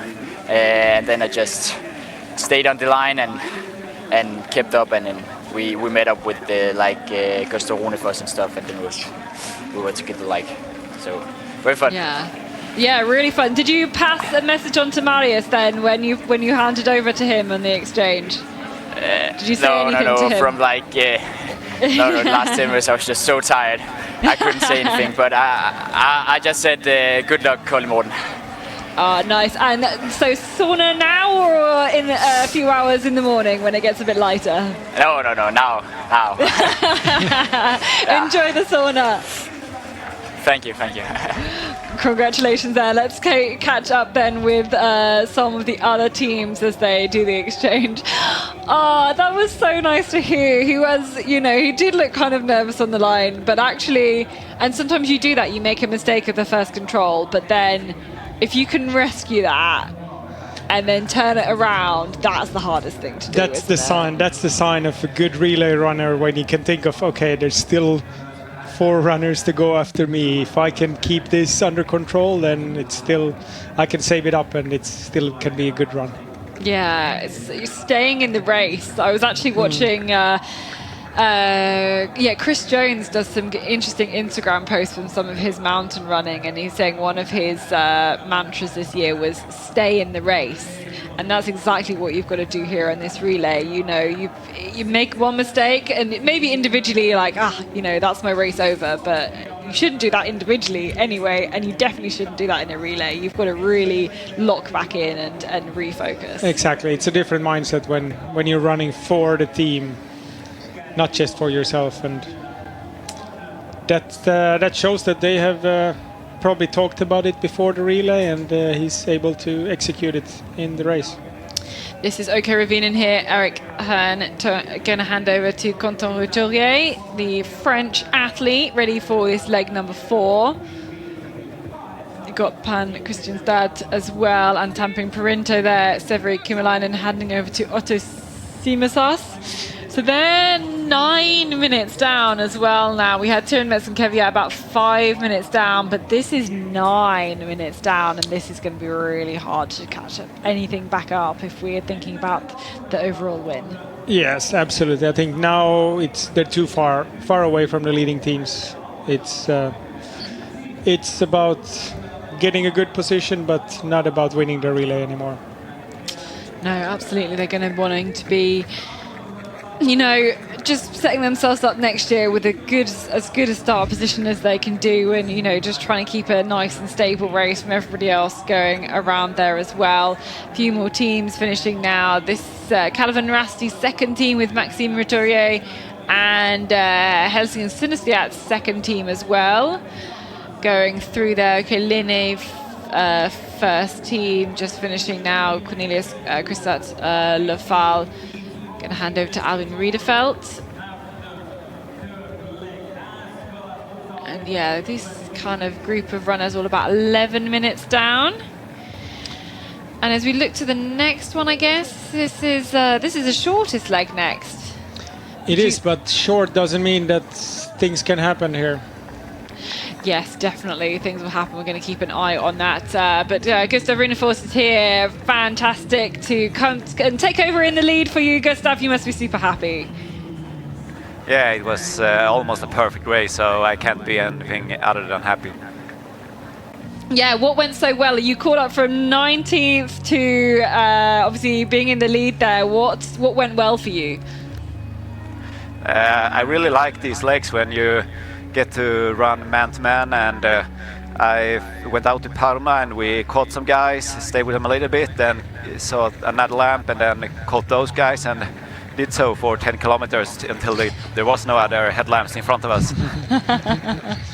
Nice tactic. Yeah, super satisfying. And yeah, clearly you and Arto really worked well together. Was that really motivating, having the two of you catching up people together? I would say it was more frustrating, since every time I turned around he was still there. Everybody else dropped off, but he never dropped, so yeah. But I guess it made me frustrated and angry and made me run better, so I should thank him, I guess.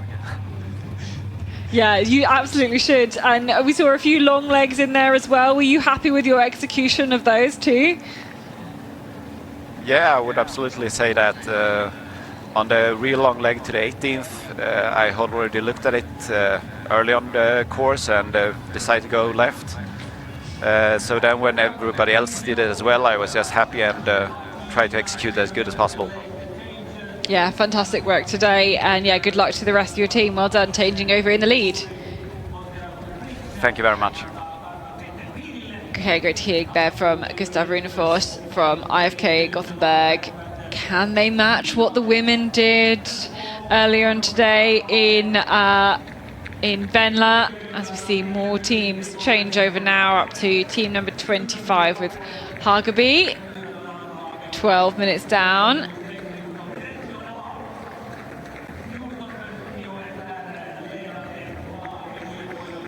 And then the next, so the fourth leg teams well underway on their course, and we will catch up with them shortly. We'll see a few more teams on the changeover here.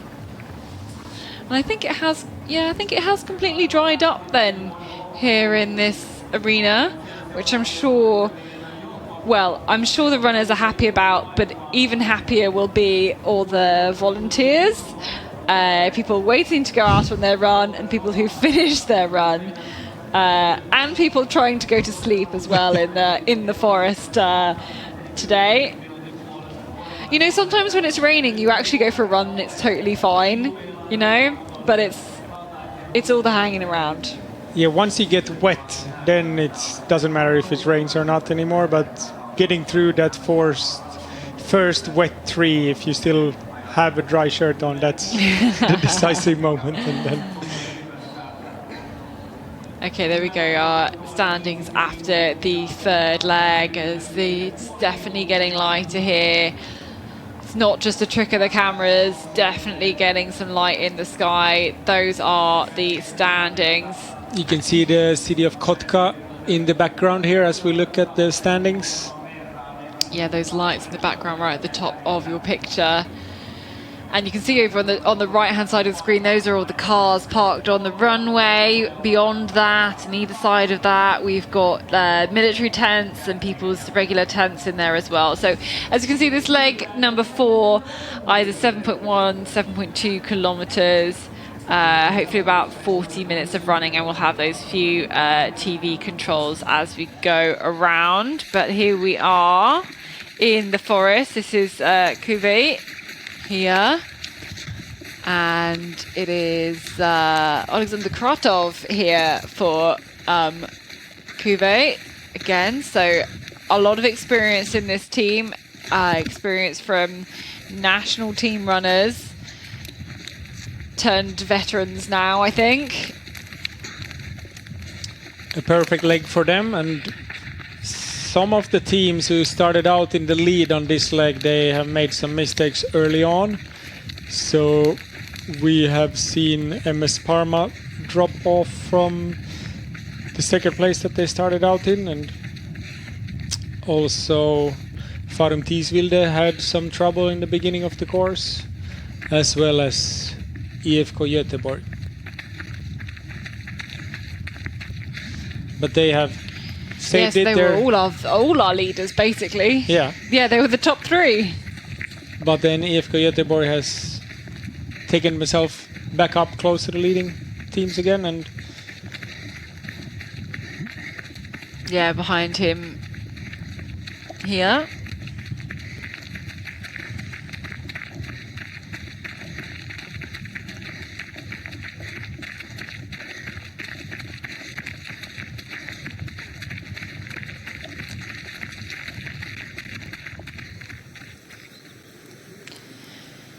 Okay, so camping out in the forest, ready for our first TV control here. They should approach from down the slope.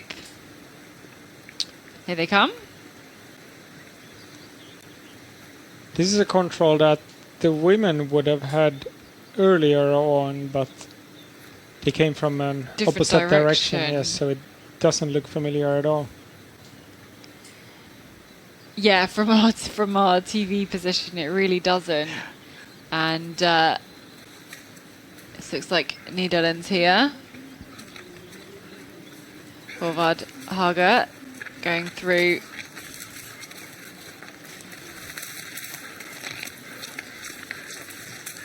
And he started out a minute and 39 behind the leading team, and now the skier interior is taking him up to first place.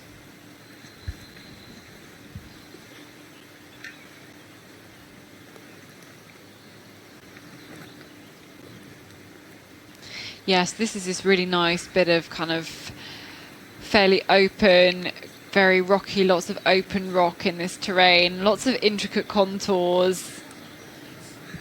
Definitely the most intricate contours. There is a little bit of climb, not much, I hasten to add. And of course we also had Vegard Kittilsen for his IFK Göteborg right on the heels of Håvard Haga. And now these are number three in the relay. Helsingin Sonistet with Rasmus Teurila together with Alexander Kratov from Kobe. Yeah, 1 minute down exactly. I think these two runners probably have 20 years of difference in their ages. Let's see how they can handle the challenges on the course.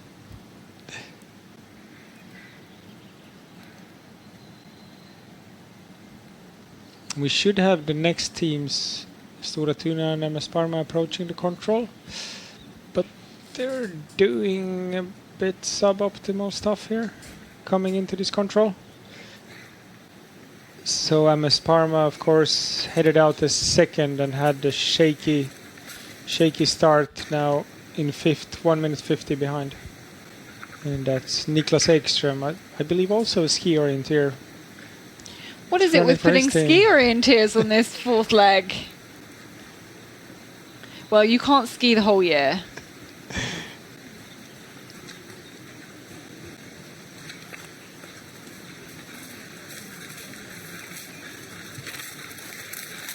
And now it looks like it's raining again where these runners are. So I was just looking up the stats from, as you said, Rasmus Teurila and Alexander Kratov. Rasmus Teurila, bronze medal at the middle distance at JWOC last year. Alexander Kratov, 2 bronze medals from the World Championships middle distance, but back in, I think, 2014 and 2017, I think it was. Yes, in Italy and Estonia. So yeah, 2 opposite ends of the spectrum there, but both with middle distance success on a very short middle distance course. Very suiting for them. I don't have their date of birth, though, to compare their ages, but let's just say significant differences. And I think that's the beauty of... Alexander Krotov was probably running Jukola before Rasmus Toirala was born. Yeah, it's very likely. So, but that's like, these legs, the 4th and the 5th legs, you can have a young, a bit unexperienced runner here, but also it fits well for those past their prime physically, but they still have the skills to handle lots of tricky controls in a leg like this. Yes, so Storatuna also losing, I think, some time here. Yeah, losing about a minute on the leaders.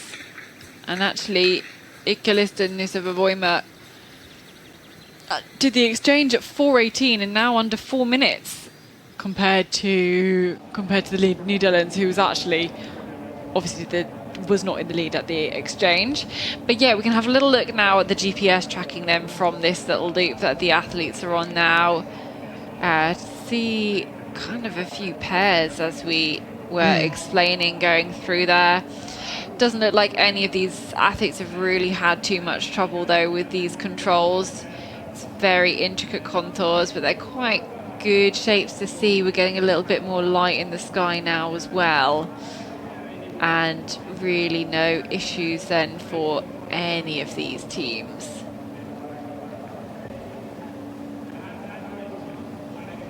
In fact, actually, MS Palmer should have been caught by Storatuna there.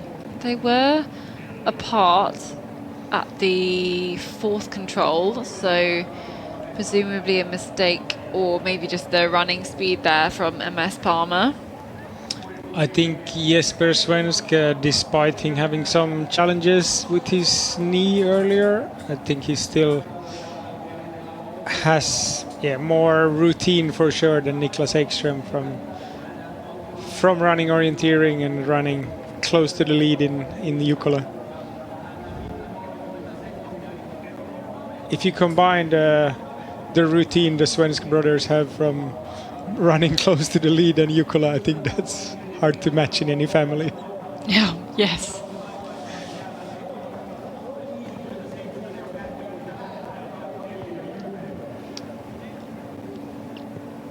But it's also the fact they've been doing it for years and years. Obviously, a big part of the success of this team comes from that family and competing together as that set of brothers. And I mean, maybe it's time, for those who don't know why Jukola is called Jukola as well, maybe we'll get back to that as well, because I think lots of international runners won't know why this relay exists. So we'll tell you about that one, just as we see these next few runners through at this control number 4. Every time we come back to this control, it's getting lighter and lighter and lighter.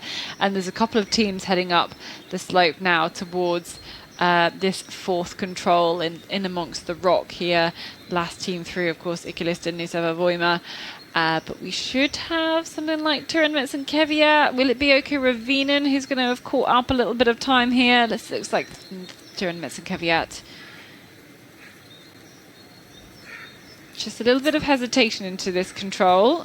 There we go.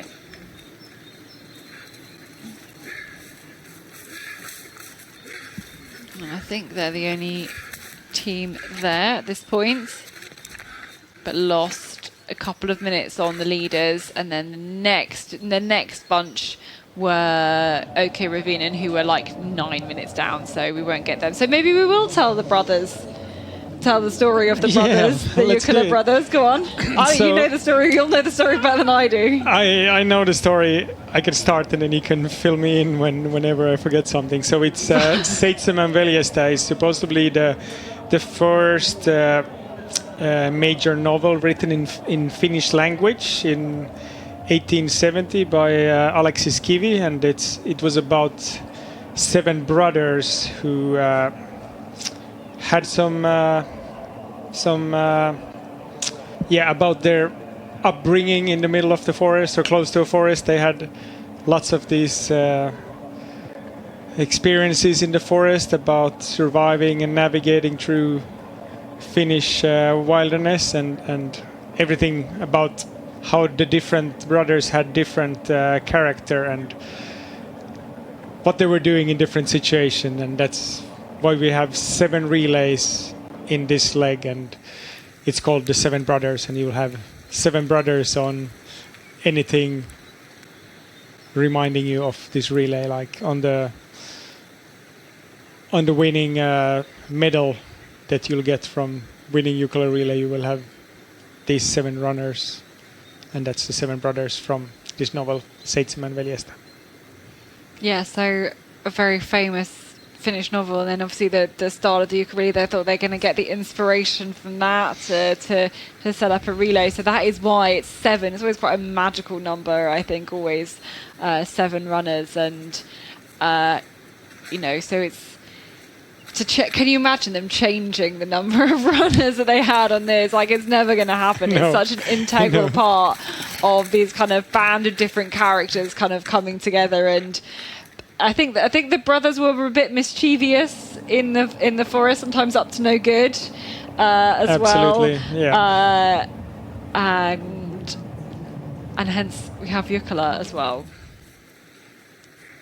And of course, Jukola is really like a cultural thing in Finland, and yeah, every Finn probably knows what the Jukola relay is, and they would know somebody who has run it once in their lifetime, and something that it belongs. It's the start of summer, and always happens a week before midsummer. Everybody knows that this is bigger than midsummer for many Finns.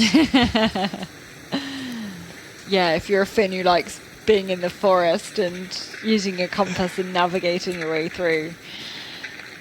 We have plenty of forests in Finland, so you can do it anywhere in Finland you are. You absolutely can. Okay, so we've had a few teams then through here, around 9 minutes down. IKHP, Calvin Rassi, second team, OK Linné with Albin Riedefeld, Helsingin Sunnistijat, Lukas Valtonen, Brederuds with Oliver Lundberg, all through here. Just trying to see. OK, Ravinen's lost a little bit more time. Actually has lost a lot more time. There's Tampering Printo into there. Now OK Ravinen just come through here. So dropped from 11th to 17th. Tampering Printo's also dropped a couple of places there. From 13th to 16th. Yes. So kind of a little bit of a change. This is mostly runners who did actually go around in a very similar position, just kind of changing order there too as well. So, okay, we're now at our next TV control, and this is the leader, and it is AFK Gothenburg, Vegard Kittelsen, on his way through here, and there's Nydalen as well, Håvard Haga.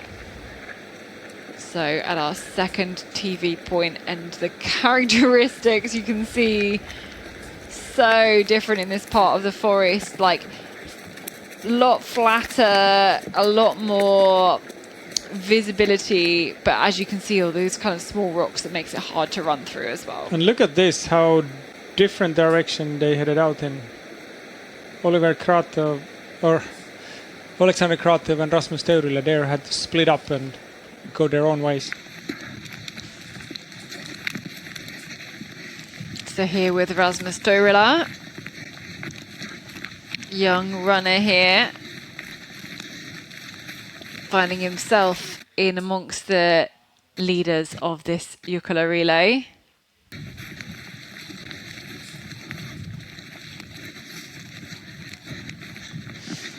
And we know that Helsingin Suunnistajat has Olli Ojanaho, Matthew Perrin and Tuomas Heikkilä, who just ran a 13:25 5K still to come in the relay, so they have a really strong ending of the relay. Yeah, that's a way to lay down a mark, isn't it? And make all the others a bit scared in the run-up to the World Championships. What was the time? 13:25. It's probably 25. Yeah, not many orienteers. I think maybe Anders Gärderud is the only orienteer who has posted a faster time ever in the 5K. So MS Palmer and Stora Tuna together here, and they've actually caught up a little bit of time on the leaders here. Not much, but a little bit. So kind of shows kind of the difference in running speeds here. It's all fairly similar in amongst these leading few. Still behind Rasmus Toirala.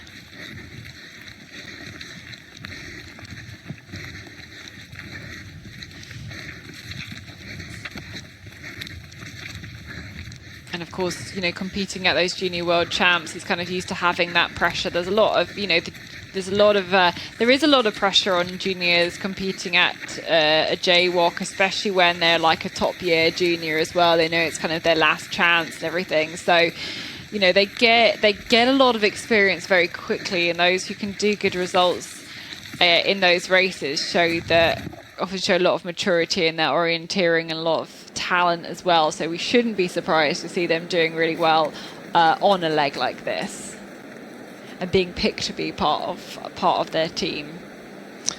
Exactly, and I think this is a great opportunity for those young runners to grow and get more experience from. Yeah, if you run in a situation like this, you feel the pressure, and if you're able to cope with that, then that will also push you forward in your individual performances later on in the summer. So what, leg 4 was it? Was that the first leg you did you say, when you were 15? Or leg 4 or leg 5? Probably one of those. Yeah, one of those. They're always been traditionally the shortest 2 legs, and Jukola kind of keeps the leg characteristics kind of the same year after year. So, you know, if you talk about... They don't have to, though, do they? Really? They can... Yeah, they could split it up, but I think this is a nice way of doing it, that you have, the challenging long legs, the last leg being the longest leg traditionally, and you would have to put the last leg, the strong runner of that leg, and you saw Farham Tieswilde being a bit confused here with what Olli Markus Taivanen from Ikalisten Nouseva Voima was doing, and they chose quite different directions to head out. Yeah, they absolutely did. As they should. And we've got Stora Tuna. So yeah, there were question marks around Jesper Svensk's fitness. What was it, a knee injury, were you saying? I believe it was the knee he had troubles with. So yeah, he has not had the best training background in the last few weeks, but still has the routine. Yeah, and if you've got the mindset and the drive, I mean, you know, it's not always the most healthy thing to do, but some runners are great at just pushing their body through a pain on a race like this. I remember seeing Kasper Fosser at one of the sprint races, I think maybe in Borås in the World Cup, and he was like quite a bit injured coming into that one, and he still like won it. Yeah. And he was clearly in pain in that race, and I'm not sure it's necessarily very good for his long-term health and fitness, but it was astounding how he was able to push and be competitive with all of that injuries. And some runners can just do that, although I feel like I have to qualify and be like, not always the best idea. Anyway, those are 2 leaders through at this point, still together. Yeah, still to get back to that, I think this is probably the highlight of Jesper Svensk's summer and his season, so maybe he will push through some pain if he has that, and the next week doesn't matter so much for him. Then we had Helsingin Sonistöt and Kobe come through quite close together again. Yeah, this is really bringing these teams right back together again, because, yeah, the gap is narrowing and narrowing. Although actually this is fairly similar. Actually, this is actually fairly similar compared to the previous TV control, actually. But let's see for the next ones, because we're looking for MS Palmer and Stora Tuna should be the next few through. At the moment, it looks like the fastest out on the course there is Håvard Haga, I think, running the fastest alongside Alexander Kratov and Rasmus Toivola.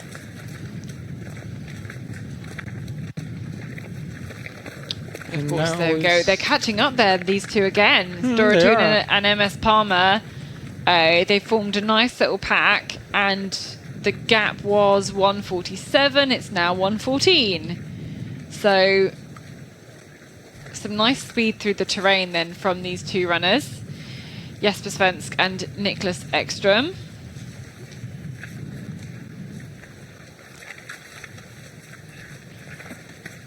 And then the next pair to come in should then be Faron Tieswille and Kalista Nosua Voima, if they're still keeping together as a pair. Yeah, and there don't seem to be any mistakes from these leading teams at this point. It all seems fairly stable. Yes, they're doing a great job. Some had the shaky start of the relay, but now it seems like they're doing good middle distance orienteering as you should on this leg.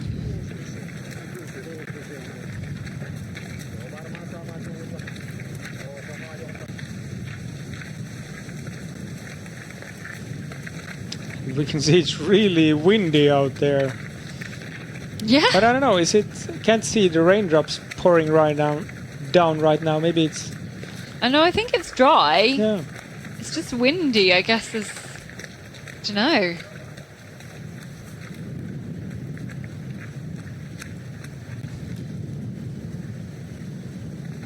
It's 3:30 local time, 3:30 local time in the morning. And the sun's beginning to rise. And if you're, I mean, what is the worst leg to go out in terms of like time that you have to get up or something? Is it the last leg, or is it say if you're fifth leg and you're getting ready to go out now, what will your routine have been then if you're getting ready to run at like 4 o'clock in the morning?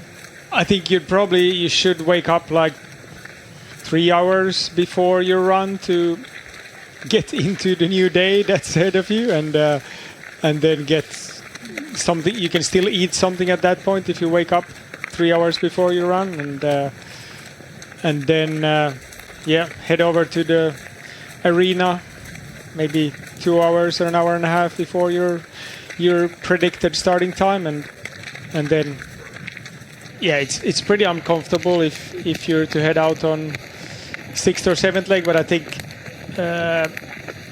those you can still, maybe if you're an early person, then you could be awake at that time, 5-6 o'clock.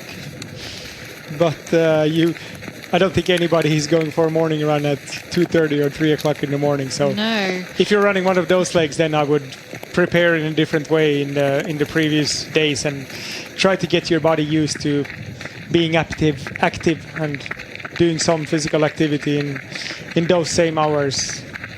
So that means what, in the week before, getting up and just running at 4 o'clock in the morning?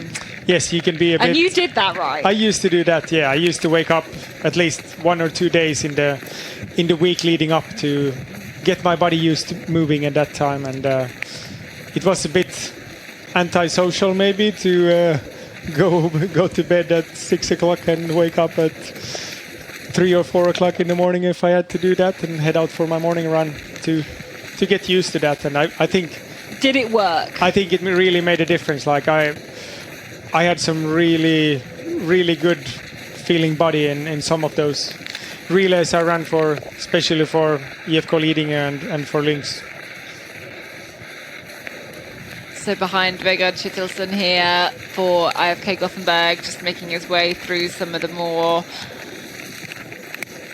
less visible bits of forest as well.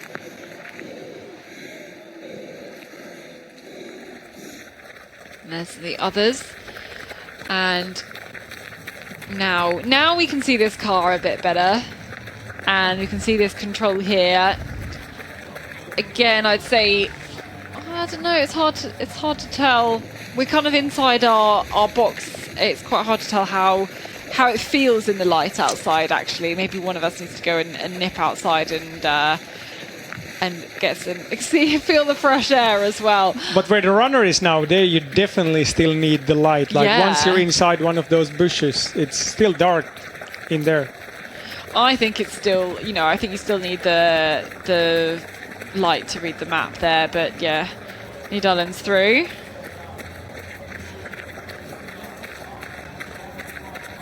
Already here. And then we're looking out for the Gothenburg team next. He was 5 seconds behind last time we saw them, but He was, but he's where is dropped he now? back here. And we know there's other runners on their way. Can we see the blue and white? Here he comes. Yep, here he is, number 5.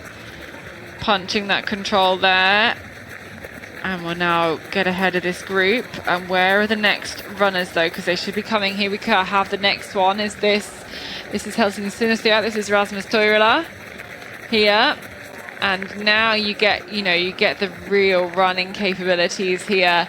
This is Alexander Kratov in the yellow sleeves here. The Ukrainian former world medalist. he's already taking his lamp off his head. Yeah. Is it light enough for him, you think? Or did he have some technical issues I with think it? well, why would you take it off and not run? It's easier to have it on your head, it isn't doesn't it, really than make to sense. hold it. So maybe there was some issues. Or maybe he just wanted the light to look at his map width, and then he doesn't like... If you have your light on in these conditions, then everything outside of your light beam will look darker. If you turn off your light or use it only for map reading, then you see everything around you already.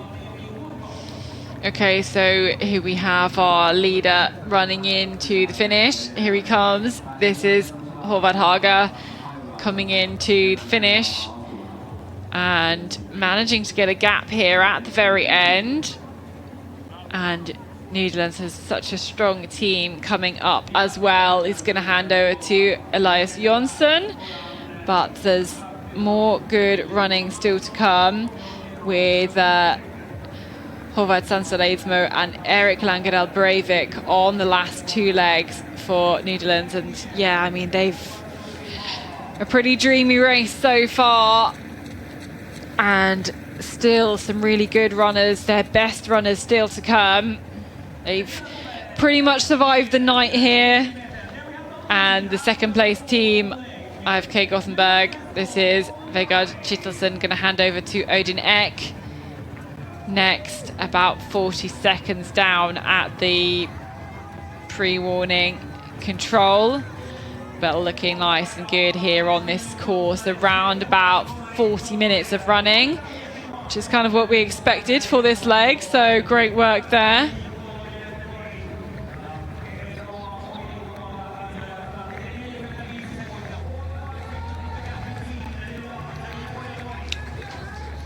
We can take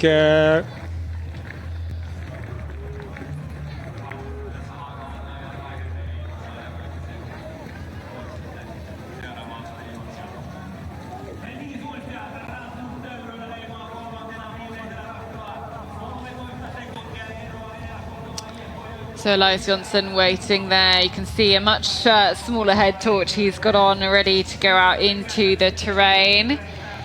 And here comes the second place team, IFK Gothenburg, ready to exchange there. And of course, it's, this arena is so well laid out. The runners, the incoming runners, the outgoing runners do get a sense of where they kind of are in the mix there. So team number 24 last year in the lead at the moment. Aaron gets the support there from his club mates in a different team, but climb then from 6th to 1st on this 4th leg of 7. There is Olli Ojanaho waiting out there. He's gonna have the handover, and Olli Ojanaho ready to go out into the forest as well. So here comes the second team. IFK Gothenburg in at number 5, taking the map out, handing it over, showing him the number, and Odin Ek out onto the next course. This one, the second shortest, so 8 kilometers, just a little bit longer than the one we've just had. There we go, team number 3, Helsingin Sunnestiat in 3rd place, so equaling that position from last year at the moment, and Olio Janaho is about to head out. Waiting there, there is Tim Robertson, the New Zealander, lives in Sweden, running for a Finnish club. And here comes Alexander Kratov, the Ukrainian, gonna hand over now in 4th place. And now all up to Tim as he's got a little bit of a gap. Ooh, did you hear what he said? Not sure. No, he said something, and those guys would also known each other from years and years, so they can probably give some more inside information that they know that the other runner would like to hear. Now there's going to be a brother hand over here. Yes, but to Emil, and we might mention this a few more times around here, but Emil Svensk, Jesper and Emil Svensk, both with injury issues, both being able to run on this team, and maybe mention, so what, Emil had a surgery when? I think it was about 3 weeks ago that an extra bone from his ankle was taken out, and so it wasn't a very big surgery, but still, yeah, a surgery, and you have some risks of the wound getting inflamed after every surgery. So impressive that he's now running Jukola. And we think what he was running, ran again a little bit this week, and they thought, yeah, go on, I can do it. It's good enough for him, and it's Jukola time, so he heads out and runs for his Stora Tuna. Oh my goodness me, yeah, rather him than me, but I mean it's Jukola. And for the Stora Tuna team, they're going to want to defend their title again, and it's about trying to do all you can. So we have Fermtisvilda, Marius Erdem coming through here. This is going to be 7th position. So drop from 3rd to 7th here. There's Felix Hunt waiting to go out. So Marius Erdem was not quite able to match the performance of his brother here, losing a bit of time and a bit more towards the end of his leg. So yeah, Felix Hunt, the New Zealander, 12th in the sprint race at Jaywalk in Italy last year. I don't think he's been out in a leg like this in Jukola before. Oh my God, absolutely not. This will be new stuff for him. This will be a baptism of fire. Yes. And he'll hand over to his New Zealand teammate Zephyr Favai later as well. There we go. How exciting. How exciting Yes. for this young runner. But there's another New Zealander out already. There's Tim Robertson, he's already out, you know. Exactly, maybe. In good company. Can he catch up with Tim, you think? Can he catch up with Tim? Unlikely. What was it? What's the gap? 2.5 minutes? I think it's something like this. Yeah, it's about 2.5 minutes. Not easy. Olli Markus Taivanen. In Pulled his up a place. fashion, yeah, in his fashion, coming in shorts. I think he did There all aren't right. many countries where you're allowed to run in shorts orienteering, but Finland is one of them, right? And there's lots of Finns I see wearing shorts. Yes, it's so delightful to go through the forest feeling as light as you can, especially if you're like Olli Markus Taivanen and you've been in the game for a long time, then you can't afford to carry anything more than you have to with you through the forest. You might end up with some very bloody legs, though. Actually, I think your skin kind of adapts to it. You kind of build this second skin in front of your legs, and you don't get as much scratches as you would. Natural gaiters. Yes. Oh no. Okay, a few more teams coming in now. Turn Metz and Kvyat. with Johannek Larsen next.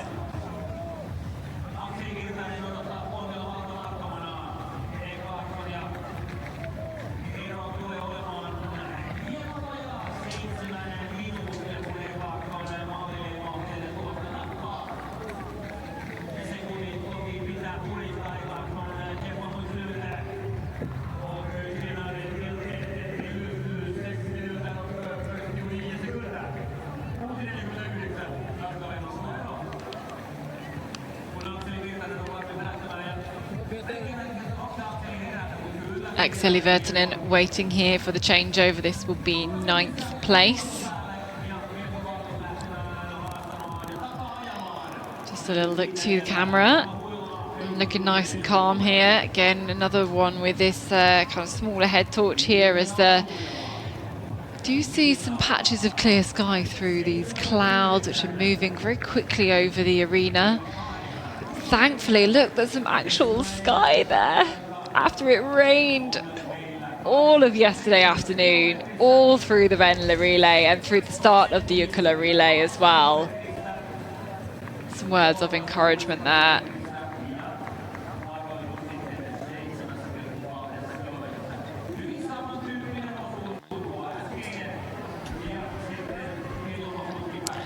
So here with Alexander Kratov, he's just finished there for Kubi. Alexander, great to see. Yeah, you're running through the terrain. We're surrounded with some very young boys there on the course as well. How was it for you? Yeah. Well, at the moment it doesn't feel good. There is so many small kind of time losses. I guess it's a fine race, but in the moment it doesn't feel like one. But as always, it was fun to race with, as you said, young boys. Some emotions as always. Yeah. Definitely. What again? We've got so many people watching this broadcast who are sitting at home on their sofas, maybe not understanding what it's like to run through this terrain. So, why would you think it was so hard that you had all these little time losses today? For the first, I think Beckman, the map maker, he has a special style. For me, it's even though we know well that the vegetation is super generalized. Still, like it's me as a relatively slow runner. I used to try to find small passages and shortcuts through the terrain and kind of gain sometimes some seconds on that. But with this kind of map making, I think it's very much bingo because same symbol on the map can mean very wide range of possibilities. So in one place I fell behind of the guys and I wanted to take a risk and got short through some yellow area. And it was terrible. I lost even more time and then I got kind of stressed to catch up and it didn't feel good at all because the shape isn't as it used to be some years ago. So yeah, it's like in the moment it doesn't feel as a nice race because I was just suffering all the way. Well, it's so good. It's so good to get an insight, actually, to be what it's like, even if you feel like you're suffering. So thank you so much, Alexander. We'll let you go and have a cool down now. Yeah, thanks. Bye. Oh, it's so interesting to get those different approaches, isn't it, as well? And actually, that was really interesting to hear him talk about the map in that way. You were saying it was quite generalised, but to hear him talk about, I mean, we've seen already the white can mean quite a few different things, but giving the example of the yellow as well, sometimes it's really runnable and sometimes it's not, and he thought it might be runnable, and clearly it wasn't. And this is a challenge with such a big event as Jukola Relay. The maps goes to print sometime around New Year's, like 6 months ago. So Whoa. Whatever happens during this spring and this summer, it cannot be mapped. And I think the last changes to the map has probably been made sometime in last fall, maybe September, October range. So you have to predict what will the yellow areas that Alexander talked about look like a year from now, and that is a challenge for any map maker. And but I think lots of runners also enjoy running on the generalized map of Janne Weckman, and knowing that, yeah, whatever it's on the map, you will be able to find it in the terrain, and it's.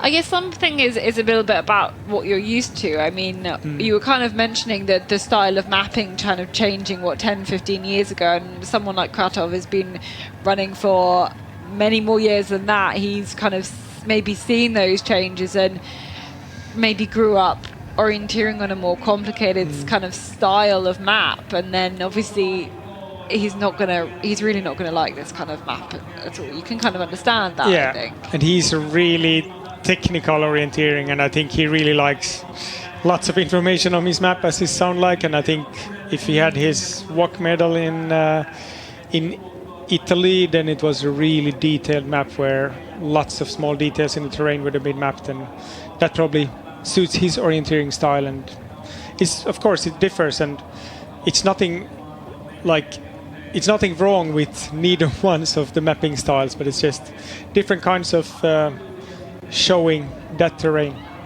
Yeah, I remember one of the other national team runners, I feel like it was Natalia Gempler, saying something about that, and she wanted to make the decision about what she could simplify and take off the map.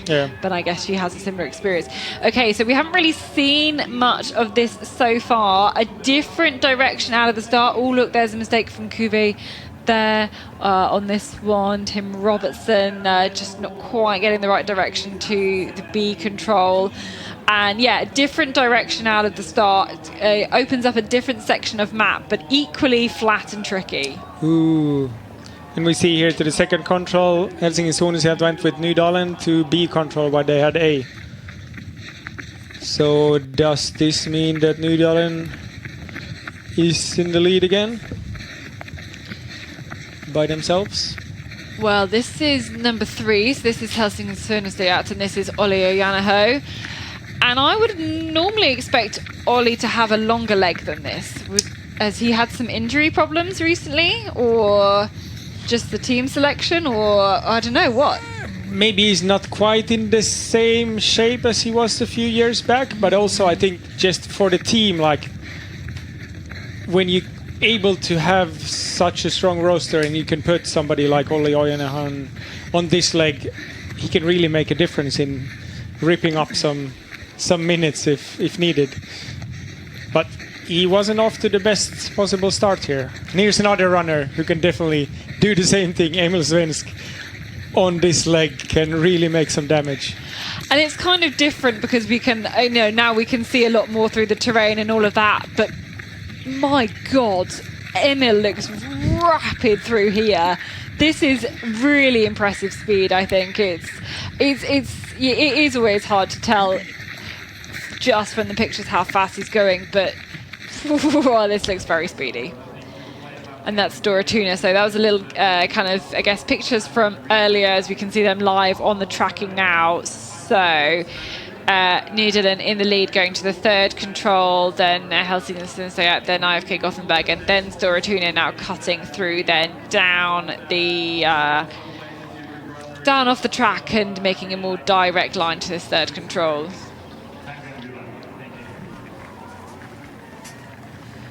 So we can go and catch up with the leader then, Howard Haga, after this fourth leg, and a great race for you. Looked super happy coming into the finish. Do you want to talk us through your race? Yes, thank you so much. I think it started really difficult, so really had to focus from the beginning.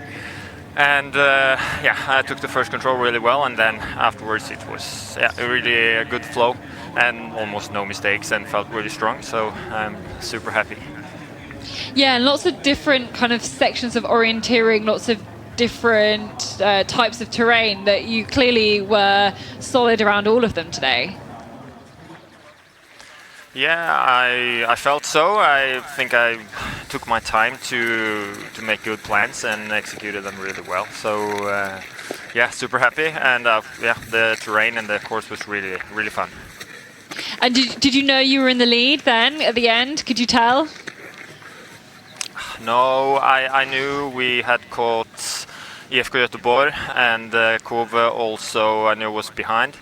but I didn't see Store Tuna, so I was feeling that I was maybe first or second. So I was really pushing all the way to the end to increase the gap or maybe catch some on Store Tuna. Yeah, and you absolutely managed to, well overtake them as well. So yeah, congratulations to you and good luck to the rest of your team as well. Thank you so much.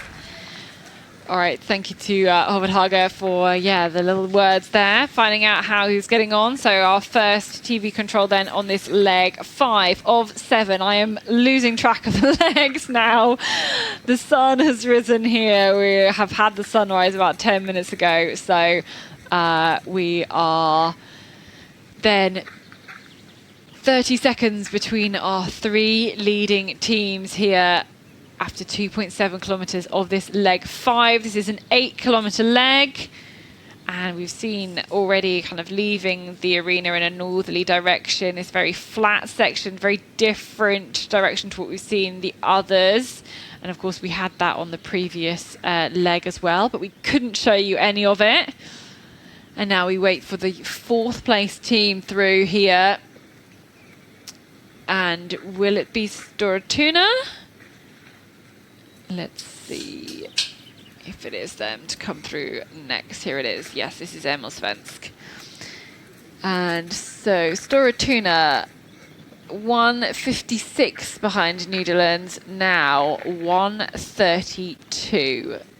So quite a few teams coming back towards the leading group now. And remember, we did see a small mistake from Cuvée as well, with Tim Robertson on that leg. Just a mistake to the first control in amongst the marsh. And here he comes. Here is Tim.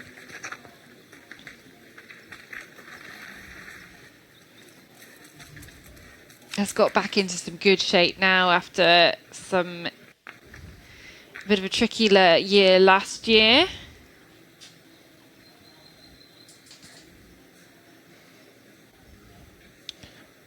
And he's only lost 30 more seconds to the leaders from... from where he started. Yeah. It was a very small miss. And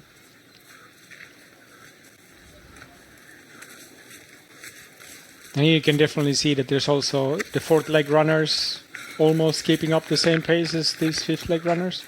Yeah. And of course we have those, that 4th leg was a really short one. So they're not that far behind. They're not that far behind if they're going out there at all. MS Palmer. Jonas Hubacek. The Czech athlete there. And then we can have a little look at this loop at the top. So now Helsing and Sinistjat and AFK Gothenburg right together. And catching up on Nederland as well. Elias Jonsson. Is he another of the runners who's gone from Entenui to Netherlands? Some of the Jonssons have gone, but is he the Jonsson? I realise I was putting you properly on the spot now, and it's 4 o'clock in the morning, and maybe that's too tough a question to be asking at this time. And whilst I remember it, I'm going to shout out all the Scots who are currently watching, because it's nearly 2 a.m. at home and Scotland are just about to kick off in the World Cup. And I know there'll be some people, again, double screening.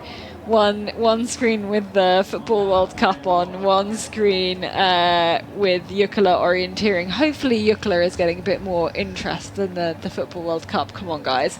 But yeah, 2 a.m. for them, with obviously the games being played over in North America.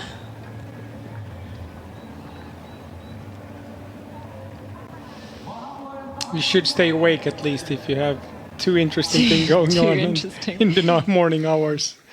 Early morning Yeah, we just hours. need to liaise with the Scotland football team such that there's at least one interesting thing going on at one point. Okay, so 6 teams through at the moment. We are looking for the next one, and it's Ikkelisten Niseva-Voima. And we have another team as well. This is Ferrum Tisvilde. with the New Zealander, Felix Hunt. So him and Joona Huila? Joona Huila. There we go. Yeah. It's not. It could be worse. I could be doing a worse job. This is a short Finnish name, at least. Yeah. it could have 7 more consonants in a row. I do try. I don't always get it right, but I do try. It was a very good try, and he's very kind. Yeah, he's not an international runner. He's one of those typical relay runners that keeps on showing up in Ikalisten Nouseva Voima, that they do good performances, and the team is very often in the top 10 or just outside it in the big relays. It's like they have a real relay culture in this club. I think individual performances doesn't matter for most of these guys. It's just when it's relay time, that's when it matters, and they peak for Fiumila and Jukola. Yeah, and I guess that's got a strong foundation in the social side of the club and people being good friends and hanging out and having each other's backs, and it being about that combined success, not having a big ego and wanting to go and run individually. And yeah, you must have a good kind of club atmosphere to have that. And I think, of the Finnish clubs, it's not always that you have to live in the same place. It might be more about having the same kind of mindset and same kind of humor, and then you end up in the same club. Yeah, do you get along with everybody there? Do you have the same approach? Yeah. So Ikalisten is located just west of Tampere, so there's a few top clubs coming from there. We have KV from Tampere, and of course Tampere and Pyrinter, so it's kind of a really good location in Finland to be as an orienteer, because anywhere you go you have orienteering trains around you. If you live by the coast, then you need to go inland every time or along the coast to get to the terrain. But from Tampere you can go to 360 degrees any direction and you find nice orienteering terrains. You find some good forest and loads of orienteering clubs to choose from as well. There's Tournaments and Caveats. Akseli Virtanen in at this one, and so far Olli Ojanaho looks to be the fastest out there in the terrain. Then Emil Svensk, probably not a surprise for either of those two. And yeah, we can see actually, we've just a little bit lost the GPS tracker of Nidalen there, but you can see Helsingin Synestojat really chasing hard here. So too Storatuna. MS Palmer just going along the track there to get a good entrance into Control 6. Just trying to, play it safe here. When you're not sure exactly where you are, just going along and making certain, maybe trying to catch the edge of the green or maybe the boulder the other side of the track. So now, if it would be a night leg, then some runners would probably have chosen to go on the road southwards, but now everybody will be trying to stay close to the line unless it's green or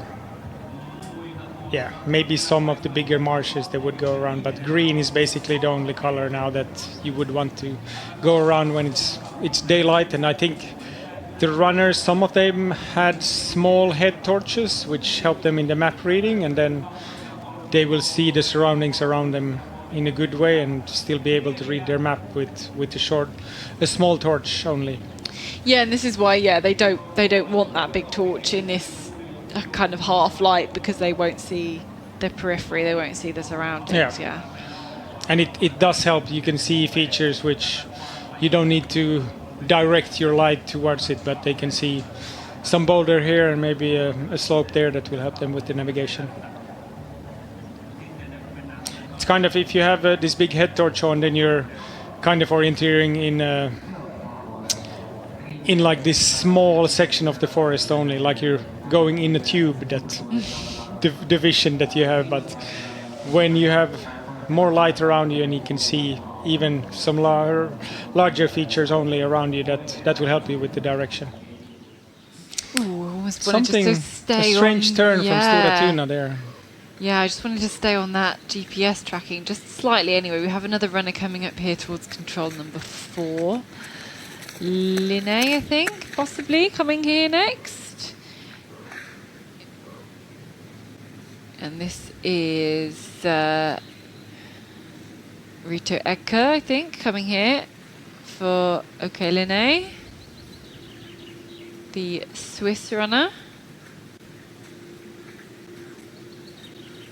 Actually, we've got Iko Hope first, Isaac Eskilsson, and then Rito Edgar as well.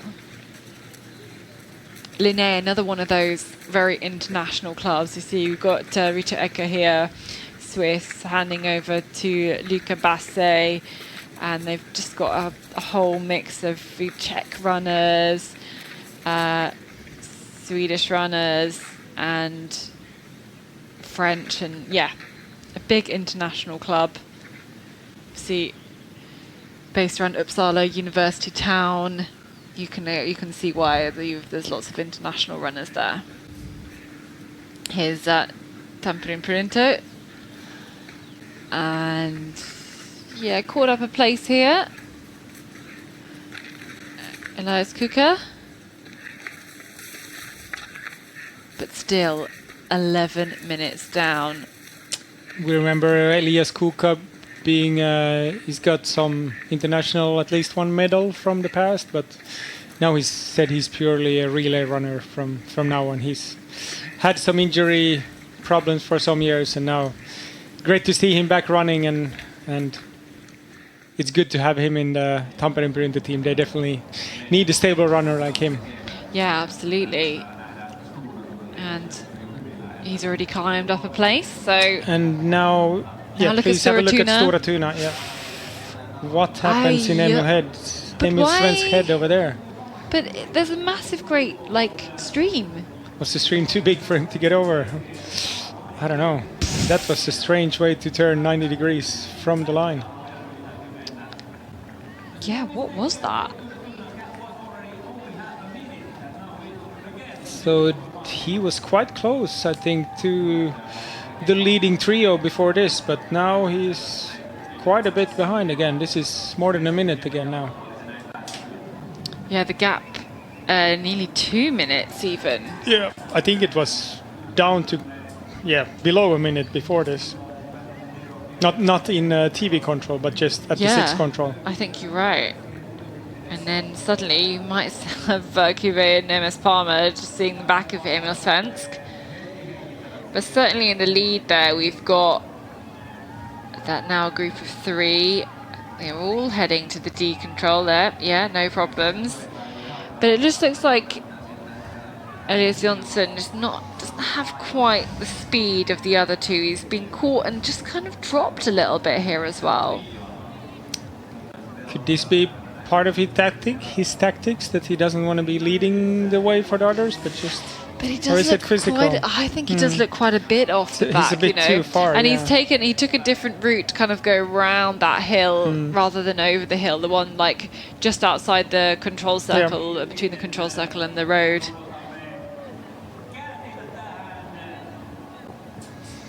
Yeah, I think he's dropping back more and more. Yeah.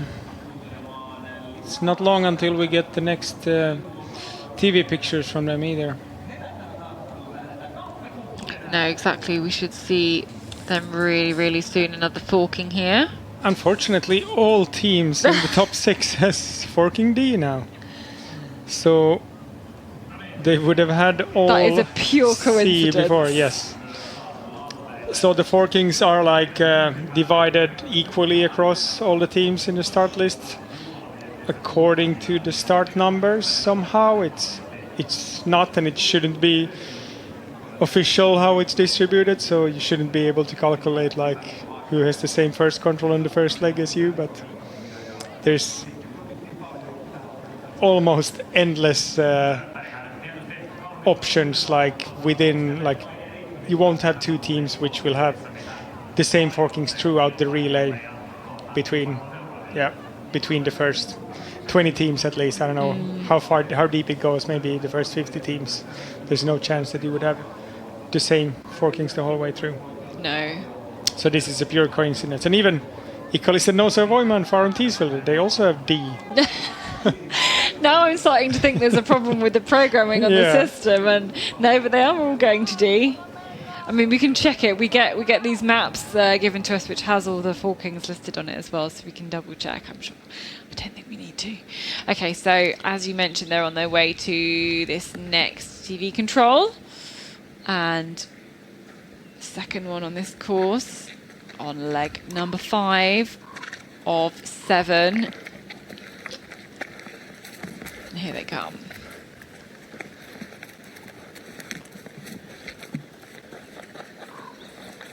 It's really weird seeing it not be touch-free, you know?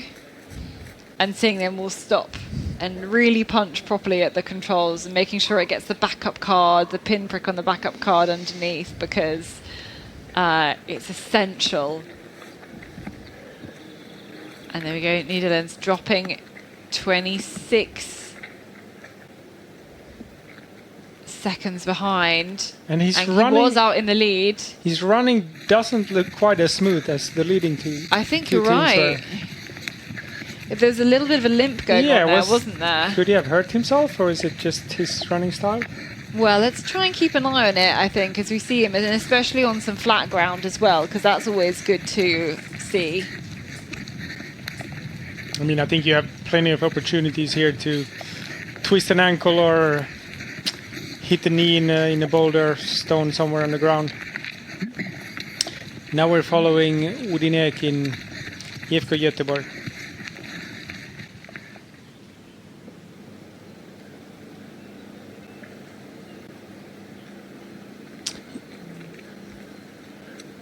And who's this orienteer? I think he's from a Snettering runner from a previous leg.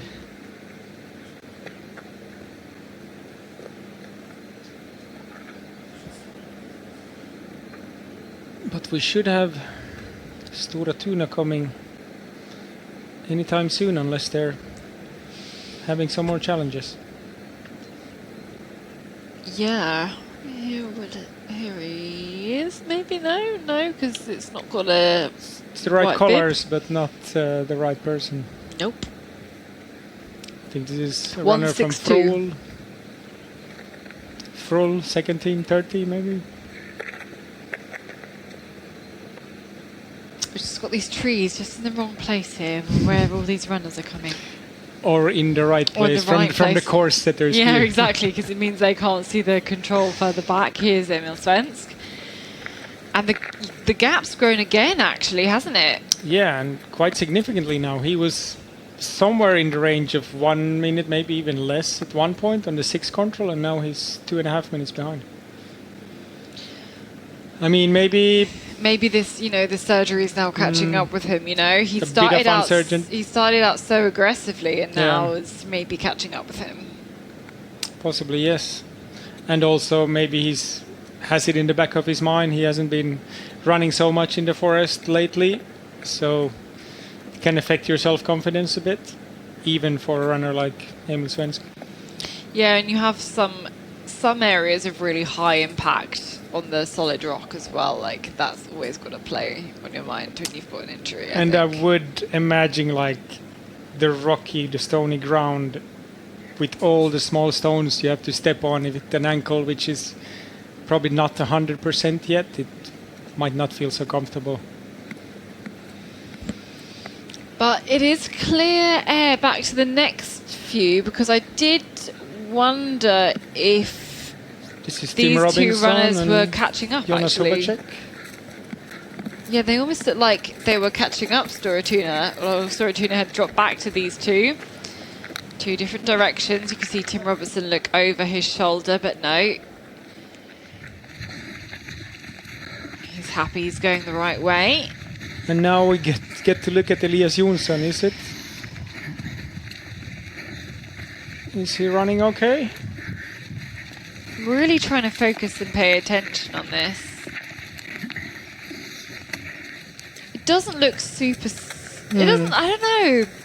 Maybe that's just his running style, though, exactly. as well. Like, it's hard to tell. We shouldn't blame him for that. Like, he's He's keeping up a decent pace. He didn't look lopsided or anything there, where he kind of did before. Yeah, yeah. Here he's not picking his feet up very much, but it's not lopsided like it was before. Anyway, here's our leader, Odin Ek. And where is Olli Ojanaho?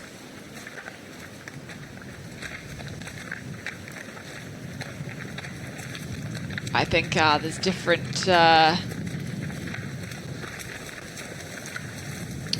well, we saw them go off in different directions. Let's say that. And now IFK Gothenburg with a lead of 30 seconds back to these two runners. But again, yeah, Netherlands has caught back up to Helsingin Synnestad here.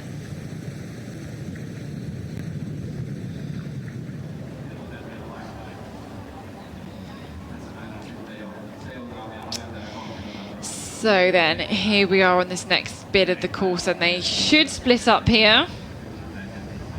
Of course, going through this semi-open area, you can see that Odin X just gonna maybe head to the very corner of this semi-open area, and then maybe avoid some of the marsh, and then get in towards Control H. And then the two behind should not be going the same way.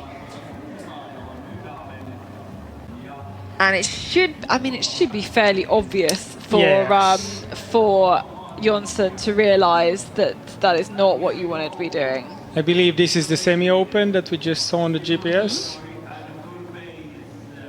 And there was a nice little track through there, and it's now cutting off. Yeah, that was a track that was actually shown on the map also. So behind, no, the runners are still together. Yeah, come on, you got to realise this quickly. Now he's changing. Yes. There we go. But that was too late. That's really too late. You should have realised that before this. That will lead to some seconds lost here, probably about 30 seconds lost compared to going straight through the green towards Control G. So back to Control, I think it's 14. And now it's already so light out, so you might not need even the small head torch for reading the map in the open parts of the terrain, but once you get into the forest, you probably still want to have a small head torch to help you read the map. Yeah, there's lots of runners coming in now who've kind of turned their head torches off actually on this section, just on the last run in, or turned it down. There's Emil Svensk, and again another time lost here. So it was 2:26 back to the leaders, now 3:05, and the time he was clawing back is just gradually losing and losing again here. Just some more runners through soon. Next one's looking for MS Palmer and QV, and here is the leader, Odin Ek from IFK Göteborg, IFK Gothenburg, crashing through some of this kind of thinned woodland here with all these fallen trees. Odin Ek being the son of legendary Swedish international Per Ek, who was a really skilled middle distance runner, and I think he's passed on some of those genes and some of that knowledge to his sons, now running for IFK Göteborg since a year or two ago. Okay, watching out for the next runners here.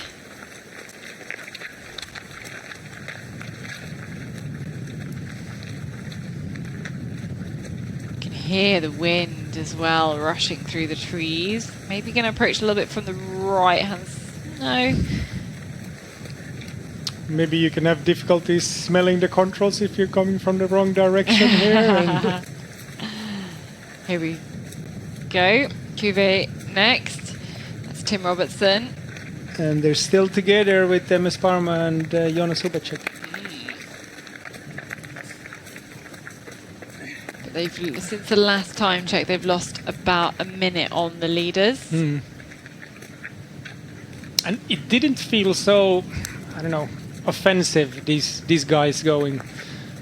And then if you look at Joona Huila's speed, I think visually this looks good again compared to those two ahead of them. And you'd think that he would catch up with them anytime, gauging us of how they look only.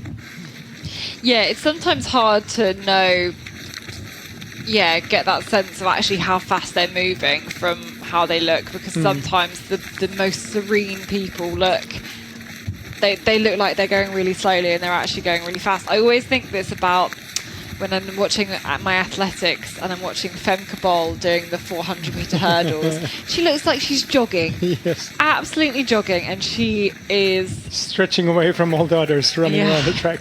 Yeah. Okay, here we go. Back at this spectator control with our leaders here, IFK Gothenburg. Catching up a space here. And here is Olli Janho. Next one through. 15 seconds now. They keep stretching apart and coming back together again. I think very few athletes, I mean, we heard from Alexander Kratov, he was really annoyed with his small misses. And I think so many runners are going to have small misses out there today. I think to have a completely clean run is basically, I don't think anybody's really done it. Especially in the night time. Then on a map with flat areas like this, it's really difficult to keep your direction and come straight to your control. In the daylight, you have a bit more of visibility, of course, and then you can see some more features around you. And I think it makes a big difference. I think in the daylight, you can see some runners who are having a clean race. And now, this doesn't look so convincing, the pace of Elias Jonsson at this point.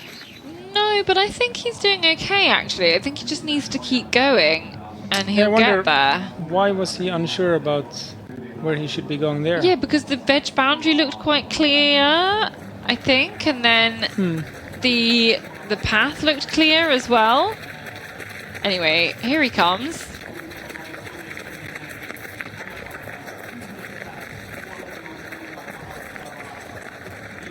I mean, so much of what we do sitting in this commentary box, we're kind of trying to read the body language of these athletes and take a look at what they're doing, and we can't get inside their head and all of these kind of things. But I think if we're inside the head of Odenek, he's going, job done, no problems, thank you very much.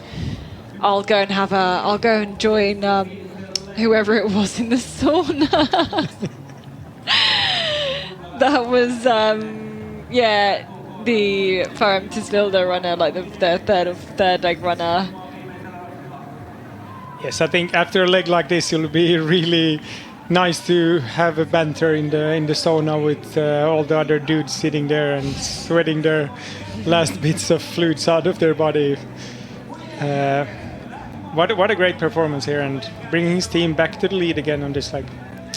Yeah, and I mean, looking at the times, this is now the fastest time round on this course. You know, he's faster than Olli Janho, faster than Emil Svensk, of course, who we've both seen. Well, we've definitely seen Emil Svensk make a couple of mistakes, and Olli Janho clearly not at the best. We've seen him from, a good couple of years ago. He's got the biggest grin on his face here. He's looking very good. Look there, he's even having a little wave. Very, very kind of calm and confident position here, and so he should be, because Filip Ossiansson is there ready and waiting to go. This is Olli Janho coming in towards the finish here. He will hand over to French international Mathieu Perrin for the 6th of 7 legs. Ooh, just kind of avoiding some of the puddles here, keeping to the left. This leading team from IFK Gothenburg.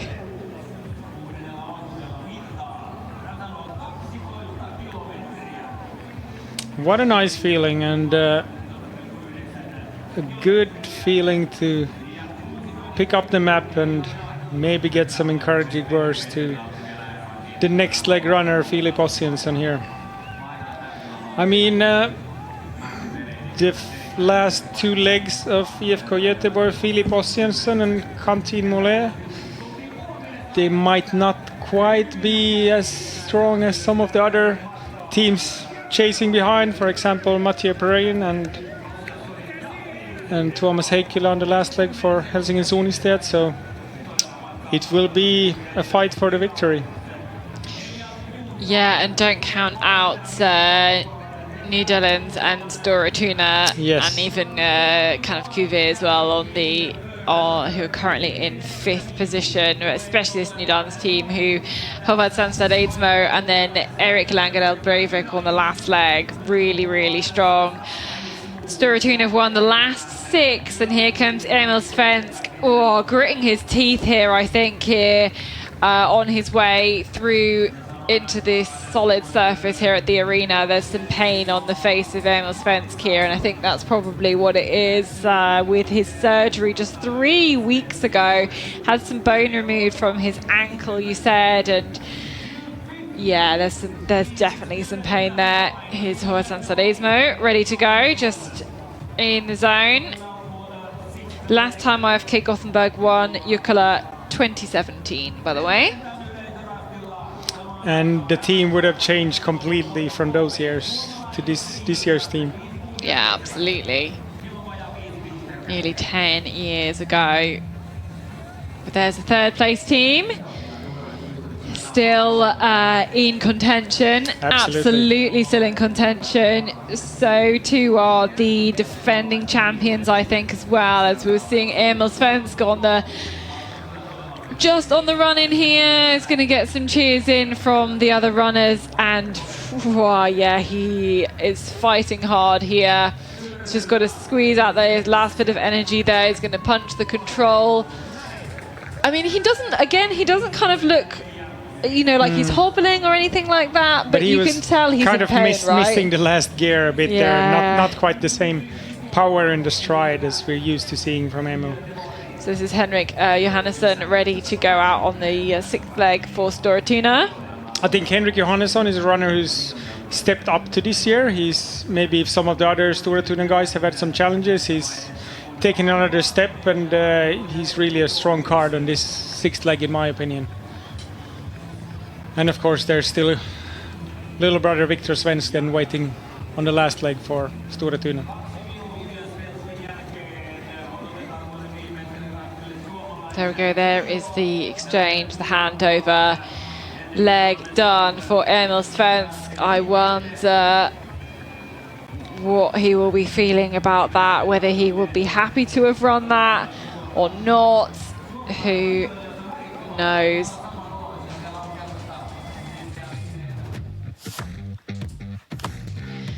So we have 5 legs of 7 done. We've got another 11.8k to come, and then a whopping 16k to round off the relay as the lights continues to grow in the arena. We have gone through the darkness of the night.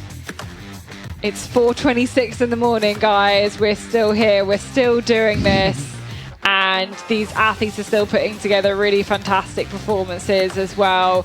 Especially some of these leading teams are just, you know, keeping it nice and solid. And that is exactly what you have to do on these relay to be successful in tricky terrain that is kind of deceptively hard. When you have all those few features, you think it kind of looks easy. It's really, really not. This is, I think, Jonas Hubacek, and we've got as well, Jukola, in fact, who's called up, I think, here for Ikalista Niseva Voima, and catapulted himself into a better position there. He was looking good in the last TV, so he really lived up to those expectations we put him in. And then Thomas Kotro heading out for Ikalista Niseva Voima. I think that was Jürgen Jonas from MS Parma. Yep. And then Estonian and Daniel Vandas for Kubi, who I think is Czech.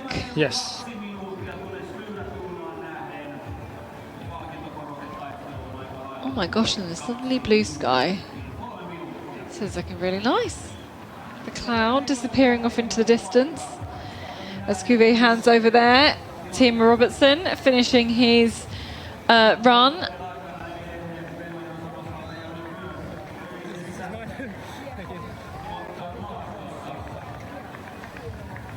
So Kuve dropping there from 4th to 6th, now 5 minutes down off the pace. So MS Palmer and Kuve there. Ikilis and Nusivavoiman not coming up in my results there, but I haven't had any news that there's been any issue. Interesting. Why would that be?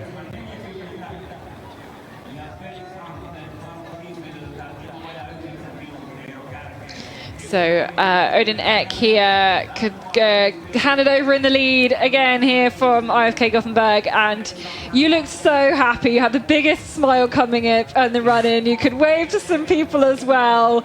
I mean, it must have been quite a dream performance for you today.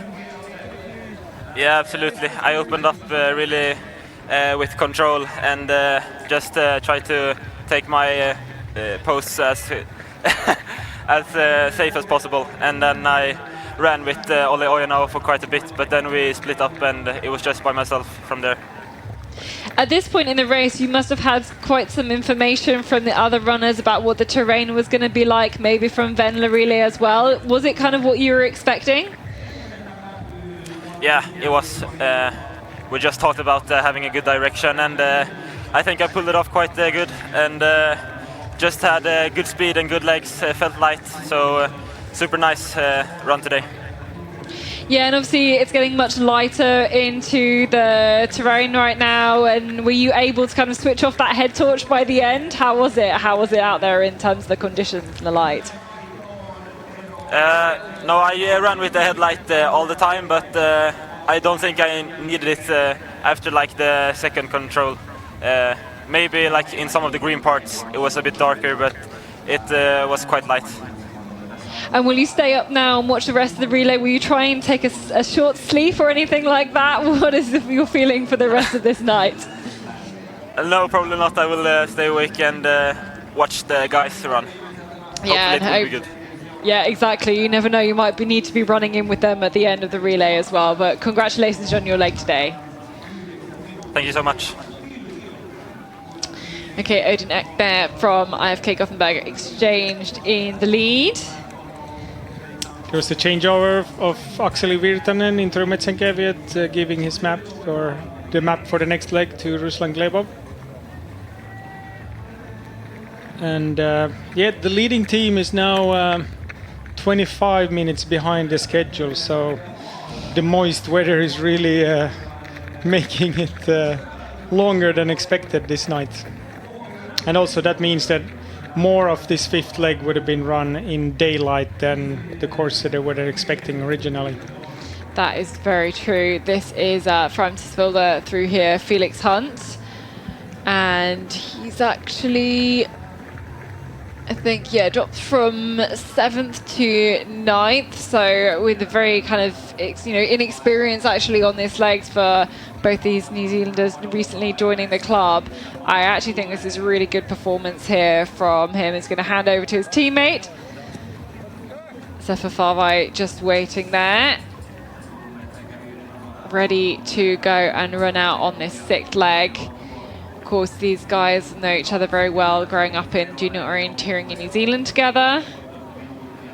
And we'll do the handover now here inside the top 10. I mean, great work from this fairly young team. Just checking the map there, handing it over. No words needed. And Zephyr heading out there in 9th place. So just looking behind, I was thinking on the previous leg, where on earth are Calvin Rusty's first team? I now know, they're in 14th place. And catching up throughout the places. In fact, on this leg, Santeri Kirjavainen has caught up from 23rd to 14th. So climbing back through the rankings after a fairly disastrous first two legs for Calvin Rusty. They are now climbing back through the ranks. We've one of the previous radio controls on this fifth leg. We've now had over 25 teams, 26 teams. So number 26 is OK Ravinen, about 20 minutes down. Here's Elias Kuka then here from Tampere Printo into 10th place, this one here. And he's going to hand over to Fabian Abersold, who has been selected for the World Championships in Italy coming up in just a few weeks' time. He has made the trip from their high altitude training camp across to here. He's going to just go straight back again afterwards. And we've seen Fabian Abersold running on the last leg quite a few times to Tampere Printo, but now we're going to see him actually taking the sixth leg instead.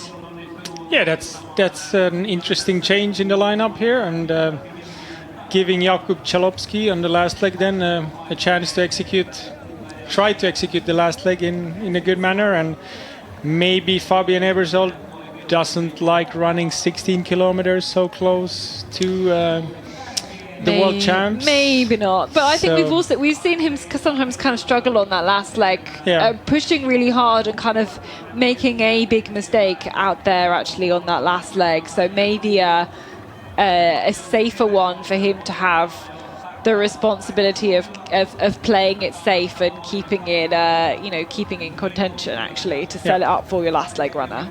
Exactly.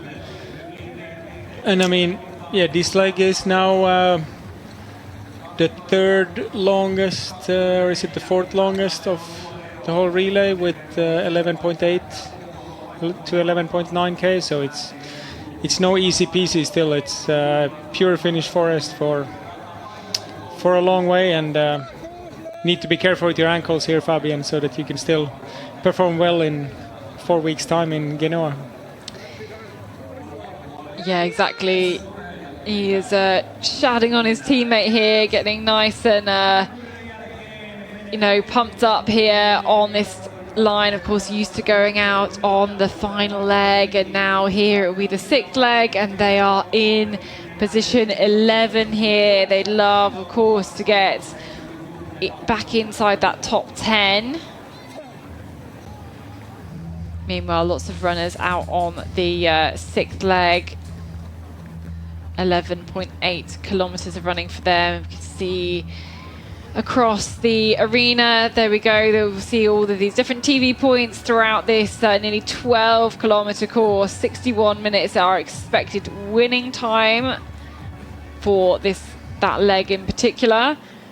And yeah, just an indication of what it is like in the arena, very spaced out arena. And with the runners here as well. This is number 3. This is Mathieu Perrin, the French international runner, running for Helsingin Sunnistejat here. Went out into second place. And we can see him here with our running camera following then in the terrain. Looks left and he looks right. And of course he didn't go out in the lead. So he has passed IFK Lidingö, or I'm sorry, IFK Göteborg. It's 4:30 in the morning, so... That's your old team. It's your team. He's way past them, but he's also passed IFK Göteborg early in this leg.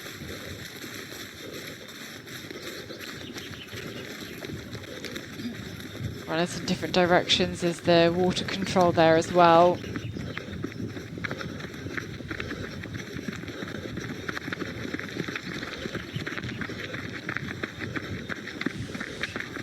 And I think there's a good chance that IFK Göteborg has not seen Helsingin Sunnistejat passing them, so they might not know they're not in the lead in the relay anymore. But I think IFK Göteborg and Nydalen, who will be coming next, they will have only some seconds in between them. So IFK Göteborg punched 51 seconds behind, and Nydalen's is now 102 behind, and it's still looking good for them.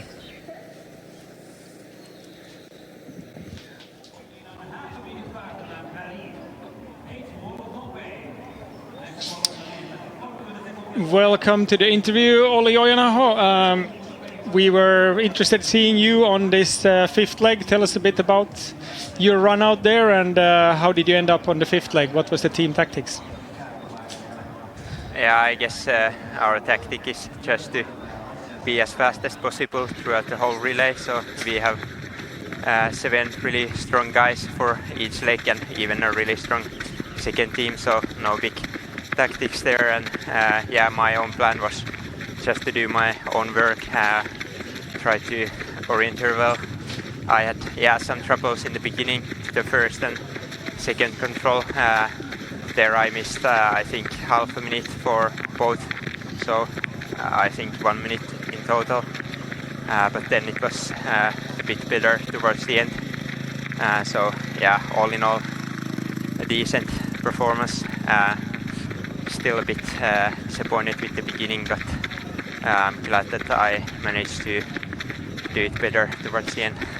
What are your thoughts when you come into the relay and you have mistakes on the first 2 controls? What are your thoughts there, and how do you get it all back together and perform well towards the end of the leg? Yeah, of course, I just try to keep calm and yeah, I think that it's still a long way to go. And then after those 2 mistakes, I was really a bit defensive to the next couple of controls. That I tried to take really safe routes and run a bit along the paths and like read the map a bit more and get into the rhythm. I think that worked pretty well for me. We've seen Helsingin Suunnistajat really in the battle for the victory in both Tiiumila and Jukola for some years. What do you think is going to be the decisive move this year, and what will bring you the win this year? I think it's the key is to stable orienteering during the whole 6th and 7th leg. The terrain is actually pretty difficult, even in daylight, I think. So if you're not sharp enough, you easily miss half a minute here and there, or even more. So I think it's really important to just keep doing the orienteering work really well. I think we are definitely fast enough to win. So if we just orienteer well, I think we have a really good chance to win. Sounds great, and I think Mathieu Perrin is executing that plan on the next leg. Great to see you out here, and good luck with the rest of your season. Thank you.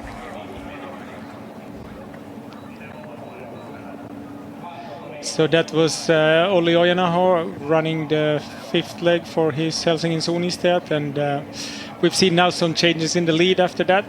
Olli wasn't bringing the map back in first place, but now Helsingin Suunnistajat has moved up to first place.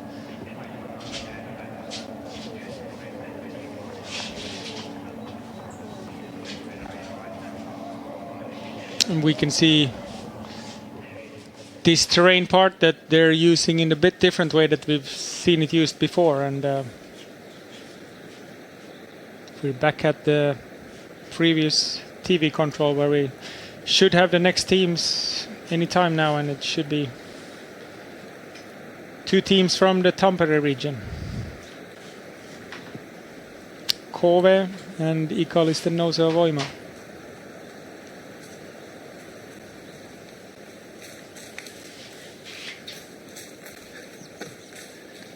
That's Daniel Vandas for his KV, and this is Tuomas Kotro for Ikallisten Nouseva Voima.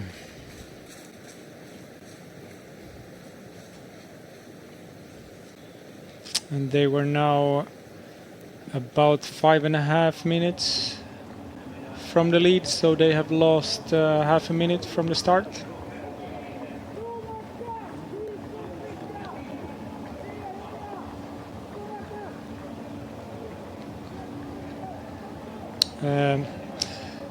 Yeah, a bit of tricky, like this mix of green and yellow. This can be really tricky for the orienteers coming through this. I mean, the vegetation keeps on changing in character, and as well the visibility. So you need to be really clear where you're on the map and try to find clear features to approach that next control. And this is Jürgen Jonas running for MS Parma.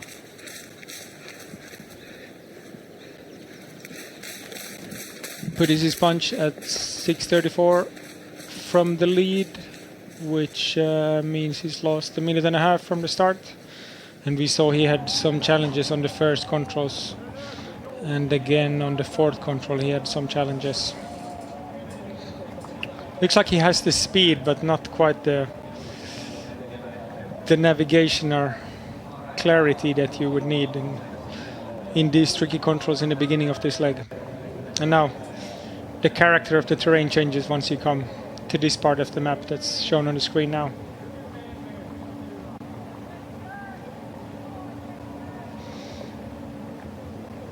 And what's the start of Henrik Johannesson looking now? He's 3 minutes behind the lead on the first TV, so he's losing a few more seconds from the start. And in the top now, I think Helsingin Sonistet can see IFK Göteborg and Nydalen, and now IFK Göteborg would know then that they're not leading the relay anymore. As Helsingin Sonistet probably passed them in a place where they didn't see them before. We see different route choices then from Kove and Ikalistenosov Voima, who were together at the TV control number 5, and them and MS Parma, they all doing their own route choices. I wonder if MS Parma is going to catch the path going all the way around, coming in from behind to number 6. Could be a really safe option if he goes there. Ikalistenosov Voima is following the big power line, and the direction of Kove is a bit off where he should be right now. Interesting. A good leg from the course that there's once again when you have teams splitting up and choosing their own ways. And they wouldn't know if it's forked or unforked in this part, so maybe that's why they're sticking to their own plan. Yeah, well, they're all alone, aren't they, in the forest? And you just kind of... But they were together. Kove and Ikalistenosov were together at the fifth control, so somehow they thought different ways would be the best.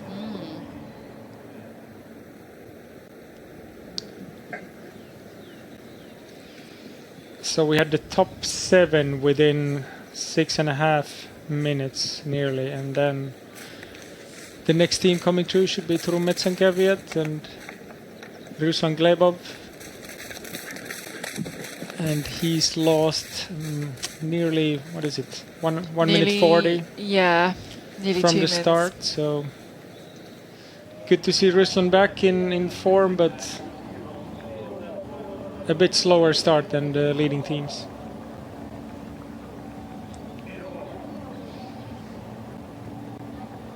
So yeah, we can see the leaders actually, Helsingin Sonistet, are just lost them there on the GPS tracking as they head towards their next control. And then you can see these runners, if they were all they were all together at 5, so MS Parma really losing time here. Yes. And then of course they're going to have to climb up. MS Parma was not together with the other two teams. At the start they were close to each other, but he already made, Jürgen Jonas made some mistakes really early on in the leg.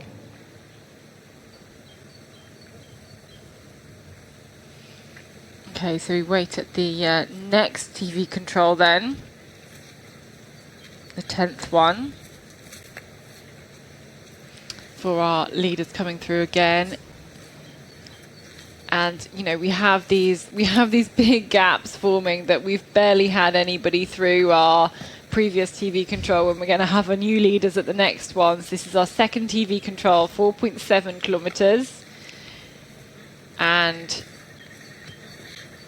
we are waiting for our leaders through here. It should be the Frenchman Mathieu Perrin in the all white. Here he is.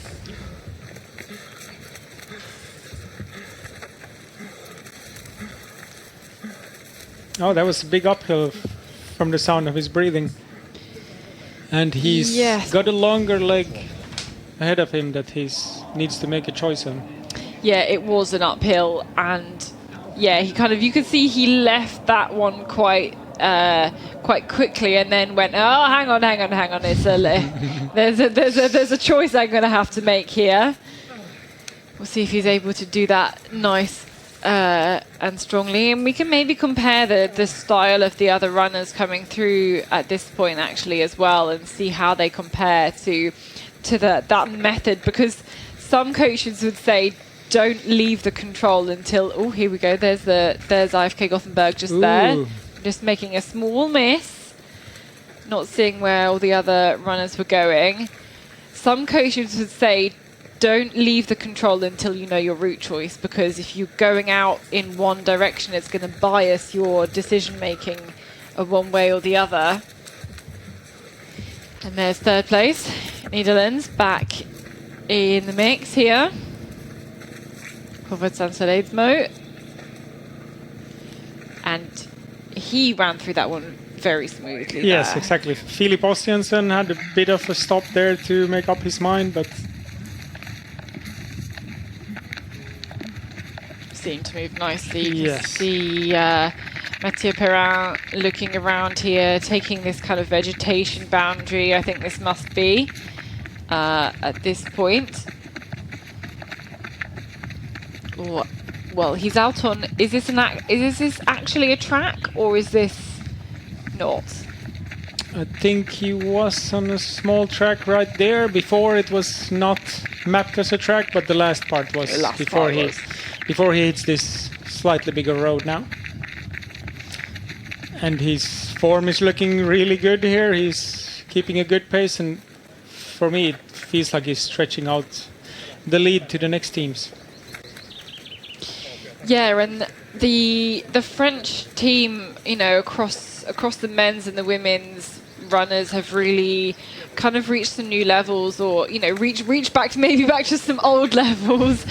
In terms of their sprint orienteering, definitely, as we had like a sprint end to last season and start of this season. So for me, it's going to be really interesting to see whether, like, as a whole, they can have that same level of success in the forest races as well, because they've, as we see Storatuna just through here, they've shown they can do it in the sprint, in the men's and in the women's, you know, with the great European Championships in Belgium. This is the tactics of Henrik Johannesson for this leg. Opens up his map a bit, so you can tell just from that it's a longer leg ahead. Again, back with Mathieu Perrin, still making light work of this terrain. You've got that visibility opening up, as you can tell. It's nice and flat. He's making good progress here. Just jumping all of those fallen branches, keeping good direction. You can see he's really not looking at his map very much at this point. Clearly, you know, just needs to... He's got a simple instruction about what he needs to do here at this point, and it's all about executing it. And as you can see, just heading out onto that track, you've got all of these features there ahead of you, and that's fairly simple here for him to be able to do all of this.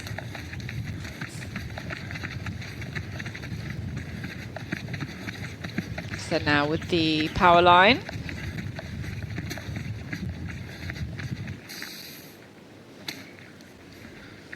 And yeah, we're not going to get any GPS tracking for you on this leg, but the teams are splitting up on different route choices here. So yeah, here's Filip Ossiansen on also on a track. A similar route choice is Helsingin-Sonisted with Mathieu Perrin ahead of him. But then we have Nydalen and Storatuna doing something different.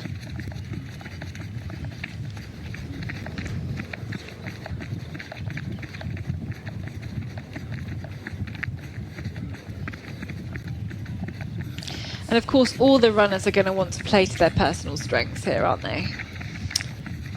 Yeah, for sure. Whatever. I think when you make a route choice on a longer leg, you probably want to have a bit of a feeling of your body. What do you need right now? Do you want to run on the path, or is it okay for you to go straight and maybe waste a bit more energy by pushing through some vegetation on the way?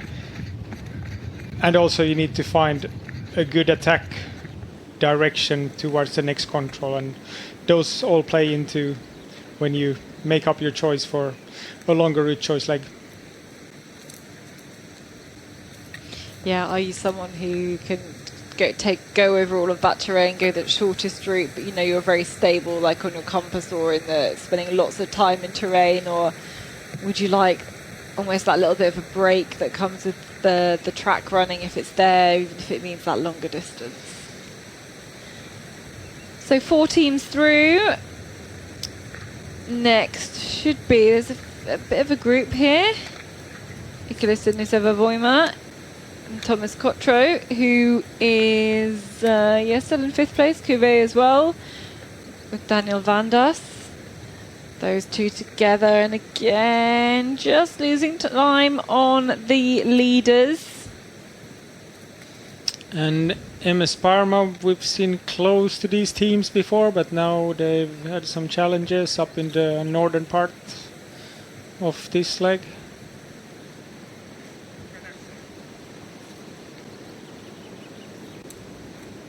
And yeah, it's getting kind of stretched out over here. It's MS Palmer, a massive whopping basic mistake. Yes, it's hard to describe what happened over there, but he hit the path and he chose to go the wrong direction and ran for 100 meters and went back then again. turned back again. Maybe he thought he was the other side there on the path. Yeah. Bit of a interesting one there. We've seen, and that's the stress of relays, isn't it, really? Like, that's a mistake you wouldn't make in an individual race. No, but we've seen a few odd mistakes like this already for Jörgen Jonas here. It's not really been the leg he was looking for, but he has the speed in his legs for sure, but not really able to keep it together in technical ways. Already to the first control he had some challenges and kind of stays with him for some more controls later on here.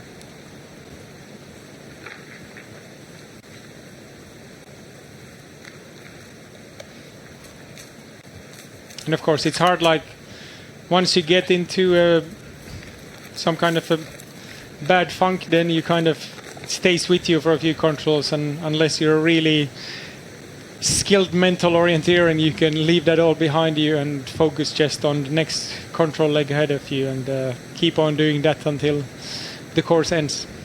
Yeah, we've spoken to some athletes already today who managed to pull themselves out of that mistake making, and it didn't kind of become like a rolling snowball gathering, just getting bigger and bigger and bigger and bigger. And yeah, it shows that that's actually so hard to do. And I think what Olli Ojanaho said about that he thought about the team and thought that as a whole it's not a big disaster if he has some small mistakes, as long as the other guys are keeping it together, and that's how he also calmed down his orienteering and had a good ending after some mistakes in the beginning. Yeah, you don't need to be the hero on your team. Nobody needs to be the hero on your team. You all just need to be... Nobody should be the hero. Average. Yeah, no, exactly. And if you can do that for 7 consecutive legs here, then you probably end up with a good result. Yeah, don't try and be the hero. It's such a good lesson for relay leg running. So let's look at some of the teams from the same cities or the same regions. We have Nydalen definitely being the best Norwegian, the best team from Oslo, with no other Norwegian teams close to the lead. IFK Göteborg is definitely ahead of Göteborg-Majorna. Stora Tuna would be... In fact, it's Nydalen's second team that's the next best Norwegian exactly, team. So that's already a one fight there for them. For the Dalarna, it's Stora Tuna and UK Kåre, and it's pretty clearly also Stora Tuna ahead of their Dalarna competition. Then maybe MS Parma and Turun Metsänkävijät are from the same region. Coming through there. Exactly, and their chasing MS Parma, who is, what I said, 2 minutes, a bit So more than 2 minutes. which region are they from? Because obviously we're talking about clubs from Tampere. Exactly, yeah. No, these are both from near Turku, so Turku from Turku, and MS Parma just north of Turku. And yeah, Ikalisten Nouseva Voima and Kove would both be from Tampere region together with Tampere and Pyrintöden, and then it's tight between Ikalisten Nouseva Voima and Kove in that fight. Yeah, 4 seconds apart. I mean, for these teams, they would be seeing each other's in trainings throughout the winter, and then it's a really important thing. Even if you wouldn't be winning the relay itself, this is an important part of a smaller competition within the competition. Yeah, I mean, it's like, it's the derby match, isn't Exactly. it? It's the close level matches as Phil just sneaking in around the corner there, around the boulder, into 9th position.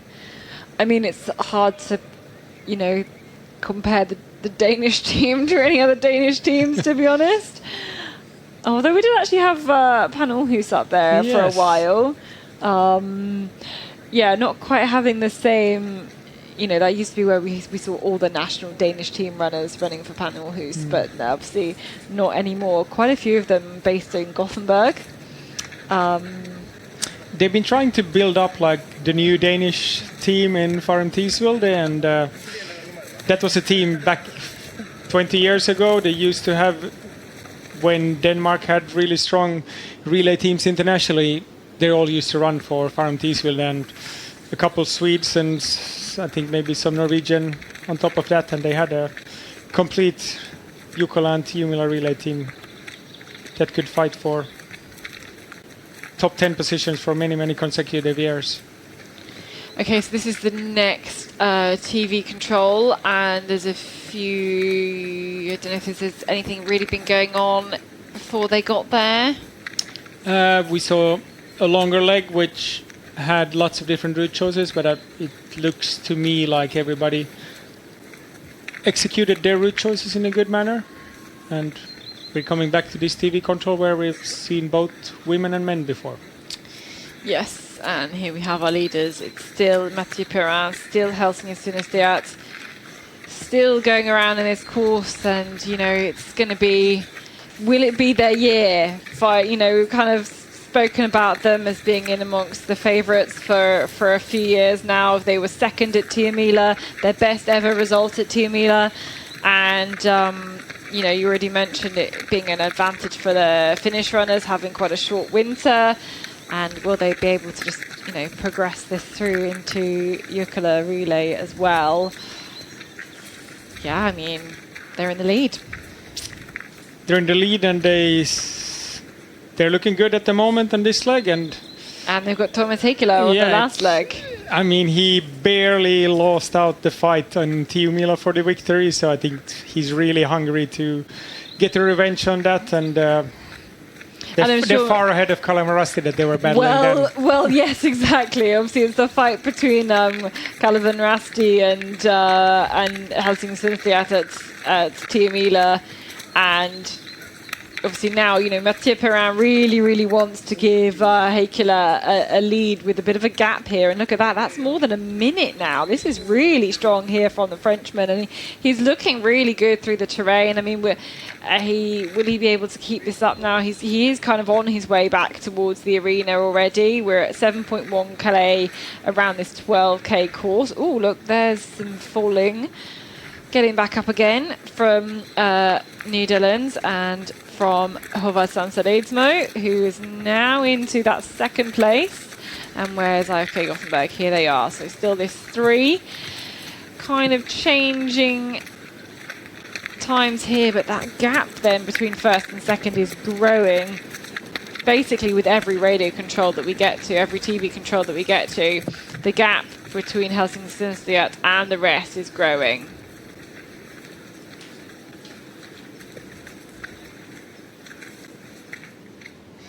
Yeah, it's clear now Mathieu Perrin is the fastest on the leg so far. Of course, not many teams have been through here, but he's spreading out the lead here.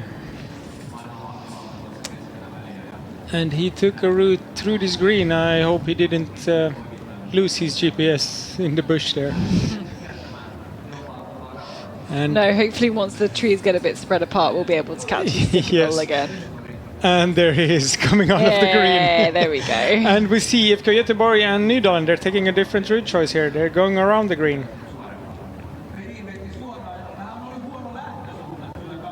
Yeah, they'll pick that high speed up. Will it make a difference by the time they actually get to the control?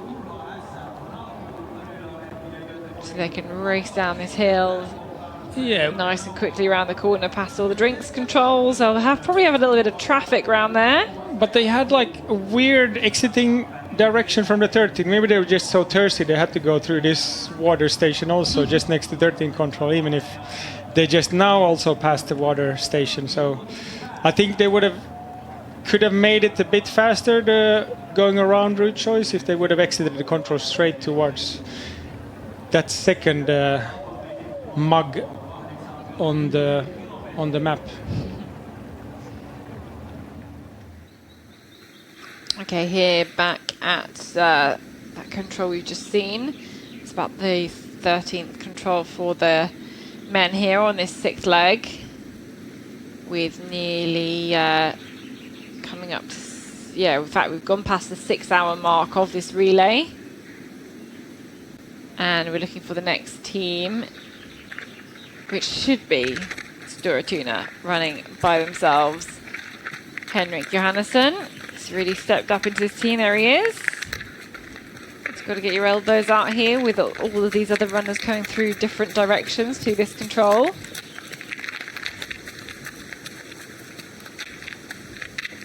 And it can feel just so grim running at this time of the day. As you were talking about earlier, some of the runners kind of get up at this time in the week before the race to get used to running here at this time. Ooh, is this a mistake then here? Yeah, so they went around, they could run really fast on the road, but then coming into the forest again, they weren't so exact with their navigation, and I think Hoes is increasing their lead now.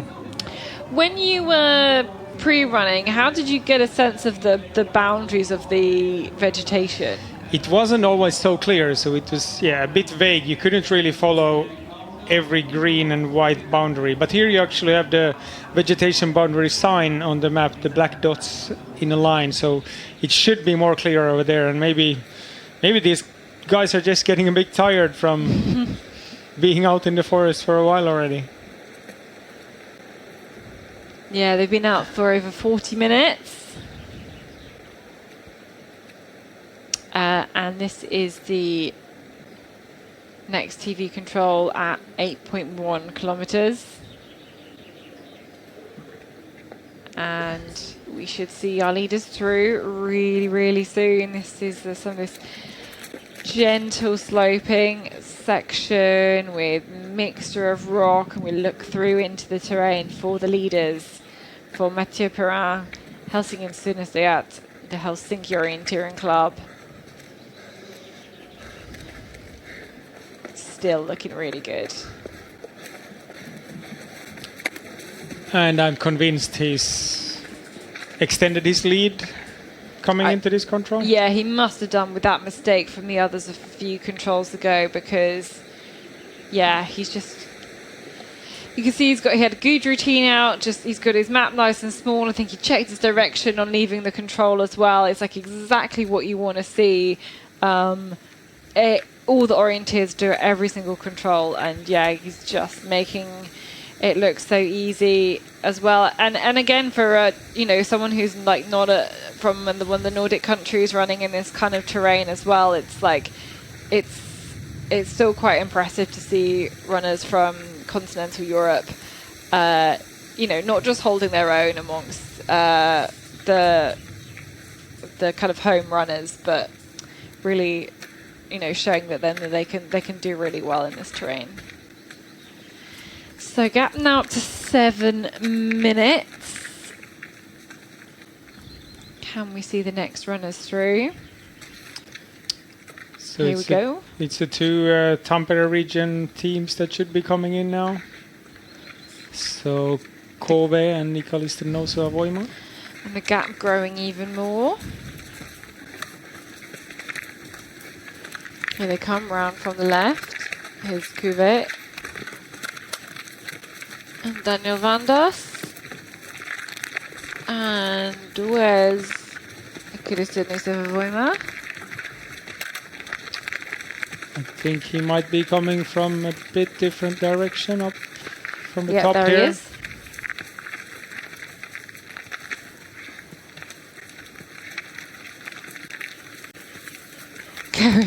Going the wrong way down a one-way street, you've got all that traffic coming at you in the other direction. But we can skip ahead to the next TV control, which is where we've just seen Netherlands and IFK Gothenburg through, and the gap's now 2 minutes. That's another kind of 20 seconds added onto that. So actually, yeah, that mistake that we saw wasn't that, was only about 20 seconds, I think. I think they were able to keep up a good pace on the road, and that's why they didn't lose more than that. And it can still go either way, but the trend is kind of that Mathieu Perrin is extending the lead bit by bit. Yeah. And there's not much orienteering to go, really, on this course now. So MS Palmer, I guess, is the next one we're expecting to see through here. I keep getting confused with their sleeves because they look really like, in the low light, they look really like Entenry. With it almost looks the green, the green and yellow. Even though there's I know there's a lot more blue in their kits, but I think it's in this half light. I wonder if they designed their kit as well, knowing that they're going to have to wear the white GPS vest over it, and obviously they want to still make it look distinctive. So then they've got these shoulders with the distinctive stripes on it. There's probably something that somebody's thought of there. Here's Storatuna into fourth still. 3:33 down. And he's actually caught the leaders in this section. So a good middle section here. Exactly. Mathieu Perrin here. Just refolding his map, and again, quite a bit of a stop at the control itself. But now looking good. You can see him looking up, trying to keep the speed moving. Working hard. But I don't think that was his control.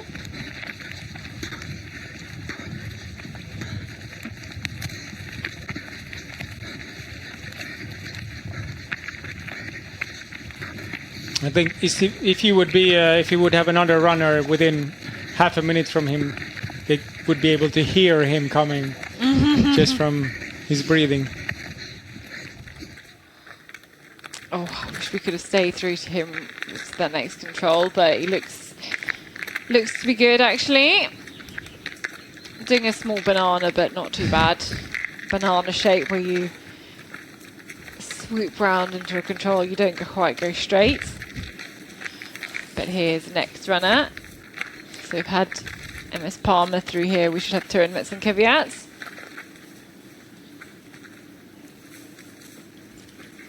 And these gaps, are opening so much that we're not really having too many changes of position really here in amongst these athletes.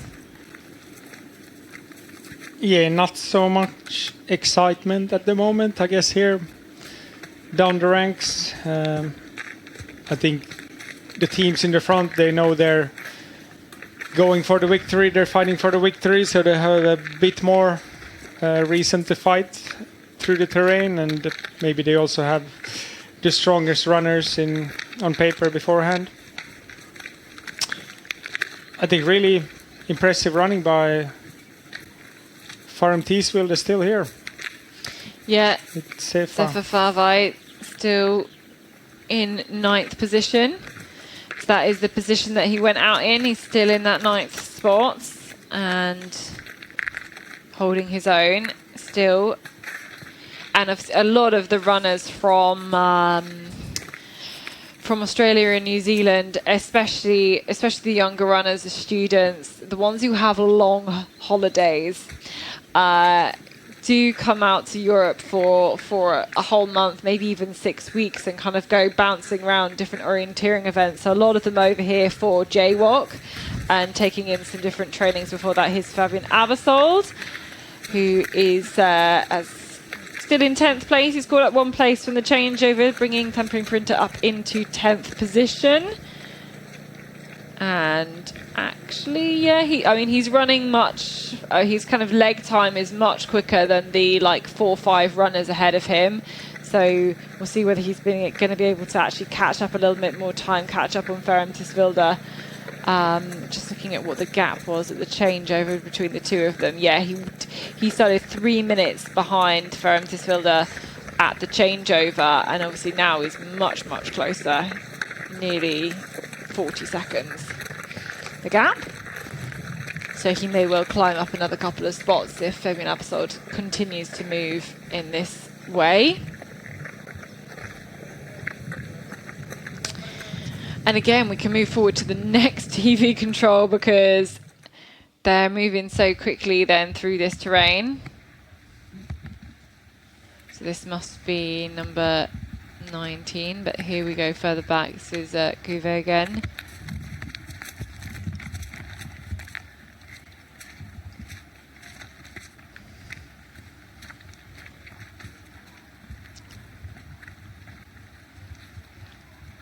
If we think back to that first leg, how many people there were in the dark, all of the chaos, it's, you can really see how it's a different style of relay running, a different style of orienteering, like on this last leg compared, the second to last leg compared to the first leg.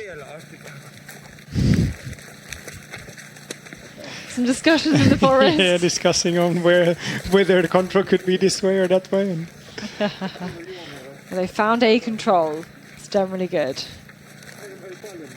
I mean, again, it's so cool that we see so many orienteering events. Everyone's running their age class and everything like that. But this, it is just one relay. Everybody has to do the same thing in this huge mass participation event. Nearly 20,000 runners across both of the relays. And here we have the next 2 runners, Ikalista Nusova Voima and MS Palmer, back together again.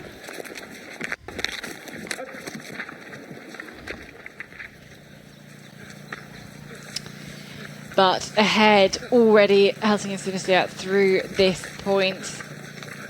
Kind of control 19 for the athletes here. Here's second place.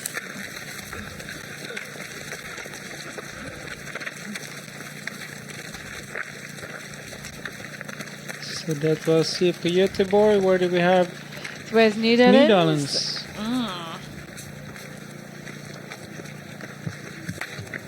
So here we are. But a 20-second gap. Interesting.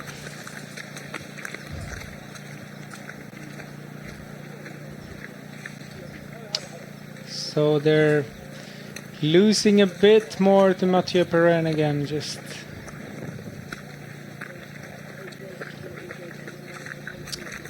Or is it? Yeah, well, they're staying kind of about the same as last time. Maybe. So, AFK Gothenburg have closed the gap, but New Netherlands have increased the gap. Yeah. So it's kind of around the same, to be honest. Yeah, exactly.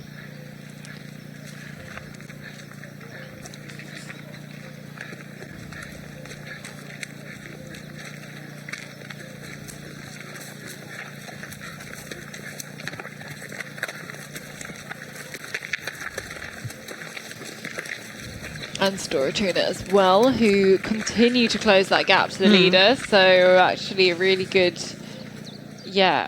flow here.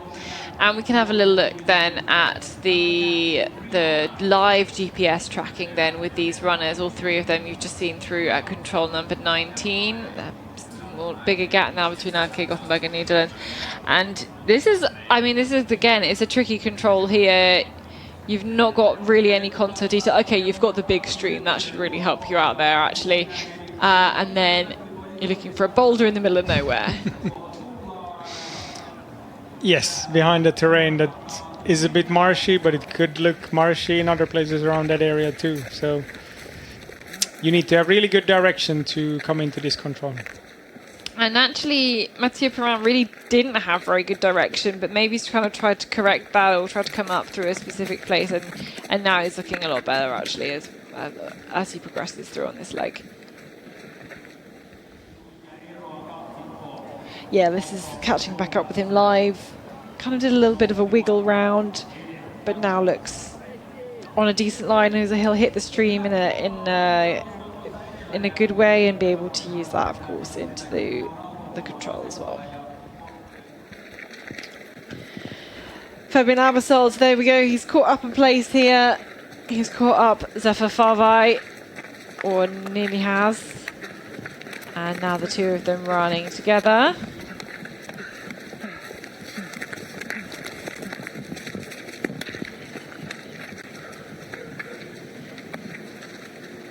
In 9th and 10th, battling it out there, these two runners. Very different levels of experience. And then, okay, back to our GPS. A bit different looking approaches here. You have Göteborg deciding to stay lower in the slope here early on this leg. Which way would you go? Would you go higher or be in the slope? I think maybe, yeah, be where you have Göteborg is. It looks like, if you're like, it looks like a bit of a spur coming off of this patches of gray here, and maybe you will hit the stream anyway, and that's where you need to know for sure where you are. I think you can just go a bit more off of your compass until you hit the stream, and then you need to know for sure exactly your location. And then in from there you need to have a clear bearing. Maybe avoiding the most moist parts of the terrain there.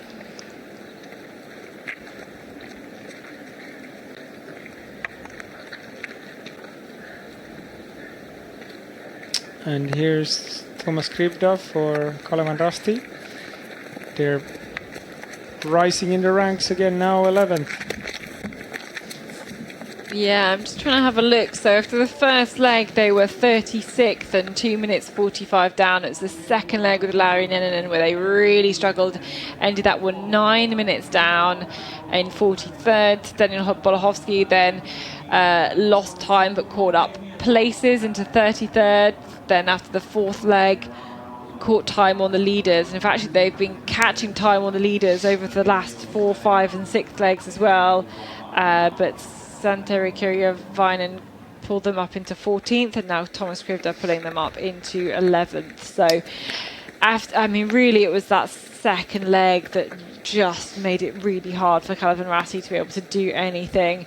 Second and third leg, to be honest. But anyway, they've closing time on the leaders, but more importantly, closing positions as well. But it's still too much work to do, surely.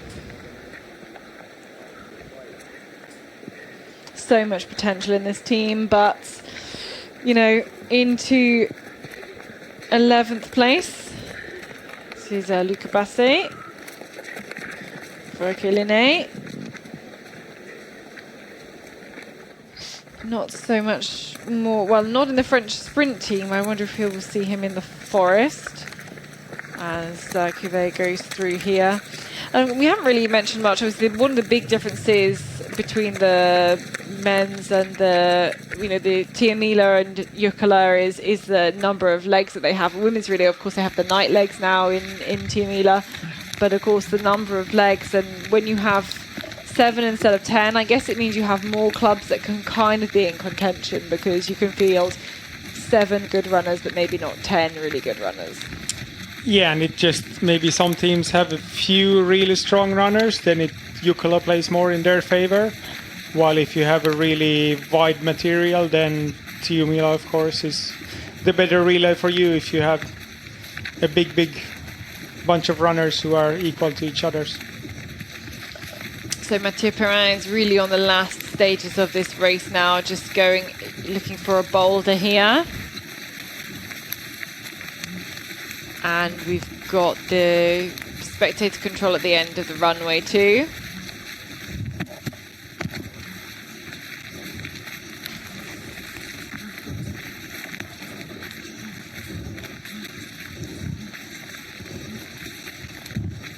And just like, yeah, we're seeing less and less mistakes now as it's daylight. More challenges in this tricky part, close to this flat finishing ending when it was dark. But now when, I wouldn't quite say the sun's up, but at least it's daylight already, then it's a lot easier to navigate your way through this flattish terrain. Yeah, and then we catch up with him here at this control at the very end of this runway. Mathieu Perrin still in the leading spots, catching up one place at the very start of the relay and then just extending that and extending it. And he looks fresh still. He's just striding out that high leg speed, leg turnover there, looking like he might have been out for a 2K jog, not 12K of very intense orienteering. I mean, it's not quite a long distance yet. He's been out a bit over an hour, so if he's trained to run a proper long distance of 90 minutes, then he's still got fresh legs because of that. Yeah, absolutely. So Philip Ossiansen there on this next section, and we're on the very last few meters. We'll see if he'll cut the corner here. Absolutely. And we get this drone shot showing the route into the arena as well. Here's third place, Håvard Sandstad Eidsmo. And of course, we want to start thinking about who is coming here on the last leg. And there's not very many people better than Erik Langedal Breivik, who's so much success, middle distance success particularly, and has actually transferred it really well to the sprint at the back end of last season into this season as well. But Philip Ossiansen coming through, and in fact the two of them together, second and third, right next to each other here. And their old teammates, Håvard Sandstad Eidsmo, used to run for IFK Göteborg for many, many years before he joined Netherlands.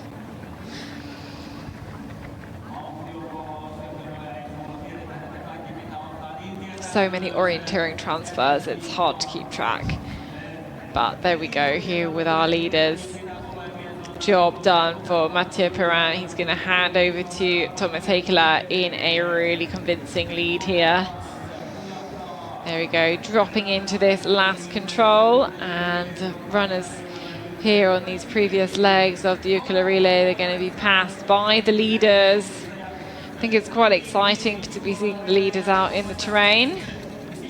And here he comes through in towards the finish.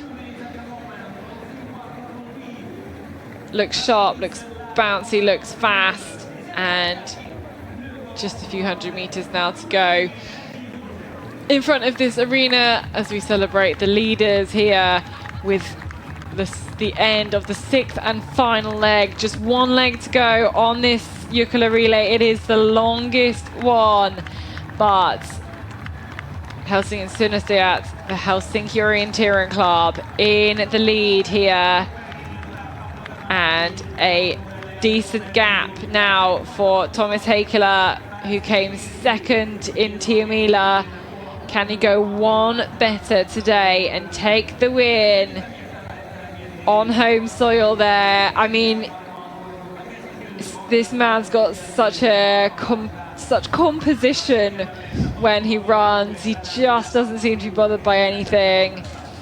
Unflappable, I would say, Thomas Heikkilä, and he's shown that in his sprinting, where he's incredibly strong, especially with the knockout sprint, individual sprint. It's all about the same to him, but he's going to go out with a sizable lead. There he goes, handing over. Job done for the Frenchman, and Thomas Heikkilä out across the mud and out into the terrain. Yeah, celebrations there, and he deserves that. That was a really impressive run. How he was able to stretch that gap. Job done, I think, for him. Absolutely, he was doing individual orienteering pretty much all the way through.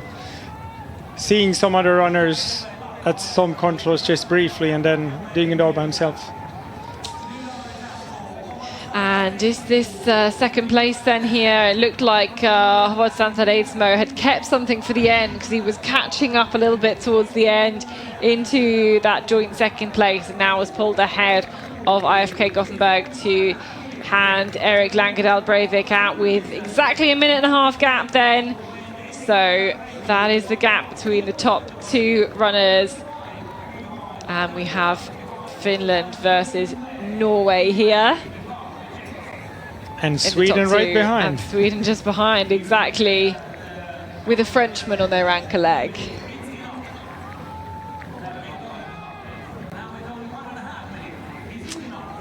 And gap, 1:39 is the gap to IFK Gothenburg. These two anchor runners would have faced each other in the World Cups throughout this season, and now they're both taking on a 16-kilometer leg through pure Finnish forest. Yeah, they know each other very well. You know, they, as you said, they'll have raced through each other a lot of times. And now we have Quentin Moulet next to go out. And yeah, I would definitely rank him the weakest runner of those three in terms of that international experience and the experience in this type of terrain as well. But Stora Tuna also on their way in now, and let's have a look at the gap for the defending champions. We'll keep an eye on that as they head around. It's going to be about 3 minutes, just under in the end for Stora Tuna. 2:53 as we see Henrik Johannesson. Just a really solid leg for him, to be honest. It does exactly what he needed to do. Exactly the same distance to the lead as when he started out his leg, so he had a good performance. Yep, and he is going to hand over there. There is Victor Svensk waiting, and they're definitely the strongest of the Svensk brothers at the moment. Yes, the youngest and the strongest, maybe quite clearly this year even. Yeah, I think he's so. even been running well in the sprints. Often we've had Emil and Victor kind of, in the last few years fighting out for who is the best Svensk brother, and this year with, Emil's surgery and everything like that, and injury issues, it's definitely Victor Svensk, I would say.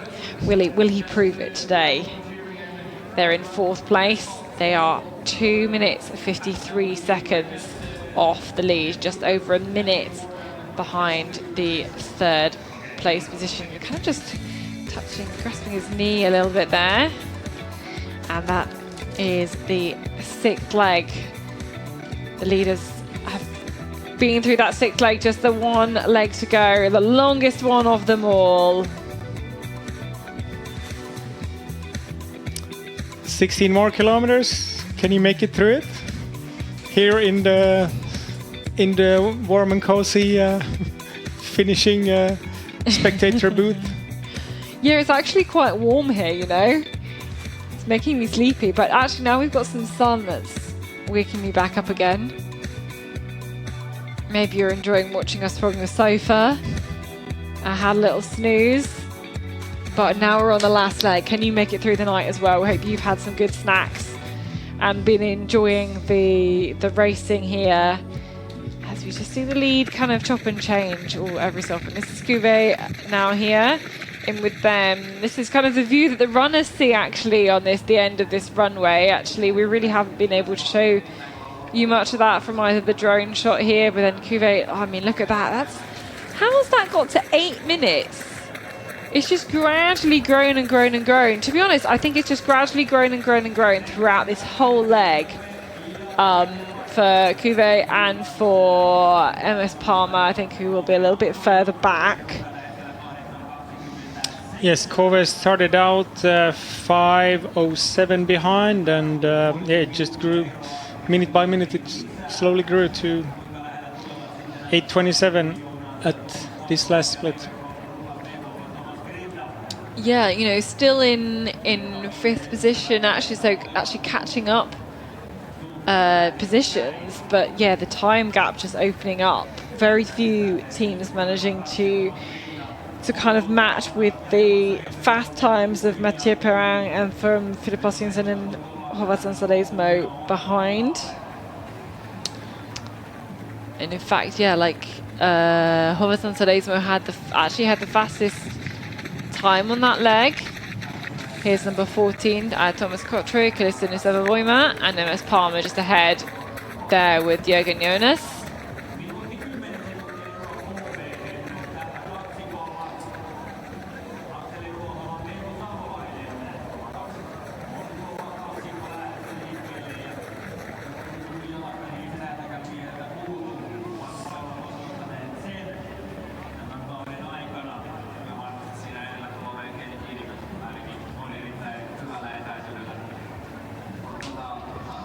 So Daniel Vandas from Czechia just coming in on the final stages here. Still in 5th place. As we were saying, that time gap just growing and growing. It's moving fast through this section here, though. Very soon here at the last control.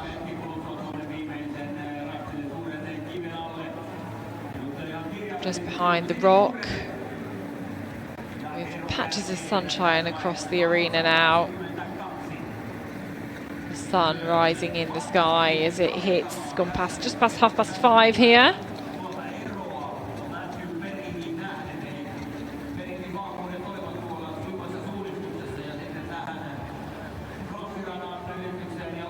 So completely alone here.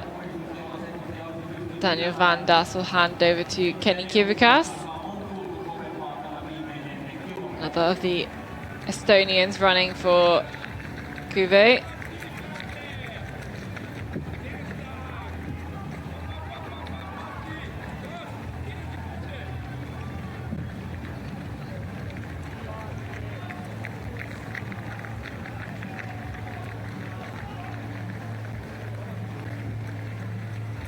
And actually really great to see what is becoming this kind of veteran team almost now with the runners from Cuvée really more than holding their own. Obviously they were 10th last year, now up to 5th.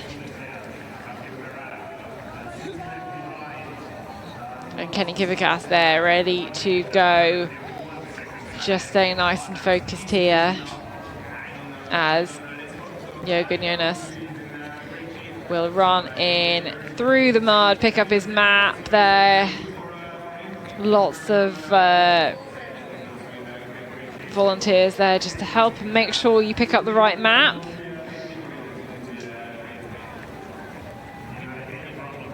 Of course, no issues. There we go, handing over number 10 and the gap 8.5 minutes.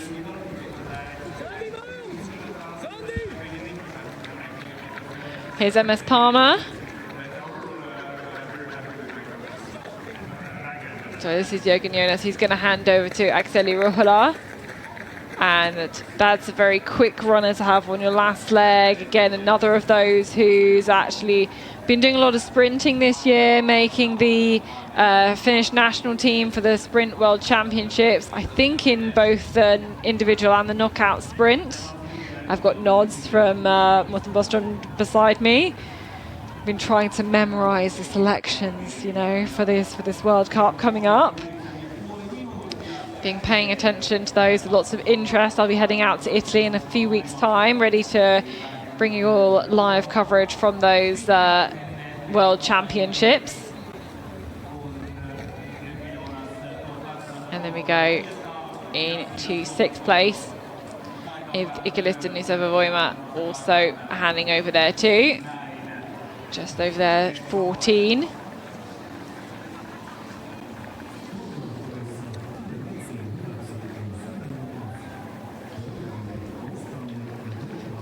And of course we all know that Eetu Savolainen has had some really fantastic last legs in Jukola relay and other other relays in Finland recently, so he's a pure forest runner, but it's the gap to the leaders is a bit too big. Yeah, so the guys who've got out now on last leg, Thomas Heikkilä, Erik Langedal Breivik, Konton Mule, Victor Svens, Kenny Kivikas, Akseli Ruohola, Itzi Savalainen, as you mentioned. Who are your favourites? Who are your real dangerous ones in those 7 who are already out on that last leg, the 7th leg? I think Thomas Heikkilä and Erik Langedal Breivik, they are the strongest runners if they would have just an individual race, but if Eetu Savolainen could find this last maniac gear that he sometimes has, then he could be a challenge for them. But of course he's too far behind, and also Akseli Ruohola is a bit too far behind to be a challenge. So this is how the 7th and final leg has started. Helsing and Sundsliat still out in the lead, and then the 2 chasing teams together, just sticking together on this section. Let's have a look here. This is a really tricky section, and it feels like they're getting closer to Helsing and Sundsliat here, the chasing teams, or? Yeah, I think so. And obviously Helsing and Sundsliat has C. I think he's going to come out to the path and back in, you know? Yeah, that looks a really tricky control to attack straight through the green. Yeah, with that form line contour as well, and just the pit, and you've got like the one boulder on the edge of the green. And that's the form line contour on a 2.5 meter map. So that's basically it's the shape in the forest that you can't show with the real contours, but it's a really tiny feature in the terrain with only 2.5 meters between the normal contour lines. We've also had Thomas Krivda just finish here on the 6th leg. In fact, I can see him about to do the changeover. He's alongside Tampering Printer and Fabian Abersold, and this is by far the fastest time on this leg from Thomas Krivda here. Again, a man in such good, again, sprinting form right now, but he's brought that into the forest and pulled Calvin Rasti up from 14th to 9th, 12 minutes 26 behind the leaders. And Mika Kirmala will go out on the last leg. Again, one of those athletes that's actually not doing any sprinting this year. So, I mean, what some firepower to have at the end of Calvin Rasti's team. If only they'd got the first couple of legs right. Exactly. Sandri Kirjavainen on the 5th was the fastest on his leg. Thomas Krivda on the 6th, so far clearly the fastest on his leg, and they still have Mika Kirmala, who decided Team Miller for them on the last leg, but too far behind to be a challenger this time around.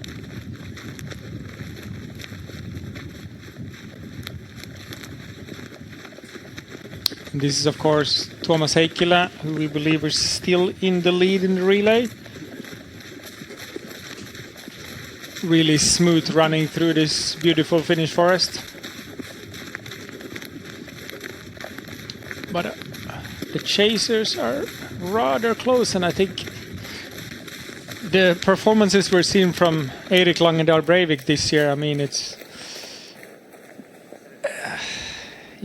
winning the last knockout sprint, it's a really strong one to show and for him, and he's ready to fight for this. But yeah, it's a different game now when it's 16 kilometers through the forest, so neither of them will have quite the same speed coming up to the last control as they would have in a sprint race. And I don't know to whose favor that plays, but it's a different situation if it comes up to that at the end of this leg. Well, who's got the more forest experience, you'd say? I mean, that's Erik Langedal Breivik, yes. right? That's clear, isn't it? I mean, Thomas Heikkilä, I consider a sprinter, not an all-rounder. Erik is an all-rounder, and here we go. He's 27 seconds apart. So, and Arke Gothenberg also 30 seconds down as well. But here's Mathieu Perrin, who brought Helsing and Sundsliat back into the lead then on that leg, looking very happy. I mean, it looked like a really dominant performance for you. Do you want to tell us a little bit about your race? Yeah, well, it was a very good performance. I started quite fast with Philip, and actually I saw him only a couple, 100 meters and then I think he did a small mistake. So then I was feeling really good in the beginning, also technically. So I was quite doing a really good job.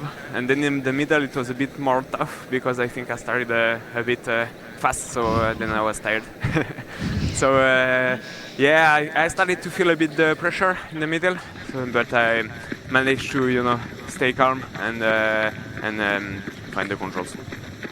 Did you have like clear instructions and clear like tactics for this leg? Did you want to go out hard or not really? Did you want to try and get a gap even? Just not really. Like, of course, you always want to get a gap, but also you never know how in good shape your opponents are. So there are also forkings. There's a lot of things to take into consideration. So you hope for the best, but the only thing you control is just finding the control. So that's what I try to do, and do as less mistakes as possible. Take the right route choices, hopefully. So yeah, that's it. Let's see how Tompi does. Yeah, we really believe in his skills also, but he's not the only one who's really strong on the last leg. What do you think? What plays in favor of Tuomas on this last leg? Yeah, I think it's a terrain that is really good for him. It's a bit technical, but nothing really that he cannot do. So, and it's also quite a fast terrain, I would say, especially with the tracks. So, yeah, a lot of path running also. So, I think it's really good for him. So, yeah, let's see. Yeah, we've been really impressed by the speed and the showing of the French sprinters in the last half a year, starting from the European champs last year. What do you think is the secret behind that, and what do you think will we see as many French runners when we come into the forest for EOC later in the season? I don't know. I think so, because we both have very strong runners in the forest and also in sprint. But we have a very good generation coming in sprint that has already come actually. But yeah, there are always more and more. So yeah, we have a very strong team, I think, for walk, and we will have also, I think, a quite strong team in the forest as well. What do you think is the secret, like, behind the new generation of the fast Frenchmen in the forest and on the sprints? That's a good question. I don't know. I think density is a key, like having everyone working together and as a team. I think that's really good, and I think we are doing a quite good job with like we were not a very big team, like for example Sweden or like the Nordic countries, but we are doing our best with what we have, and somehow we are achieving some good efficiency. Let's see. Yeah, well, we look forward to seeing the more of you and of the French team later on in this season. And we do now have 3 teams together in the lead. We have Helsingin Synestia, Netherlands, and IFK Gothenburg. So we're going to leave this and go back to the racing then, Mathieu Perrin. We'll leave you to watch it as well. Thank you very much. Thank you very much. And as you've seen there in the picture on your right-hand side of your screen, those different routes into what that 6th control has just brought everybody together. Yeah, we didn't see mistakes really from Tuomas Heikkilä in the front, but just those teams chasing in behind. They could reel in meter by meter, and now we have 3 teams together. Yeah, and they've got this nice little loop, this kind of short, almost middle distance-y style, few little controls here, which is quite exciting in amongst this rock. And it does look like Erik Langedal Breivik is leading the way here. And Stora Tuna is less than a minute behind these 3 teams also, so we might see more teams soon. So we have Luca Basset here at the finish, just come into 11th place there for Okeline, and you just handed over to Oscar Hagström. So Luca, tell us a little bit about your race and how you experienced it there just outside the top 10. Yeah, my race was fine. No big problems. I'm a bit too slow on those long path running legs. So I think I struggled a little bit there. I couldn't keep up with Thomas Krivda when he passed me. But otherwise, it was quite stable technically. I feel that I did what I could. I have a problem in my Achilles. I've had it for a couple of years, and in the last part of the second half, it was very stony, so you had to be very careful. But it was good. It didn't go. The night didn't go as well as we hoped, but now, we're trying to do as good as we can. I mean, very few people can keep up with Thomas Krivda, especially on the path. Were you maybe trying to choose routes that maybe suited you, maybe less path running then as a result? Yeah, exactly. This long leg, at first I decided to go straight, so that was my choice from the start. But when I saw that he went left and started to push on this small pass, I said, let's just try to follow my plan, and let's see if the route choice is better straight. Then at least I have a chance to catch him up or to take advantage of this. But I saw him at the forking right after, and he had a little gap. So I don't know how far I was behind in the finish, but he must have run quite fast, I suppose. Yeah, I mean, he's got the fastest time on the leg by a good couple of minutes on this one, as you might expect. And you must have heard a lot about what the terrain was like from people who've already run here today, and maybe people in Venla as well. Did you find that useful going around the course today? Not really. I try not to pay so much attention. My experience is that people running night have a complete different experience out there, so it's probably not so valuable feedback, or because now I didn't think it was too hard. There were a couple of controls with some vegetation boundaries that were not so clear, but otherwise it was quite clear running at dead ice. But of course those trainings we did before were really helpful. It's a special way to map with the very generalized stones, and especially stones. Sometimes you see more than in the terrain than when you have on the map, so you have to get used to that. But I mean, it's Janne Weckman is the same map maker as the world champs last year, so we start to get used. Yeah, you start to get used to it. All right, thank you so much, Luca, for giving us your thoughts. I'm sure that we'll talk more about those thoughts later on, but well done on your leg today. Thanks. Okay, the gap's closing. The gap has closed, as you can see there. In fact, we saw all of those three leaders in the terrain together. Here they are, back with them here after 4.2 kilometers of this course. As you can see, Thomas Heikela then just trying to push ahead of Quentin Moulet, get in the front, but it's still Erik Langedal Breivik and who's leading that way, who's keeping the speed high. And I would imagine here you'd have the others just making sure they're keeping contact with them, and it could be pushing the speed quite high, maybe especially for like Moulet, higher than maybe he would be running if he would be running by himself, maybe. Yes, absolutely, and I think also the runners behind, they might find time now to read the course ahead and maybe prepare themselves a bit like a knockout sprint tactic, like all of these have been used to doing this year. Because they would know that there will be some trickier sections towards the end of the course, even if they're not running on a path. Okay, a little bit further back. That is MS Palmer just through there. Akseli Ruohola through, what was that, the second TV control. Gosh, I've got to change on my screen. So I was getting so distracted by chatting to those athletes there. And actually hearing what Luca Basse had to say about the difference between the night and the day legs. And does he have a point there? Absolutely, I believe in that, because we haven't been seeing that many mistakes anymore. Maybe in that tricky first controls of the last few legs, then some people had problems in attacking the controls, but a lot less than we had in the night time, and I think that's a clear difference. So this is this long leg with it quite an interesting forking on the end of it as well that we haven't seen Previously, this is what Luca was saying. He went more straight when he saw Thomas Krivda going round. Of course, we've got that group of three. They're all going round, keeping on that kind of high-speed tracks, whereas we've got Storatuna and Victor Svensk heading straight. So, in fact, I'm not sure. Let me see if we can figure out which forkings they've all got, because this might prove interesting then, whether they've got E or F. So we've got the short.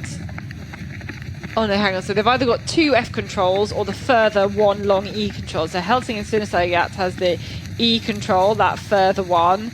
Who else have we got in the mix here? We've got New Netherlands have got the same. They've got E, and Gothenburg has the other one. They've got F.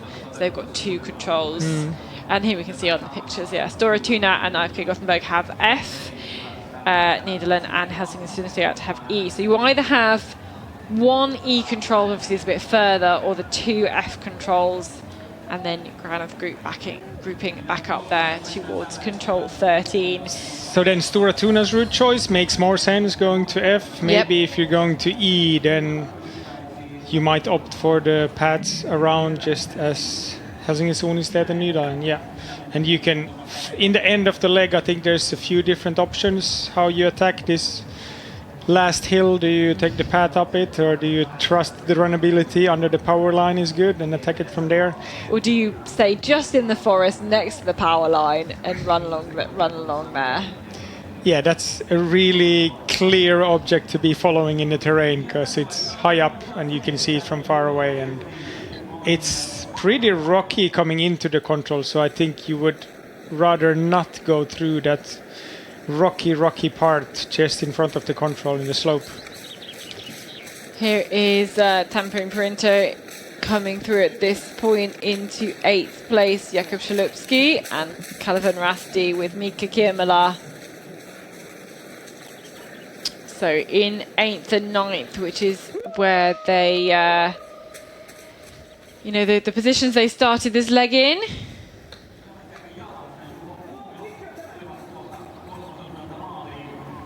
And then we can see what it is like then for these runners. And will IFK Gothenburg lose out then here on this route choice? There's still a long way to go for the control, but Storatuna has a bit of green to go through. Yeah, but I think he's made good progress on that right route choice so far. Let's see how much this marshy, greenish area here slows him down. Yeah, I think it's looking good for Storatuna, to be honest, here in the F control. Yeah, it's fairly good. I don't think they could see which route choice the runners in front of him took, so maybe he's just going off of his own strength here. I mean, he could do an individual choice. Yeah, I think so. The gap was 50 seconds. Nearly a minute between this leading trio and then Storatuna.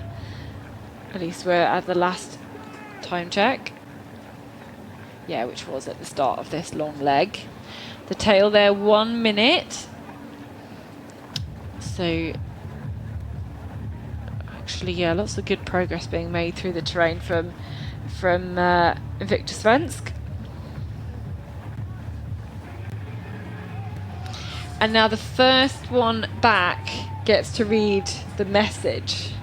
What's that all about? For people who don't know. Yeah, it's a message that has every year it has a different theme, like something that the Jukola organizing Kauka Metsäläiset is like the club behind the Jukola relay, and they kind of have some issue maybe in Finland that they want to bring to the front of the knowledge of everybody watching Jukola, and it's a message that's written on the last leg runner's map somewhere in the corner of that, and the first anchor leg runner to get back, he gets to read this message out to all the spectators, and it's kind of they've brought along this message through the forest of Jukola, and then they will read it out to everybody in the arena. They've taken this message through the forest, and now they're presenting it to everyone. And it's a little speech, basically, isn't it?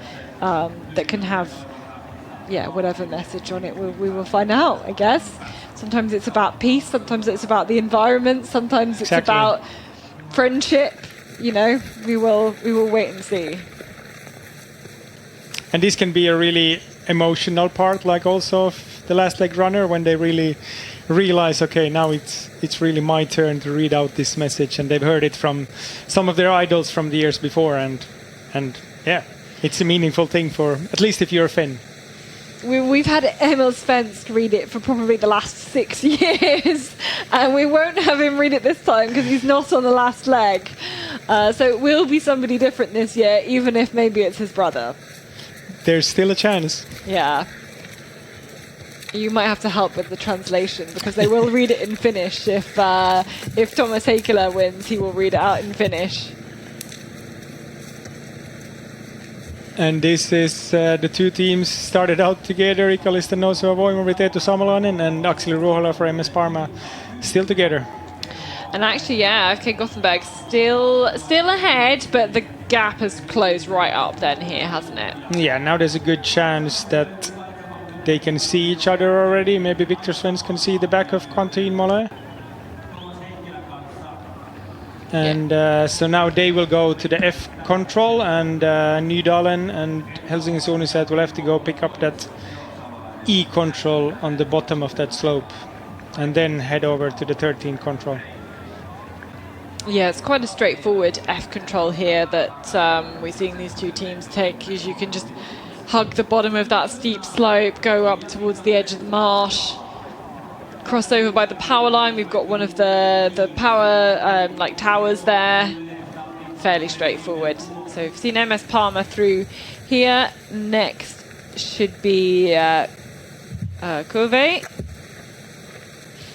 Looking for the yellow of Kenny Kivigas.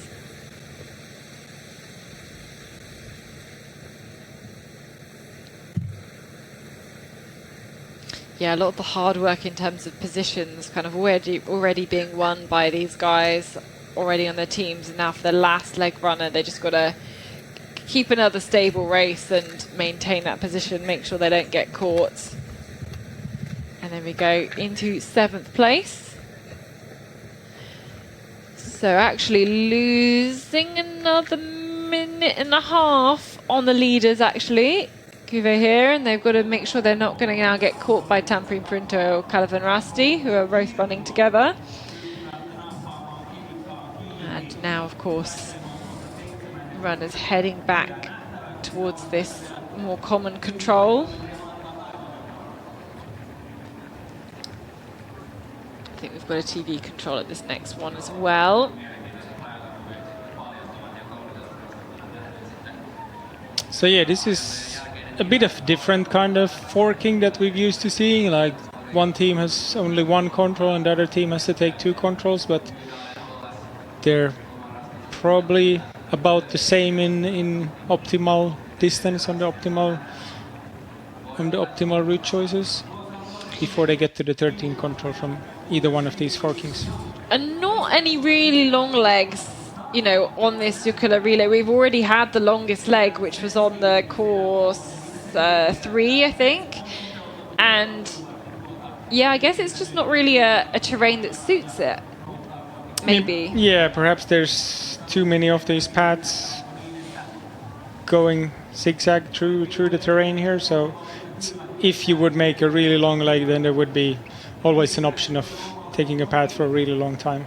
Well, now we saw the option here to these controls. You could go straight through the forest the way Victor Svensk did it, or take a bit further way around on the paths as the leading trio did.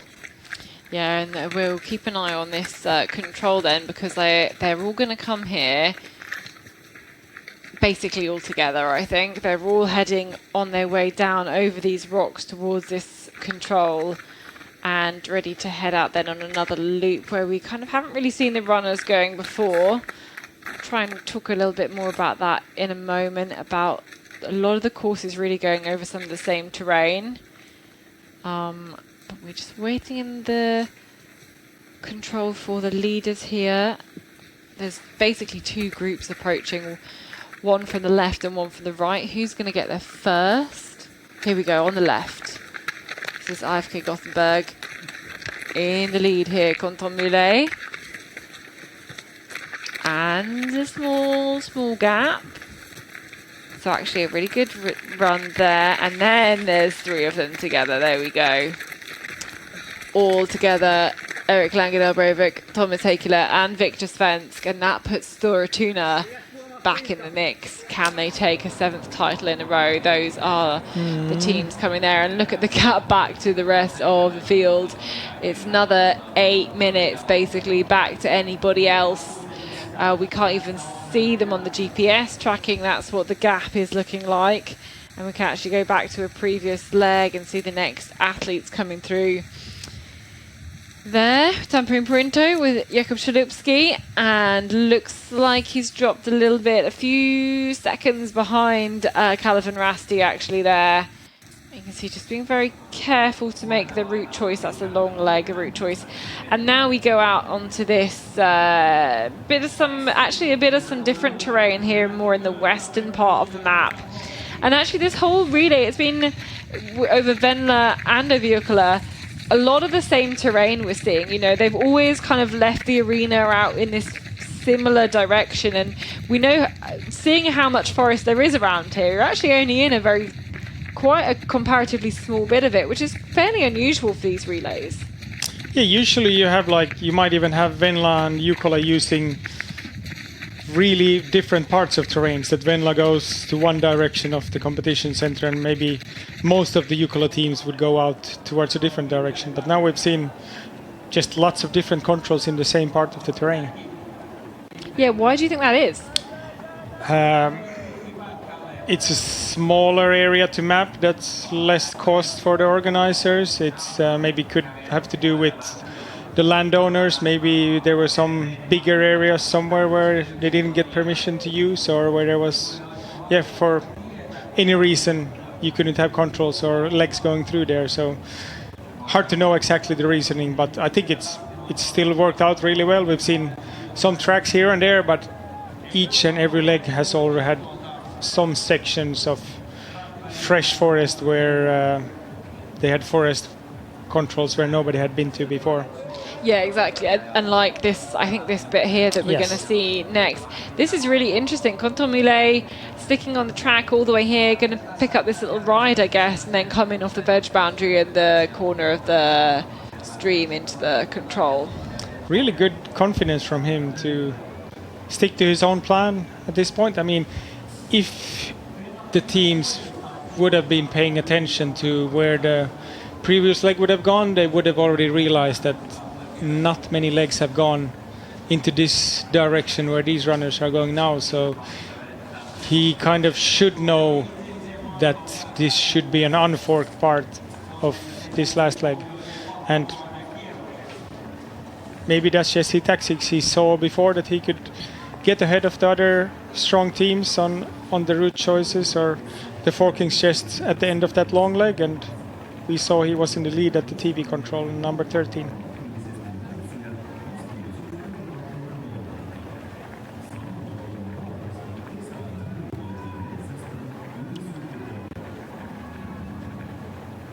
And there's not really a better way to attack this control. There's a bunch of boulders. Either way you choose to go halfway through this leg and then coming in towards the control, it still looks like quite a tricky control. You will see several boulders before you see the one that you should punch at. Yeah, and obviously now they've both just got the kind of areas of forest to run through now. Actually, very similar distance from the control. I'll probably approach it, be able to see the others coming in towards this point. But they won't be seeing each other's lights now, so they might not see each other from as far a distance as you would see if it would be darkness around them. Now they don't have head torches and it's daylight, so it's you could kind of hide between the trees here in a different way. But also this part of the forest will be quite quiet there as well. That's quite, something a bit different. And that's such a different Yeah, part that I actually hadn't thought about too much of these last leg runners. You know, the forest is really busy with runners of all different speeds going all sorts of different directions around the course here. So did you run last leg very much? Have you run last leg very much in Jukola? I've run it a few times. Yes, I remember sometimes I've done it. I've been leading the Jukola relay once as a last leg runner, and that was quite a special feeling for my Lynx, the club that raced me, and we got fourth in the end in that. So maybe not the best individual performance, but still I was doing more of marathon running back then. So I was pretty happy with that result, and as a team we were really happy with lots of the guys that we have learned to do orienteering and being in the same team back then. So as you see, they've all just come together here at this 14th control. Were you sent out in the lead? Yes, I was sent out in the lead, and it with was a gap? Not a very big gap. I got caught by some of the runners, mainly Valentin Novikov, who brought Hidden Kirtet to the win that year. But yeah, having that experience, you can also tell from all the other runners from the previous legs, they were cheering me on whenever they saw, and they had kind of a picture of when the last legs runners would be coming past them, and you could surely tell from the speed when we had the same sections in the terrain. When the last leg runner, the speed is going to be very different than if you're on the fourth, fifth leg. Yeah, absolutely, completely different. What was personally your most successful Jukola?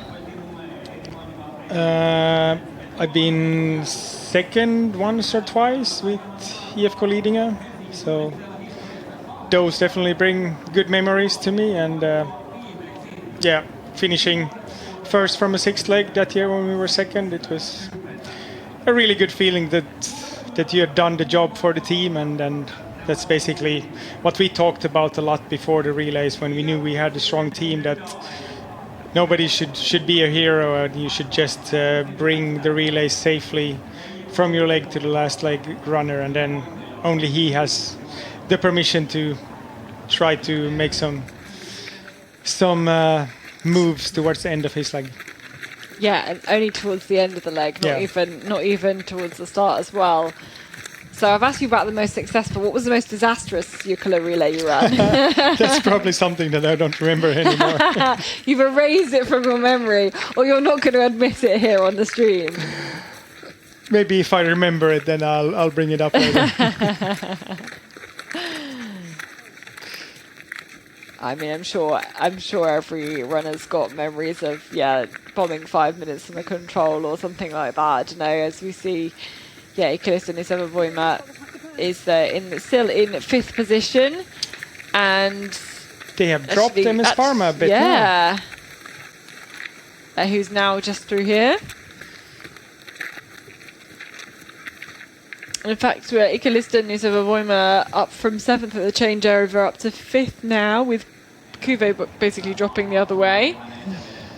So yeah, this is this next leg, and you know, these teams right back together again. It's difficult to see that they would split up on this leg. You wouldn't really want to go across the marsh in the end to the other side. I think everybody will stick to the right side of the marsh in the end, and kind of try to see these yellow tops of the hills and navigate safely through the 16th. Yeah, exactly. Crossing the power line, go to the tops of the hills using the bare rock through here. And again, it still looks like Erik Langedal Breivik at the front of this group, and he's really the one who I would expect to be able to really manage with this pace and still doing the navigation really, really well over, you know, this 16k distance, even if he's in a sprint walk year. Yeah, but from all of these top four teams, they are not being forest specialists this year. Everybody's been running the Sprint World Cup that we had in Sweden a few weeks ago.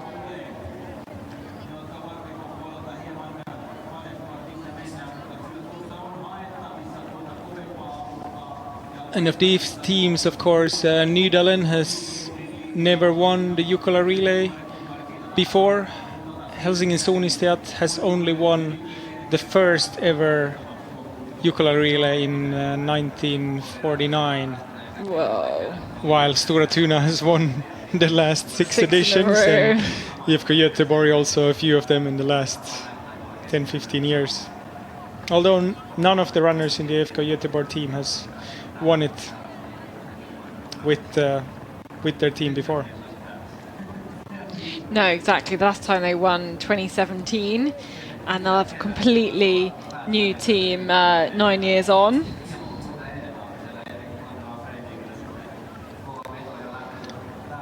But yeah, is this the tactic of Erik Langendal Breivik, just to keep up the pace throughout and see how long they can keep up with him and trying to drop the others? If I was him, that's what I would do.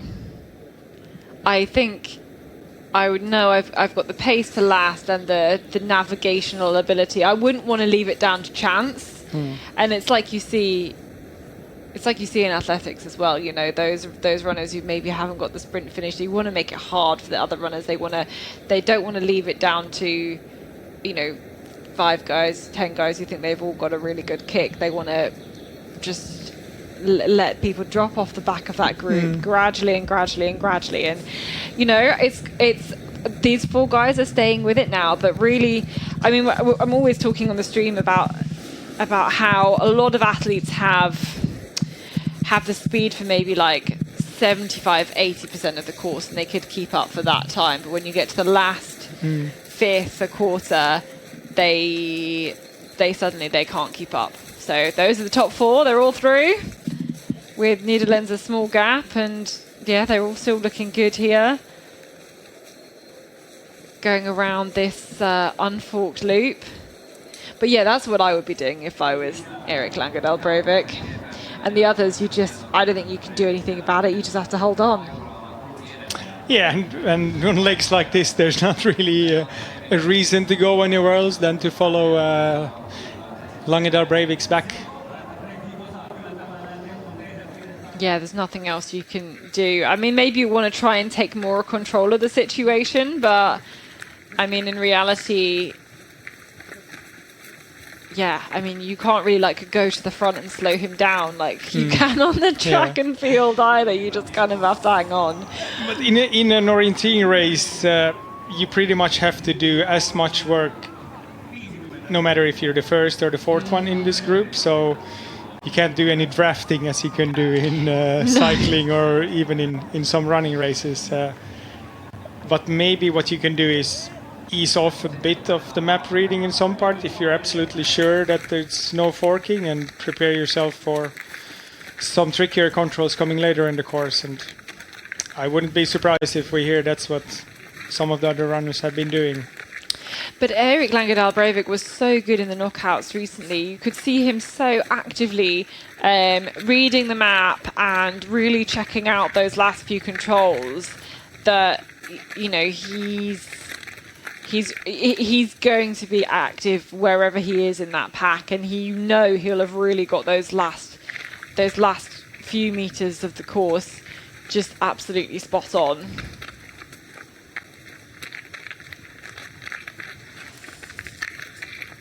And of course, we'll still be having some fork controls later on this course. So this is just like the fresh area that these runners are running in, where none of the other legs have been on these controls before, and that's why there can't be any forking here.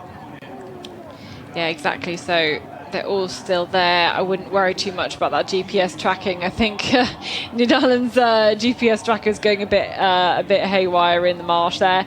But yeah, I mean, what is clear to see is they're all still together going into this 17th control. Spot on the line. Perfect compass execution.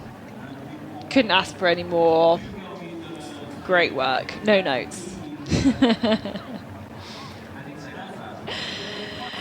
So another long leg now over towards control number 18, where again, you're kind of tracking around the edges of these marshes.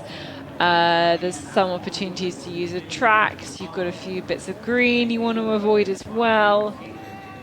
But it's still great work from these. Now we can see, I think, yeah, the lead has changed slightly. Yeah, Erik Langedal Breivik just dropping off here. His Contamule now pushing the pace.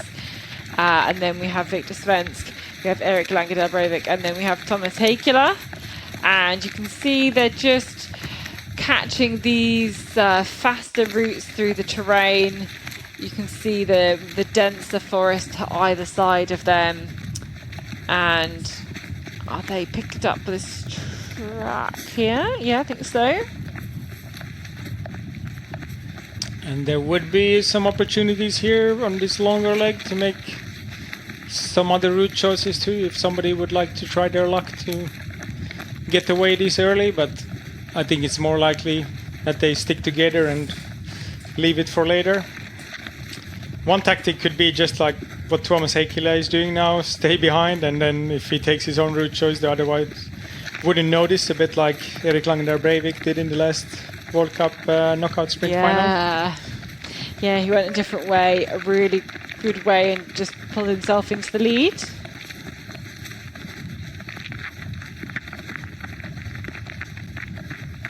But it looks like everybody's following suit here on the track, and there's no hurry. There's no other teams around that could challenge those in this group. Are you going to be in Italy for the World Championships? I am, yes. From home? Are you going there? I'm bringing the Austrian team there. So, very good. So we're looking forward to that. We're prepared a lot with training camps in there. And now we've seen Nydalen taking a straight route through the forest here, while the other three are all on the path. So what's happening here? But maybe we're slightly behind on the... I think we're slightly behind on the picture, actually, compared to the GPS. Yes, still on the track here. Hang on, watch. Now he's going to move across, I think. Yeah, there we go. So the picture is behind. Yeah, exactly. This. So, in fact, he's... Ooh. Oh, what? Hang on, what? Hang on, what? Surprising. Where is he heading, and what happened to his GPS now? We saw Nydalen's GPS just kind of following the path or the road for the wrong direction for a bit, but no, now we don't know what's happening now. I think you can't trust his... What? No, I think you can't trust his GPS. He definitely cut that corner. Yes, but what's happening then? On our GPS, he's doing a big loop. Big right figure now. of eight, Yes. I think, which is absolutely wrong. But did he go maybe cut back up? Oh my god! I mean, we just need to. Hopefully, that running camera was still with him. We can see whether anything happened. How weird! I think they dropped the running camera just before that door. He's still in that general area, the running camera too, but. Yeah, this is really strange. Now it seems like he's in the group. Yeah, so what we think he cut that corner and basically just joined back up with the others. Yeah, it must have done. So weird. Okay. Okay, right. and yeah, there's something strange happening with Nydalen's GPS again. Yeah, I think we just have to not trust the GPS and in fact trust the pictures. But this is the previous control with Iti Savalainen. And as you mentioned, he's had lots of good runs in this kind of terrain last leg, and yeah, he's making really good progress still.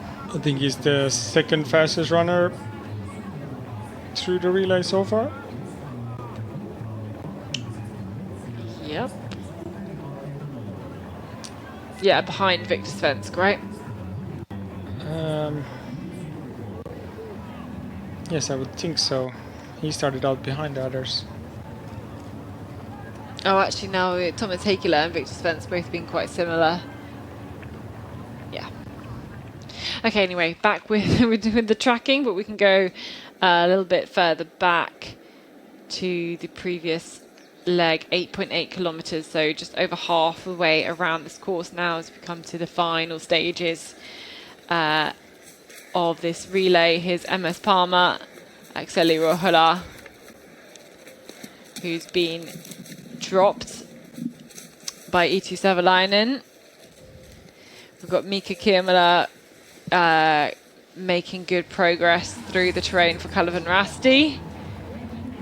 And we also have Turin Metzenkeviat just in the 10th position, Linné just outside in 11th, and then 12th position for Framtidsvilde Jakob Steinthal, the Danish runner, on the last leg. And yeah, I mean, they're all together basically. And it's going to be quite interesting to see where you get your, get a nice attack point into this 18th control. Could be an option to go around here, but what are they doing? Are they all going on the path round? Yes. We've seen some runners attacking this control before from the road and not hitting it straight from there, so that could make it interesting. And we have a tiny forking here in the 19th control. Oh yeah, I saw past those controls yesterday morning when I was up for my run. Little dot knoll. It was actually those features really clear in the terrain there. It's really obvious where you are, and quite nice runnability around there as well.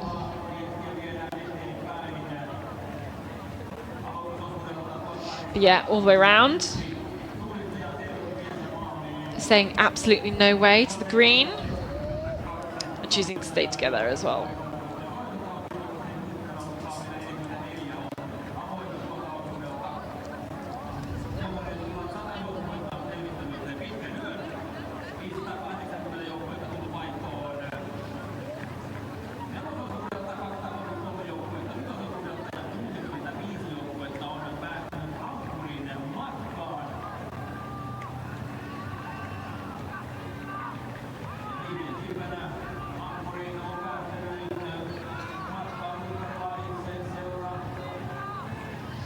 So will this group that get this control spot on? Looking good at the moment.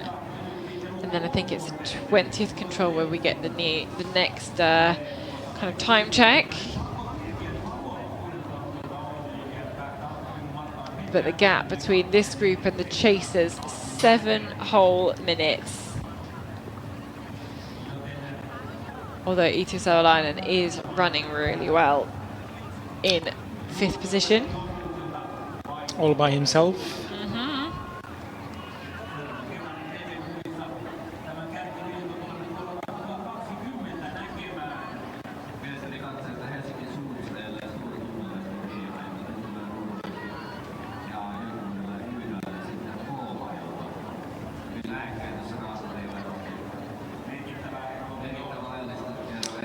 So let's see, Nydalen and IFK Göteborg has control H, and Helsingborg Stora Tuna should go to G. And now it looks like everybody's heading over to G. I mean, that's not a big difference between the controls, and I think in the terrain the features might even look quite similar, so check your codes. Yes. They are printed on the map though, right next to the control circles, so you've got no excuse.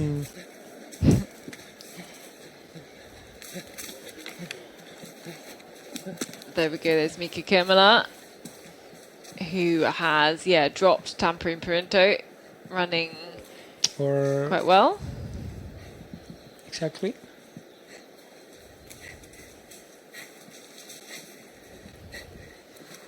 There's Kuve and Kenny Kivikas,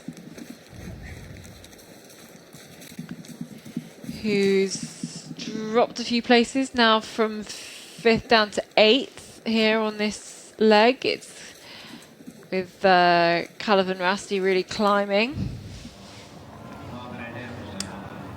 Well, so yeah, looks like the 2 in the lead, Stora Tuna, Helsingborg Stora, they had G, they executed that better. They're now ahead, but I expect them very soon to actually come back together. I'm sure. You can very clearly see each other going through the terrain like And that. this is interesting now because now those two teams have a different forking the next time they split up to different controls on the 22nd control.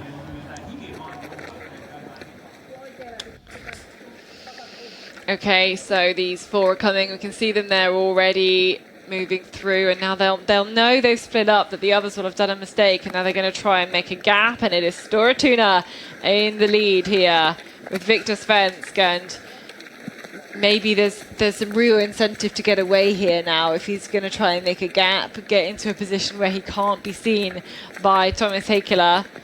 So those are the two who got the correct forked control on that one. Here's the two that didn't, Erik Langedal Breivik and Konton Muley. And they're 16 seconds behind.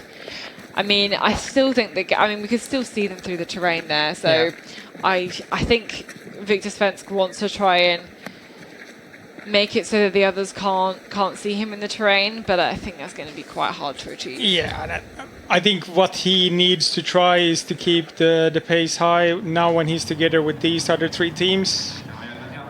Running fast early on here is playing to his favor. I don't think he wants to leave it out to the flat part in the last controls towards the finish. And this 22nd control, this is the last time they will split for forkings. Then from there on it will be a straight course, and the runners are kind of expecting also, for fairness reason, there's usually not a forking in the last few controls of the last leg. And this is because they don't want someone to have a shorter forking at the end and then win the relay because of that, right? Yeah, exactly. You want it to be fair, man against man, towards the end of the race. So beeping in the terrain here, there's the leaders, there's Victor Svensk, there's Konton Muley. Do you recognize this bird? I think this stabilizer gimbal of this camera has been having a tough night. Yeah. A lot of the times they aren't built for this, all these tech companies making these gimbals, and they're not expecting it to be taken through the forest like this, absolutely battered. And some of these camera runners, they could put in more than 20 kilometers during a night, and they're trying to keep up with the best orienteers in the world, and they can do it in a few minutes here and there, and they cover amazing distances, carrying probably about 2 or 3 kilogram backpacks, and also the stabilizer could be another kilogram that they're keeping in front of their body when they're running behind these runners. And it's also actually we can see them in the terrain. We can get all this great footage, and we can be in the forest with the runners. I think that camera is calling it a day. Yeah. The camera or the camera runner? Both. Both. They've got a long night as well.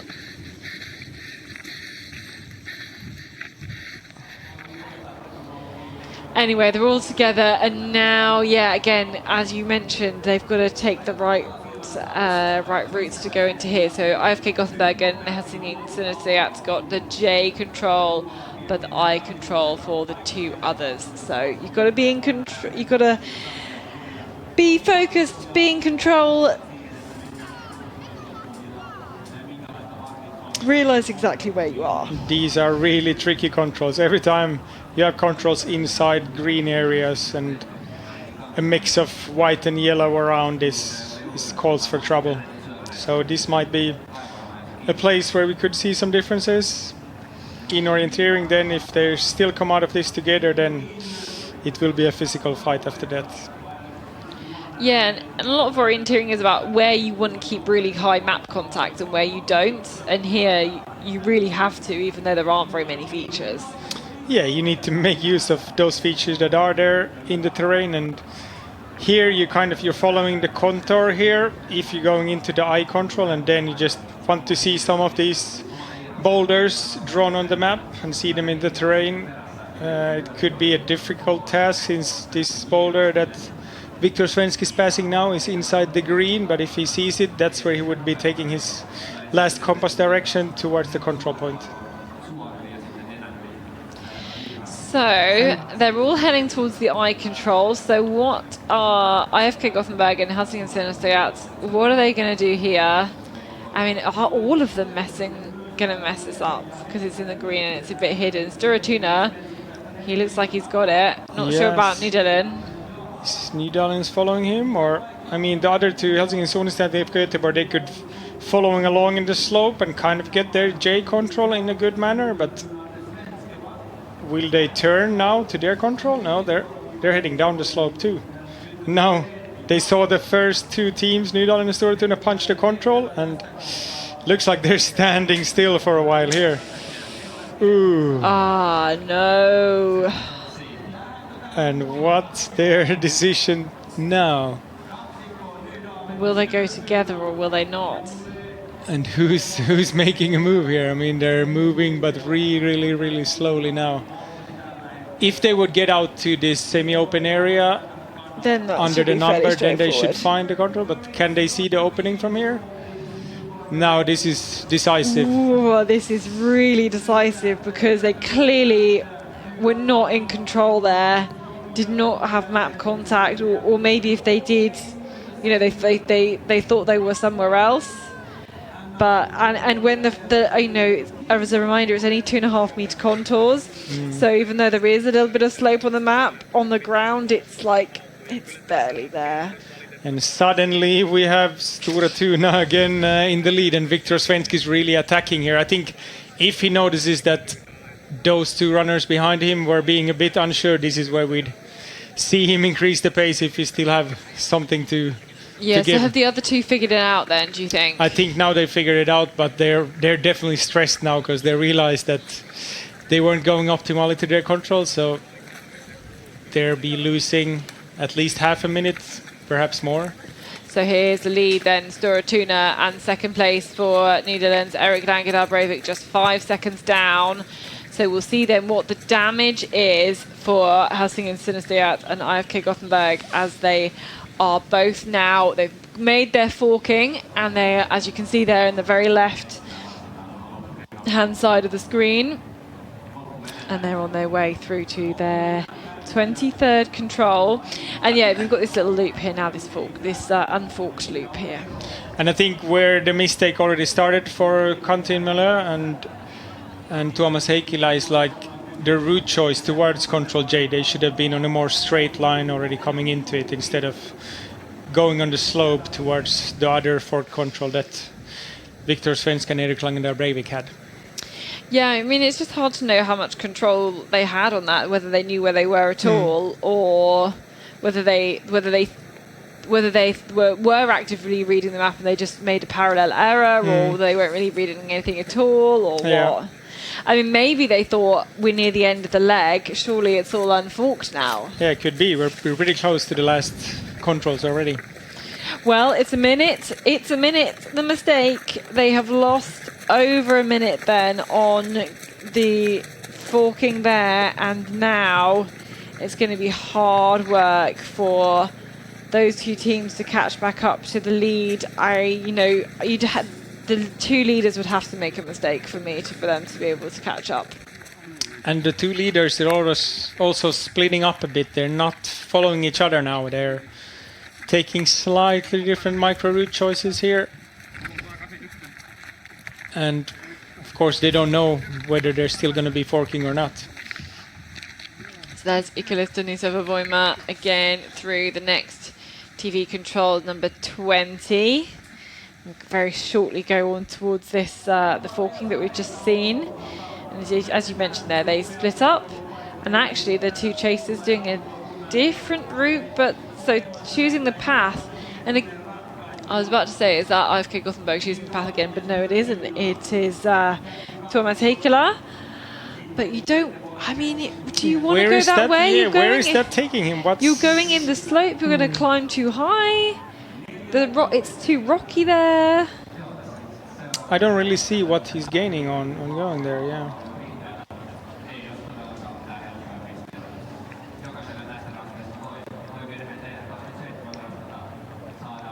Is it just that he's stressed from that mistake on the 22nd control and is making decisions too hastily now and needed a bit of peaceful path running that he's used to in the last months?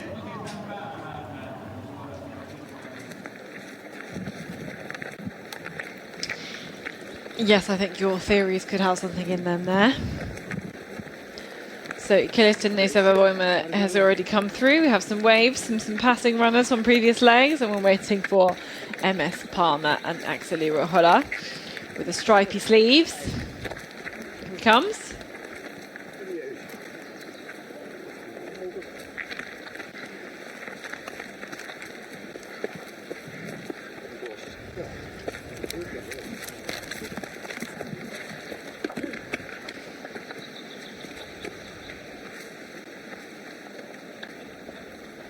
And Ed Savolainen for Killiston Neseva is actually catching time on the leaders, so that's impressive. And I think also Axel Jukola for MS Parma is having a pretty good run. He's losing some time to the leaders since he started in front of Eetu Savolainen. Ooh. Watch this from the leaders. This is not good. This is a strange direction, and they're heading now further away from the control. and between Helsinki and Sunnistad, the IFK Göteborg, we were wondering Tuomas Heikkilä going on this path and up this small hill, but he actually got ahead of IFK Göteborg there. I mean, this must be one of the trickier controls of the whole course. Yes. This one with the, you know, just little bits of marsh, little bits of rock that kind of all look the same.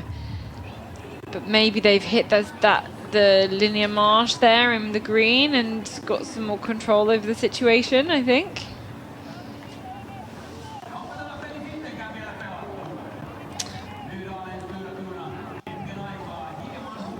And the difference was 120 from Stora Tuna down to the following duo, Helsinki Sunnistad and IFK Göteborg. I think they're catching up on them a bit now, but probably still out of sight, are they? Oh, I don't know. It's only a 10-second tail. This is nervousness here, right? Yes, isn't this it? is one of the more exciting last legs in a few years, I think. Yeah, I think you're right. We've got 4 teams. I think any of them still here could win it. Yes. It's going to be pretty groundbreaking for whoever wins it in terms of record making, as Nika Kirmala through here in 7th place still, 12 minutes down. Ooh, and just a small banana for Tuomas Heikkilä here also. If he would have gotten that control clean, then he could have seen their backs. But now I think so they're there's too the far gap. away.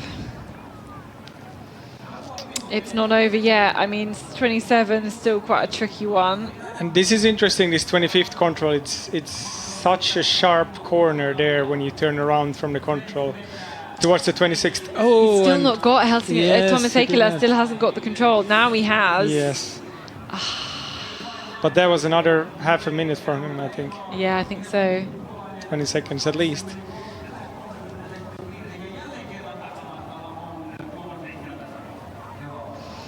So, yeah, mistakes on the forking at control 22 with Helsinki and Sunnistad and Gothenburg getting the wrong fork. Then the 2 leaders there who are still in the lead making mistake on number 24, going too high up the slope, and then Helsinki and Sunnistad also messing up 24.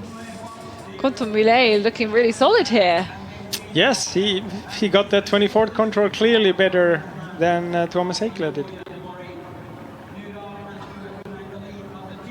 And what's in the head of Stora Tuna's last leg runner, Viktor Svensk? Is he still going to push the pace, or is he letting Erika Lagendal Breivik do the decisions in front?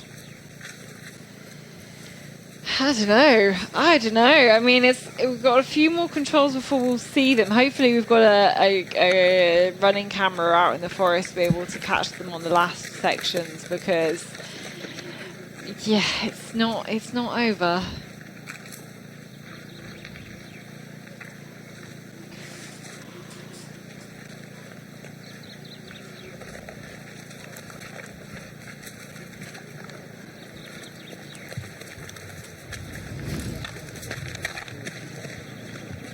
Eetu Savalainen still on a lonely run here.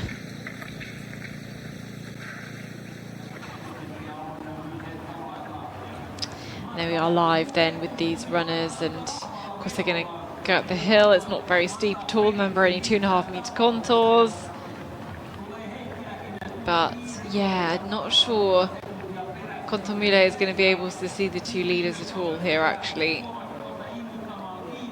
Maybe Thomas Heikila can see the man in front of him. Maybe. Yeah, it's hard to know. 15 seconds, I would think so, yeah. Yeah, it's hard to know because these, this white section sometimes is quite visible and sometimes not. Yeah, exactly. And did they choose to go into the white forest, the leading duo here, so that they wouldn't be so visible from the chasers behind, or? I doubt they're thinking that hard. Yeah. They're probably not thinking as tactically in that kind of a way. Maybe they're thinking about the last few controls in terms of the tactics. Yeah, and they're thinking about the guy they're running shoulder to shoulder with right now and how to get ahead of the other one before the finish line.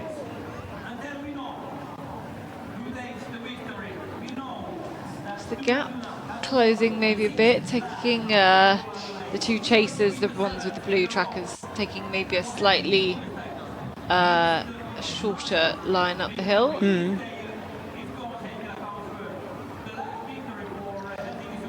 They have 5 controls to go now.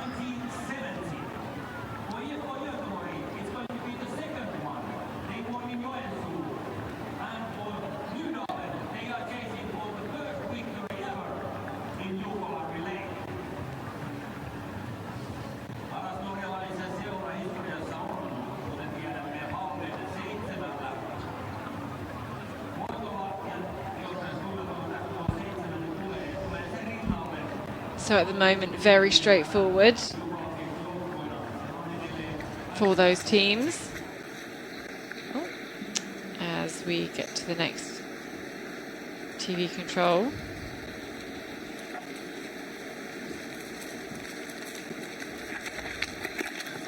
And here they are with the two leading teams.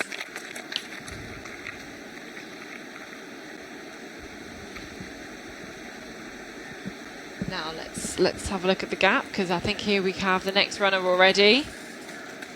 That's closed again, actually. Only 18 seconds now. And Tuomas Heikkilä is not quite keeping up with Quentin Miller. No.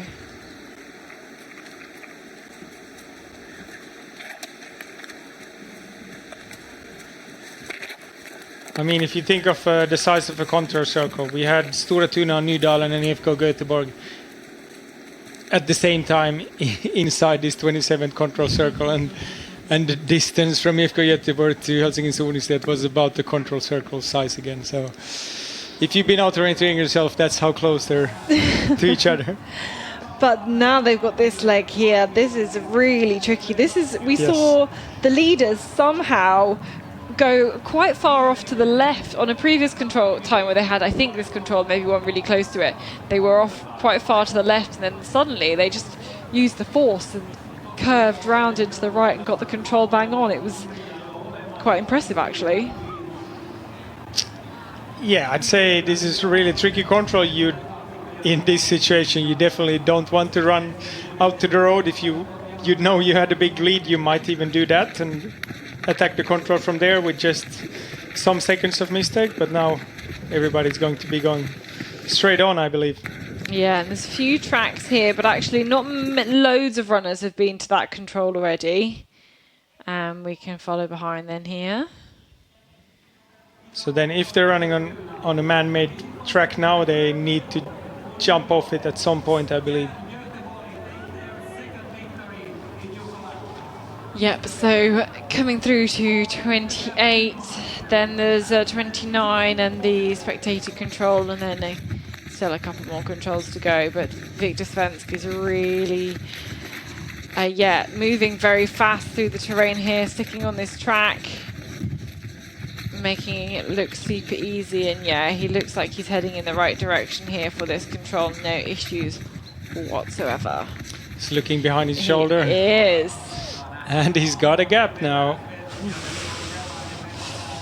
And there's more and more crowds have come to this arena, you know, have been camping overnight in the woods around the runway because they are wanting to see the culmination of this big relay, and this is the leader in the picture here. We're so used to seeing Storatuna in the lead. Can they make it 7 in a row with a break in the middle of one of the COVID year? It was cancelled, but they have 6 so far. Can they make it 7? Not just 7, but 7 in a row. Nydalen is making a mistake on the 28 control, so Storatuna is getting ahead, and Nydalen is almost caught up by IFK Göteborg now. Yeah, you can see they're getting ahead, and Storatuna actually cutting this corner here.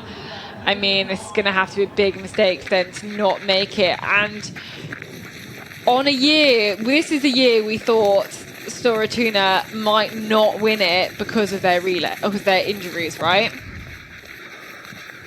How long can they go on if in a weak year for them they can still get in front of the others? But we still have 3 runners with questions about injury, and Emil Svensk, one of them. You could see him; he was in so much pain. But I think it's going to have all been worth it now to see his little bro come through into the finish line. Here is, I think, still second place. But no, it isn't. Or just about his second place. Here's second and third then, racing here between Erik Langedal Breivik and also Thomas Heikkilä is right behind them. So Erik Langedal Breivik punches first in second place, then Kontomile punches then Thomas Heikkilä. And Heikkilä has probably been preparing for this last stage here, and he's, look at that. Look at that, he's just put his foot down there. Yeah, now I'll speed up. We got to a track, I'll go for it now. Yeah, what is it, 13:27 5K? Yeah, I think I'll pull that out now. Right, anyway, we are following behind Kontomile from IFK Gothenburg now in second position currently on this kind of big track being made by all of these runners. That isn't a track. It isn't a track on the map, but it's there now. And they still got a little bit more orienteering to go. They have one more control that only the last runners of the female relay Venla had before, but none of the men have punched that control before. Yeah, so it's quite interesting actually to see how they will do this one, and whether they will manage to do this one well. I mean, yeah, look at that, no issues there for Victor Svensk, who is going to punch this second to last control.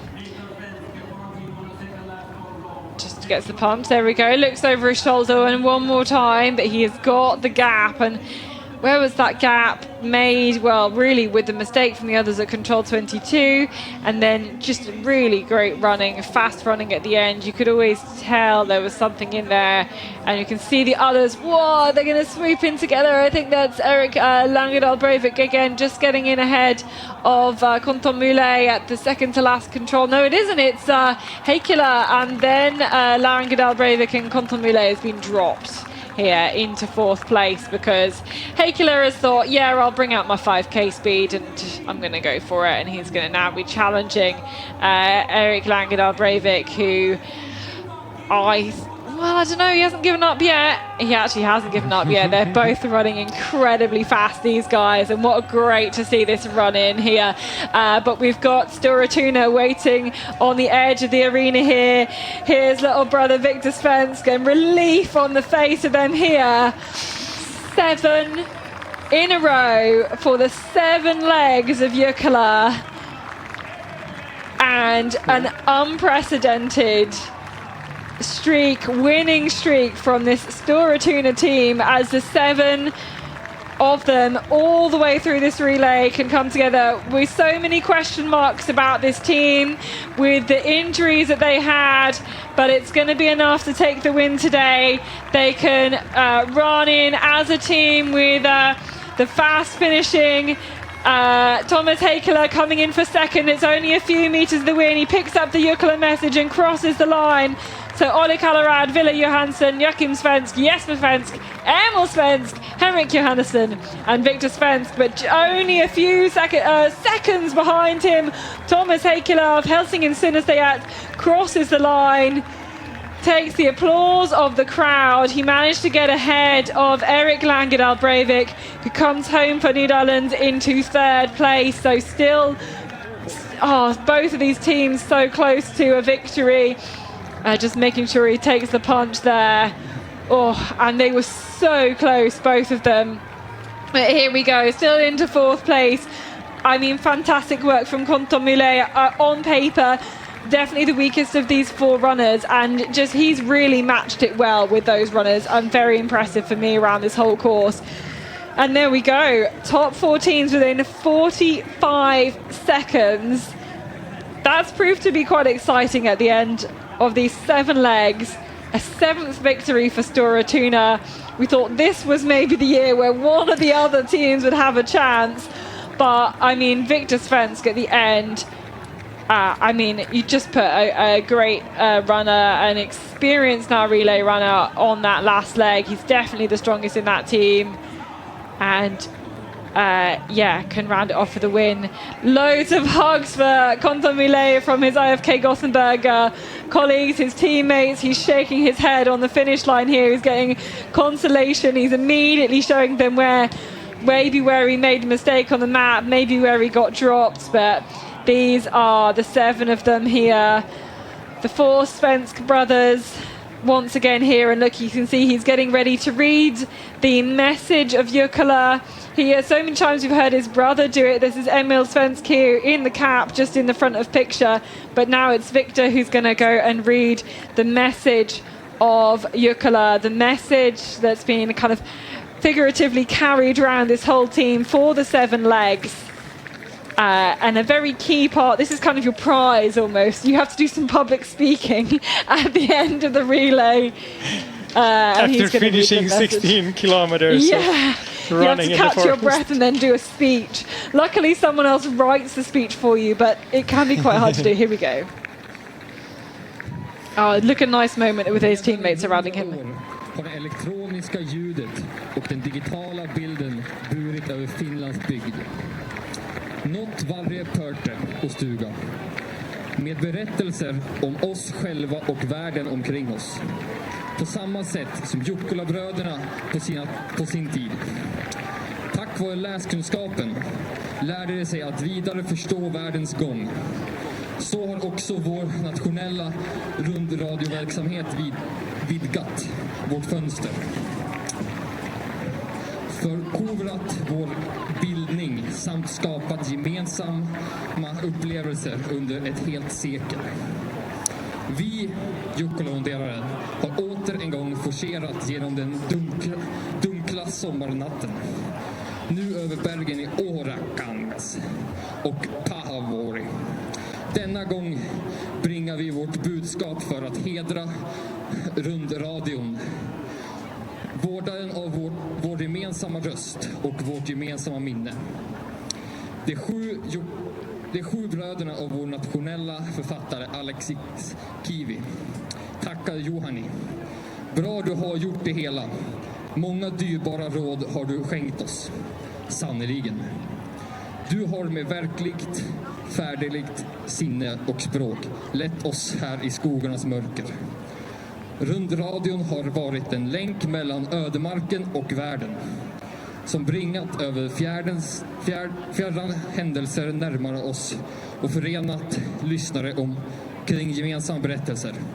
Kotka, 14 juni 2026. Kiitos. Well, actually very well read there from Victor Svensk. I think he did a very good job. And the message this year, all about 100 years of public service broadcasting in Finland from YLE, the national public service broadcaster there, 100 years of radio in Finland. And of course, YLE covering the races, of course, around here as well. So great to have them reading the message, I guess. I actually believe this is one of YLE's, so the National Broadcasting Company's biggest attempt of broadcasting anything in every year in Finland. So unless there's a really big athletics event, they have so many cameras outside scattered around the forest, around the competition set.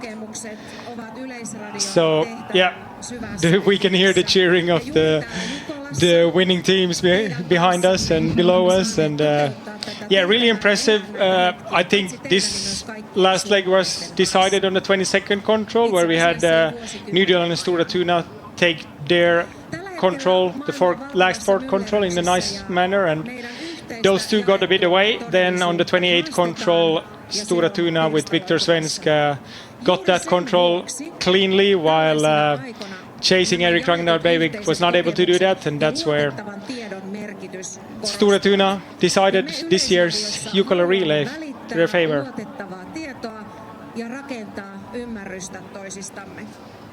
Urheilun yhdessä valvottujen öiden ja näiden Jukolan taianomaisten hetkien arvoa ja merkitystä. And so obviously whilst we see the winning team up on the stage here, we've got 4 teams through towards the finish, and we're waiting now for our 5th place team. We're looking out for Itsu Savolainen, and actually the Ikilista Nusavavoima team are actually all there the edge of the arena waiting for Itsu Savolainen to join in as well.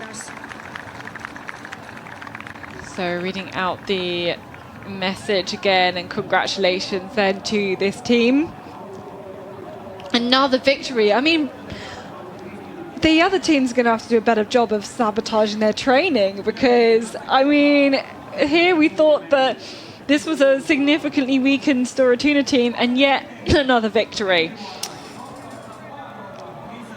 Yeah, the other teams got a bit closer this year, but yeah, this was a really exciting way for them to win the relay, and I think it's really fun to see that maybe the runner we thought would have the least chance in a final sprint was able to decide it out in the forest already more than a kilometer before we reached the finish. Yeah, Viktor Svensk, a really good job just keeping the orienteering really solid there when others were making mistakes. And this is Ikilista Nusavavoima plus Dog on the run in here for 5th place. And yeah, big improvement on their result from last year. Of course, a really big team when it comes to the Finnish Relay League as well. So no surprise to see them up there once again. And Itsu Savolainen having the 2nd fastest leg time of the last leg runners finished so far. So Viktor Svensk was really convincing. He was the fastest, at least for now, of the teams who have finished the last leg. Yeah, so MS Palmer should be the next one through, but it's going to be another 4 minutes or so, I think, before we see them actually in towards the arena. You know, we're holding on to see if we can grab some thoughts from the last leg runners and get kind of their opinion on where it was won and lost, and the nerves and everything going through that. Let's have a look then here. So Calvin Rusty, with the big mistake in here. This is Mika Kimala, but still didn't get that. No. Tampere Printer passed them again. Oh man, he'd worked so hard to get ahead of them, and that's absolutely, yeah, that's tough. Then you have a bigger group coming here with Kove, Trumetsenkavin, Farum Tiisvilde. Yeah, this is Axeli Ruohola, who's very clear then in this 6th position at the moment. With all the others, Tampere Printer should be the next ones through after MS Palmer. But with actually a really big gap from 6th to 7th.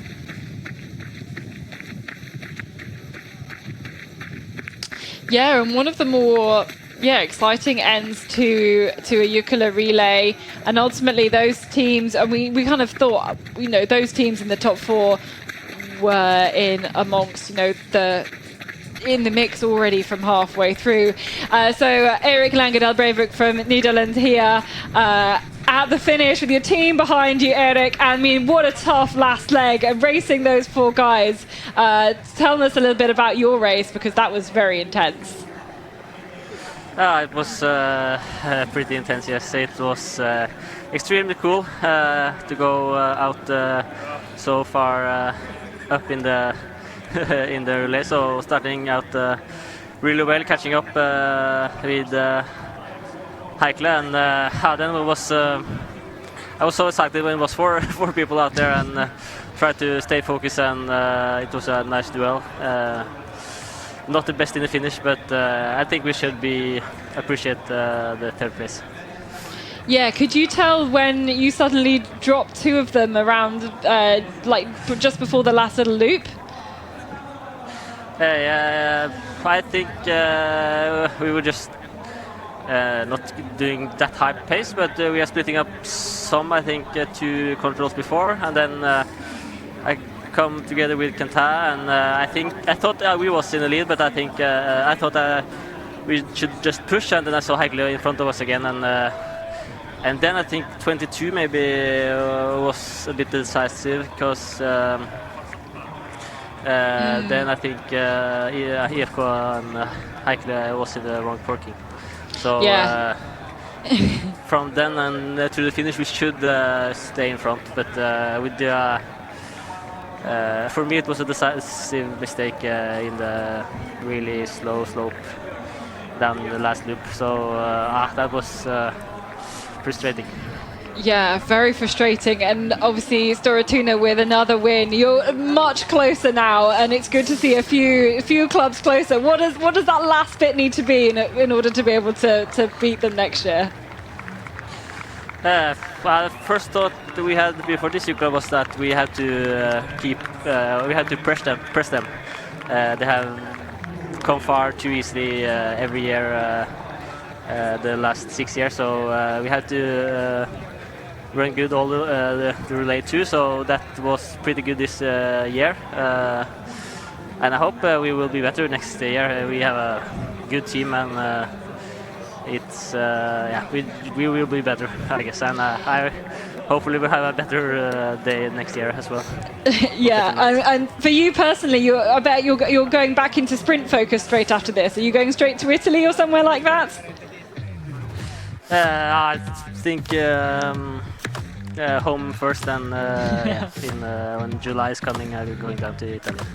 But it was really nice to have a sprint forest weekend and also a whole forest week this week, so that was pretty good. I think, in my opinion, every sprint guys have to be at Jukola. They are they're missing out, are they? Something. Yeah, absolutely. This is what they're teaching us about. So, yeah. Yeah, it's about being in the forest. Well, yeah, well done today on the 3rd place, obviously, for your team, and we'll see you on the sprint races very soon as well. Thank you. So Erik Langendahl Breivik, yeah, some interesting things there, some thoughts about what they've got to do to try and beat Storatuna, or their tactics at least going into this race as well. But Victor Svensson there crossing the line with that win. And relief, I think, when he looked over his shoulder and he didn't see that anybody else was there. Pure relief. But there still might be some fights on here between Tampere Printer and Calvin Rasti, because, I think Tampere, the club from Tampere, did have a bit of a bigger gap, but maybe you're just going a little bit further round to this 28th control, so it could put Calvin Rasti back in the mix then. There's still a bit more running to go. Mika Kemela versus Jakub Szelupski. Yes, first you need to find his last tricky control, and then it's pure physical power after this. And we have this big group coming then. Linné is in between, and then it's Turun Metsänkävijät, Farum Tiisivilde, and Kove, and which is this other team which is in there? There's a 4th team also in there. Let me have a little look. Ravinen, it must be. So Gustav Bergman has pulled up his team, I think, from a bit further down the ranks. Yeah, he's pulled up from 25th to 13th on this leg. Yes, Pretty nice. Yeah. Gustav is back in shape. Yeah, he is. Yeah, not raced at any of the Sprint World Cups. Instead, yeah, focusing on the, he wasn't quite in shape ready for those kind of selection races, I think. I think he would have loved to have been there and then going, no, actually, fine, it's about the forest for me. And of course, those runners who are doing sprint now, it will be a challenge for them to switch again towards the fall when you have the European champs in forest or interiring, and maybe a favor of those like Gustav Bergman, who has been running in the forest the whole season now. Yeah, we've got World Cup in Czechia, then European champs in Lithuania. There is Tampere Printo and there is Calvin Rasti. So those are the next couple of teams, 7th and 8th here, and there's still a bit of running still to go, and with a good effort from Mika Kirmala, although I'm not sure he looks quite up for it. It could still be a nice little battle here between Jakub Chalupsky and Mika Kirmala. Surely this GPS West would have stuck out also for Mika Kirmala. Yeah. When he looked ahead, but yeah. Yeah, you're right. It's hard to see. I mean, it's hard to see people in the dark, but then you have the lights. But then you have all of these runners together, and it's tricky. Then can be.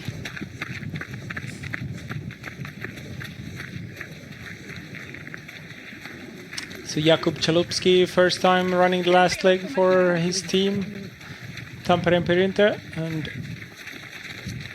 still bringing them in 8th position. So we've got IFK Gothenburg here into 4th place, the last leg runner, Canton Muley. What an exciting last leg it was for all 4 of you guys on there. How was it for you? Yeah, it was a really nice experience there with the fast guys. I was really happy that that I was in the match with them, and I could do a good orienteering, miss a bit before the end, but that was really cool. Yeah, I think we saw you taking some of your kind of own routes there through the terrain, sometimes really trying to play to your strengths, I guess. Yeah, like I try to. You never know when it's forked or not, so I try to do my best, take my route choices, and I was a bit surprised to be in front at one point, but yeah, I tried to do my best. At the end, I knew I was a bit behind Netherlands and Fortuna, and I was pushing really hard to come back. I almost managed, but then I don't have so much energy left for the long finish. So, but we are really happy. Yeah, it was a long run in, and we saw you get to, I think it was control 22, where you reached the control with all of the 4 guys, and you and Thomas had the different forking. What was going through your head there?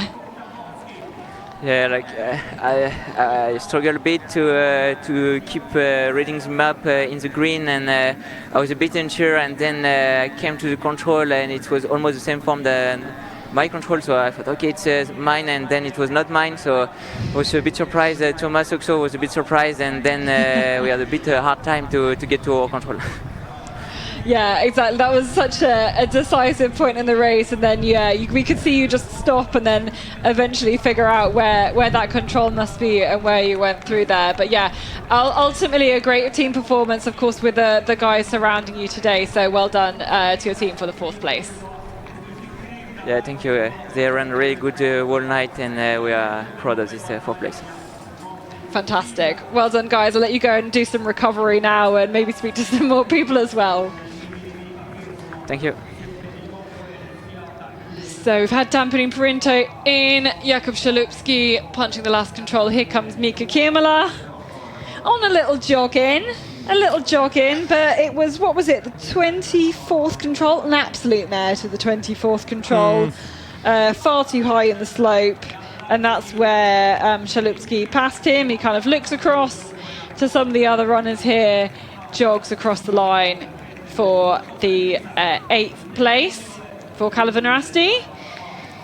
And then it's a then who's coming next? Linné should be coming in the final stretch any second now. Here we see them. Yep, Linné on the way in, and Linné, it is Oscar Hagström coming in towards the finish here. A new dad on his way, and Linné ending up, where are we, just inside the top 10.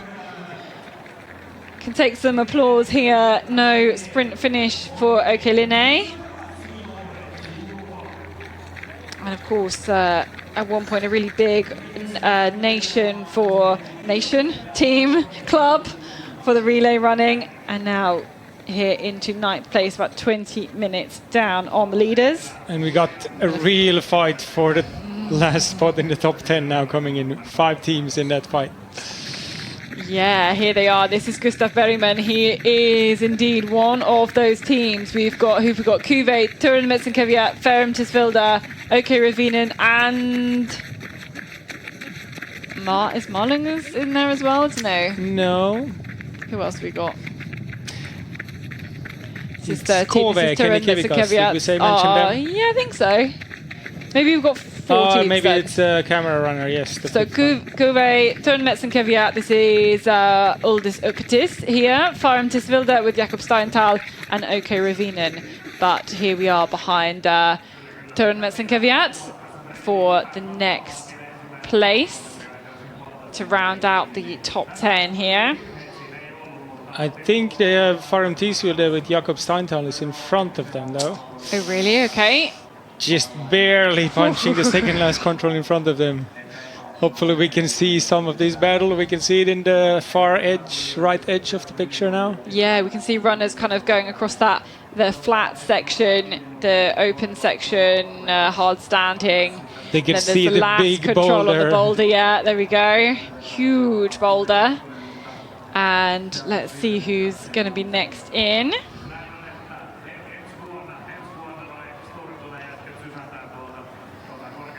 There he is, Jakob Steinthal, number 8 there, and we have number 13, that is Turin Metzenkeviat, Uldis Upetis there, and Kuve as well. Kenny Kivikas in number 10, and number 4 is Gustav Bergman. So as we say, the 4 runners there, and again, Gustav Bergman with a very distinctive running style, but he has caught up loads of places here.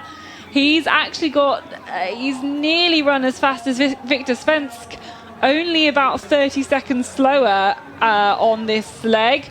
Also running fast at the end, Anton Johansson from OK Orion, as we might expect him running really quick at the end here. But it does look like Ferrum Tisvilda is going to get it. He's going to be the Danish team, going to be just inside the top 10. Then Turin Metzenkeviat. Then we've got Kuve, and then OK Ravinen bringing up the rear here with strong work from Gustav Bergman on the last leg. Maybe some redemption after Tiamila. So here we go, 10th and 11th here for Uldis Upetis, Turin Metzenkeviat. Kuve takes the 12th position, and Gustav Bergman in here for 13th for OK Ravinen. It's a Stockholm club. And yeah, some knackered runners out there. And obviously they started hour and a half ago, or maybe not quite, no, about an hour, 60 minutes ago, 60, 70 minutes ago, as Max Petterbemo is on his way in towards the finish as well. I mean, what a brutal time to be running. 6 o'clock in the morning.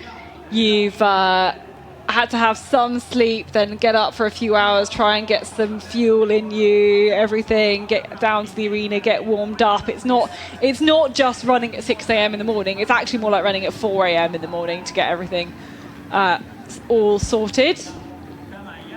And here's Max Petterbema, number 12. And is the EFK Rumia team also in the fight for that same position? I believe so.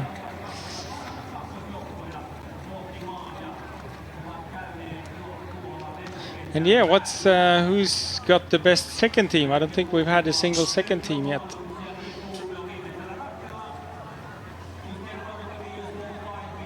At the moment, actually, well, no, I've got a radio control up from quite far back, but Helsing and Sunisiat and Calvin Rasti were less than a minute apart at about 26 minutes down. That's a little bit earlier on in the relay.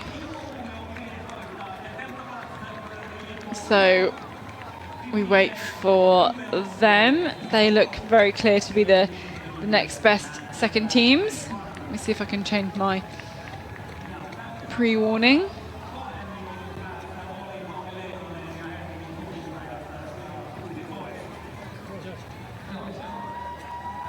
We got 15 team in the finish, and it seems like they're 16th at the last intermediate control. So yeah, Helsingin stay at 2 should be the next one in. Pauli Laininen. Helsingin Suunniset, of course, had 20 teams in the men's relay here entered. So Hey, it took us the whole night, but we finally found out how many teams they had. Here's their second team. And yeah, nice job from Pauli Laininen and bringing in his team. Why has he got a different coloured number? It's blue in the background, I think, for the last leg runners who don't have a GPS West. They might all have a blue in the background. Yeah. And coming in here, clearly going to be the best second team. Get some good bragging rights for that one. Of course, only an hour and a half. We're about an hour and a half east of Helsinki. So this kind of terrain, very familiar. You know, you can sleep in your own bed, maybe. You know, it's just easy. And it means, and also when it's close to Helsinki as well, we get lots of runners. We have a lot of teams then here today. So here we go. We can speak to our winning team then here today. Big nods there from Victor Spence because he's done it again. Brought the team home to 7 in a row. Victor, what an exciting last leg to be a part of. How did that feel for you? And talk us a little bit through your race as well. Yeah, it's as I say, it's quite. It was a tight last leg, and I just tried to open quite hard to catch up the other guys, and then when we was all together, it's a new race, and just like that. Yeah, we could tell the characteristics really changed a lot. Did it feel quite nervous in that group? There were some small mistakes being made at the end, like when the others got the wrong forking. Yeah, it's quite much that you think about in your head, and just think about everything that can happen in the end, and you know, it's quite it's really tight. So it's it's not that if you do like a small mistake, it can that can decide the whole relay. And we know your team had some kind of injury troubles this season already. Did you feel like the favourites going into this race, or did you feel like the underdogs? I think we feel before that we are one of the strongest team, but as you manage, we had some problem. So I think we are one of the favorites, and we know it before. Tell us a little about the feelings on the 22nd control. That's where you decided it, like where Quentin Mollet and Thomas Heikkilä came with you to their wrong forking. Did you notice that they were confused when you punched the control? No, I wasn't, but I just think that some of the controls there was forked, so I just tried to do my own tearing and push quite hard. So. And I hope that someone will follow to my control. So yeah. Yeah, but well done. It's quite hard to. Yeah, that's exactly what happened. You ran too fast for them to stay on the map, and that's where you decided it and dropped those two runners. Yeah, absolutely. And a little word for obviously the team behind you, because you're the guy who takes all the glory at the end, but the work has been put in by really stable performances for everybody here. Congrats to all of you. Yeah, they work. Thank you.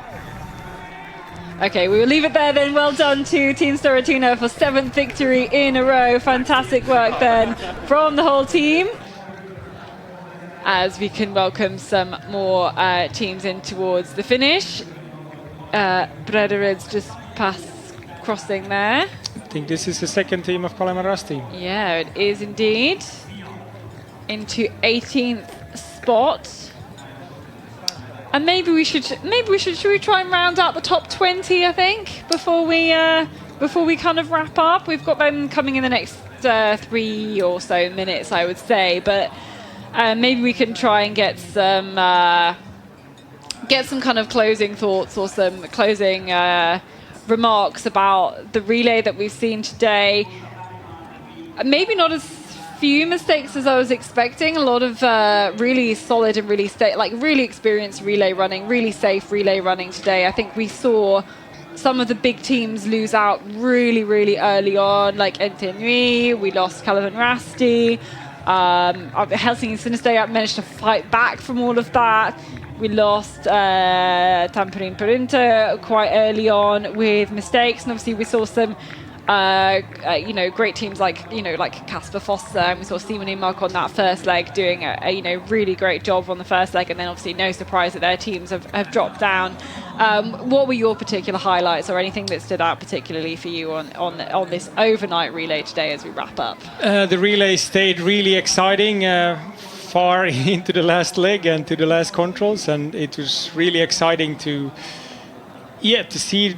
There were some more challenges in the night time, but then when it got light again in the morning, then we didn't see as many difficult controls for them, but some differences in the route choice, and I think some places that's what decided, and that's how Victor Svems caught up on some of the teams on the long leg that they had back from the north part of the relay, and I think looking at once again the relay champion Stora Tuna, they're 2 minutes behind after the first leg, then they're 1 minute behind on the second and third leg, and then they're 2 minutes and 3 minutes behind. They're never really losing it. If they make mistakes, they keep it under control the whole way, and and then we have Victor Svensk in the end, who showed he was in really good form today. Only Gustav Bergman could beat his time in the last leg, and I think just this stable relay performance is where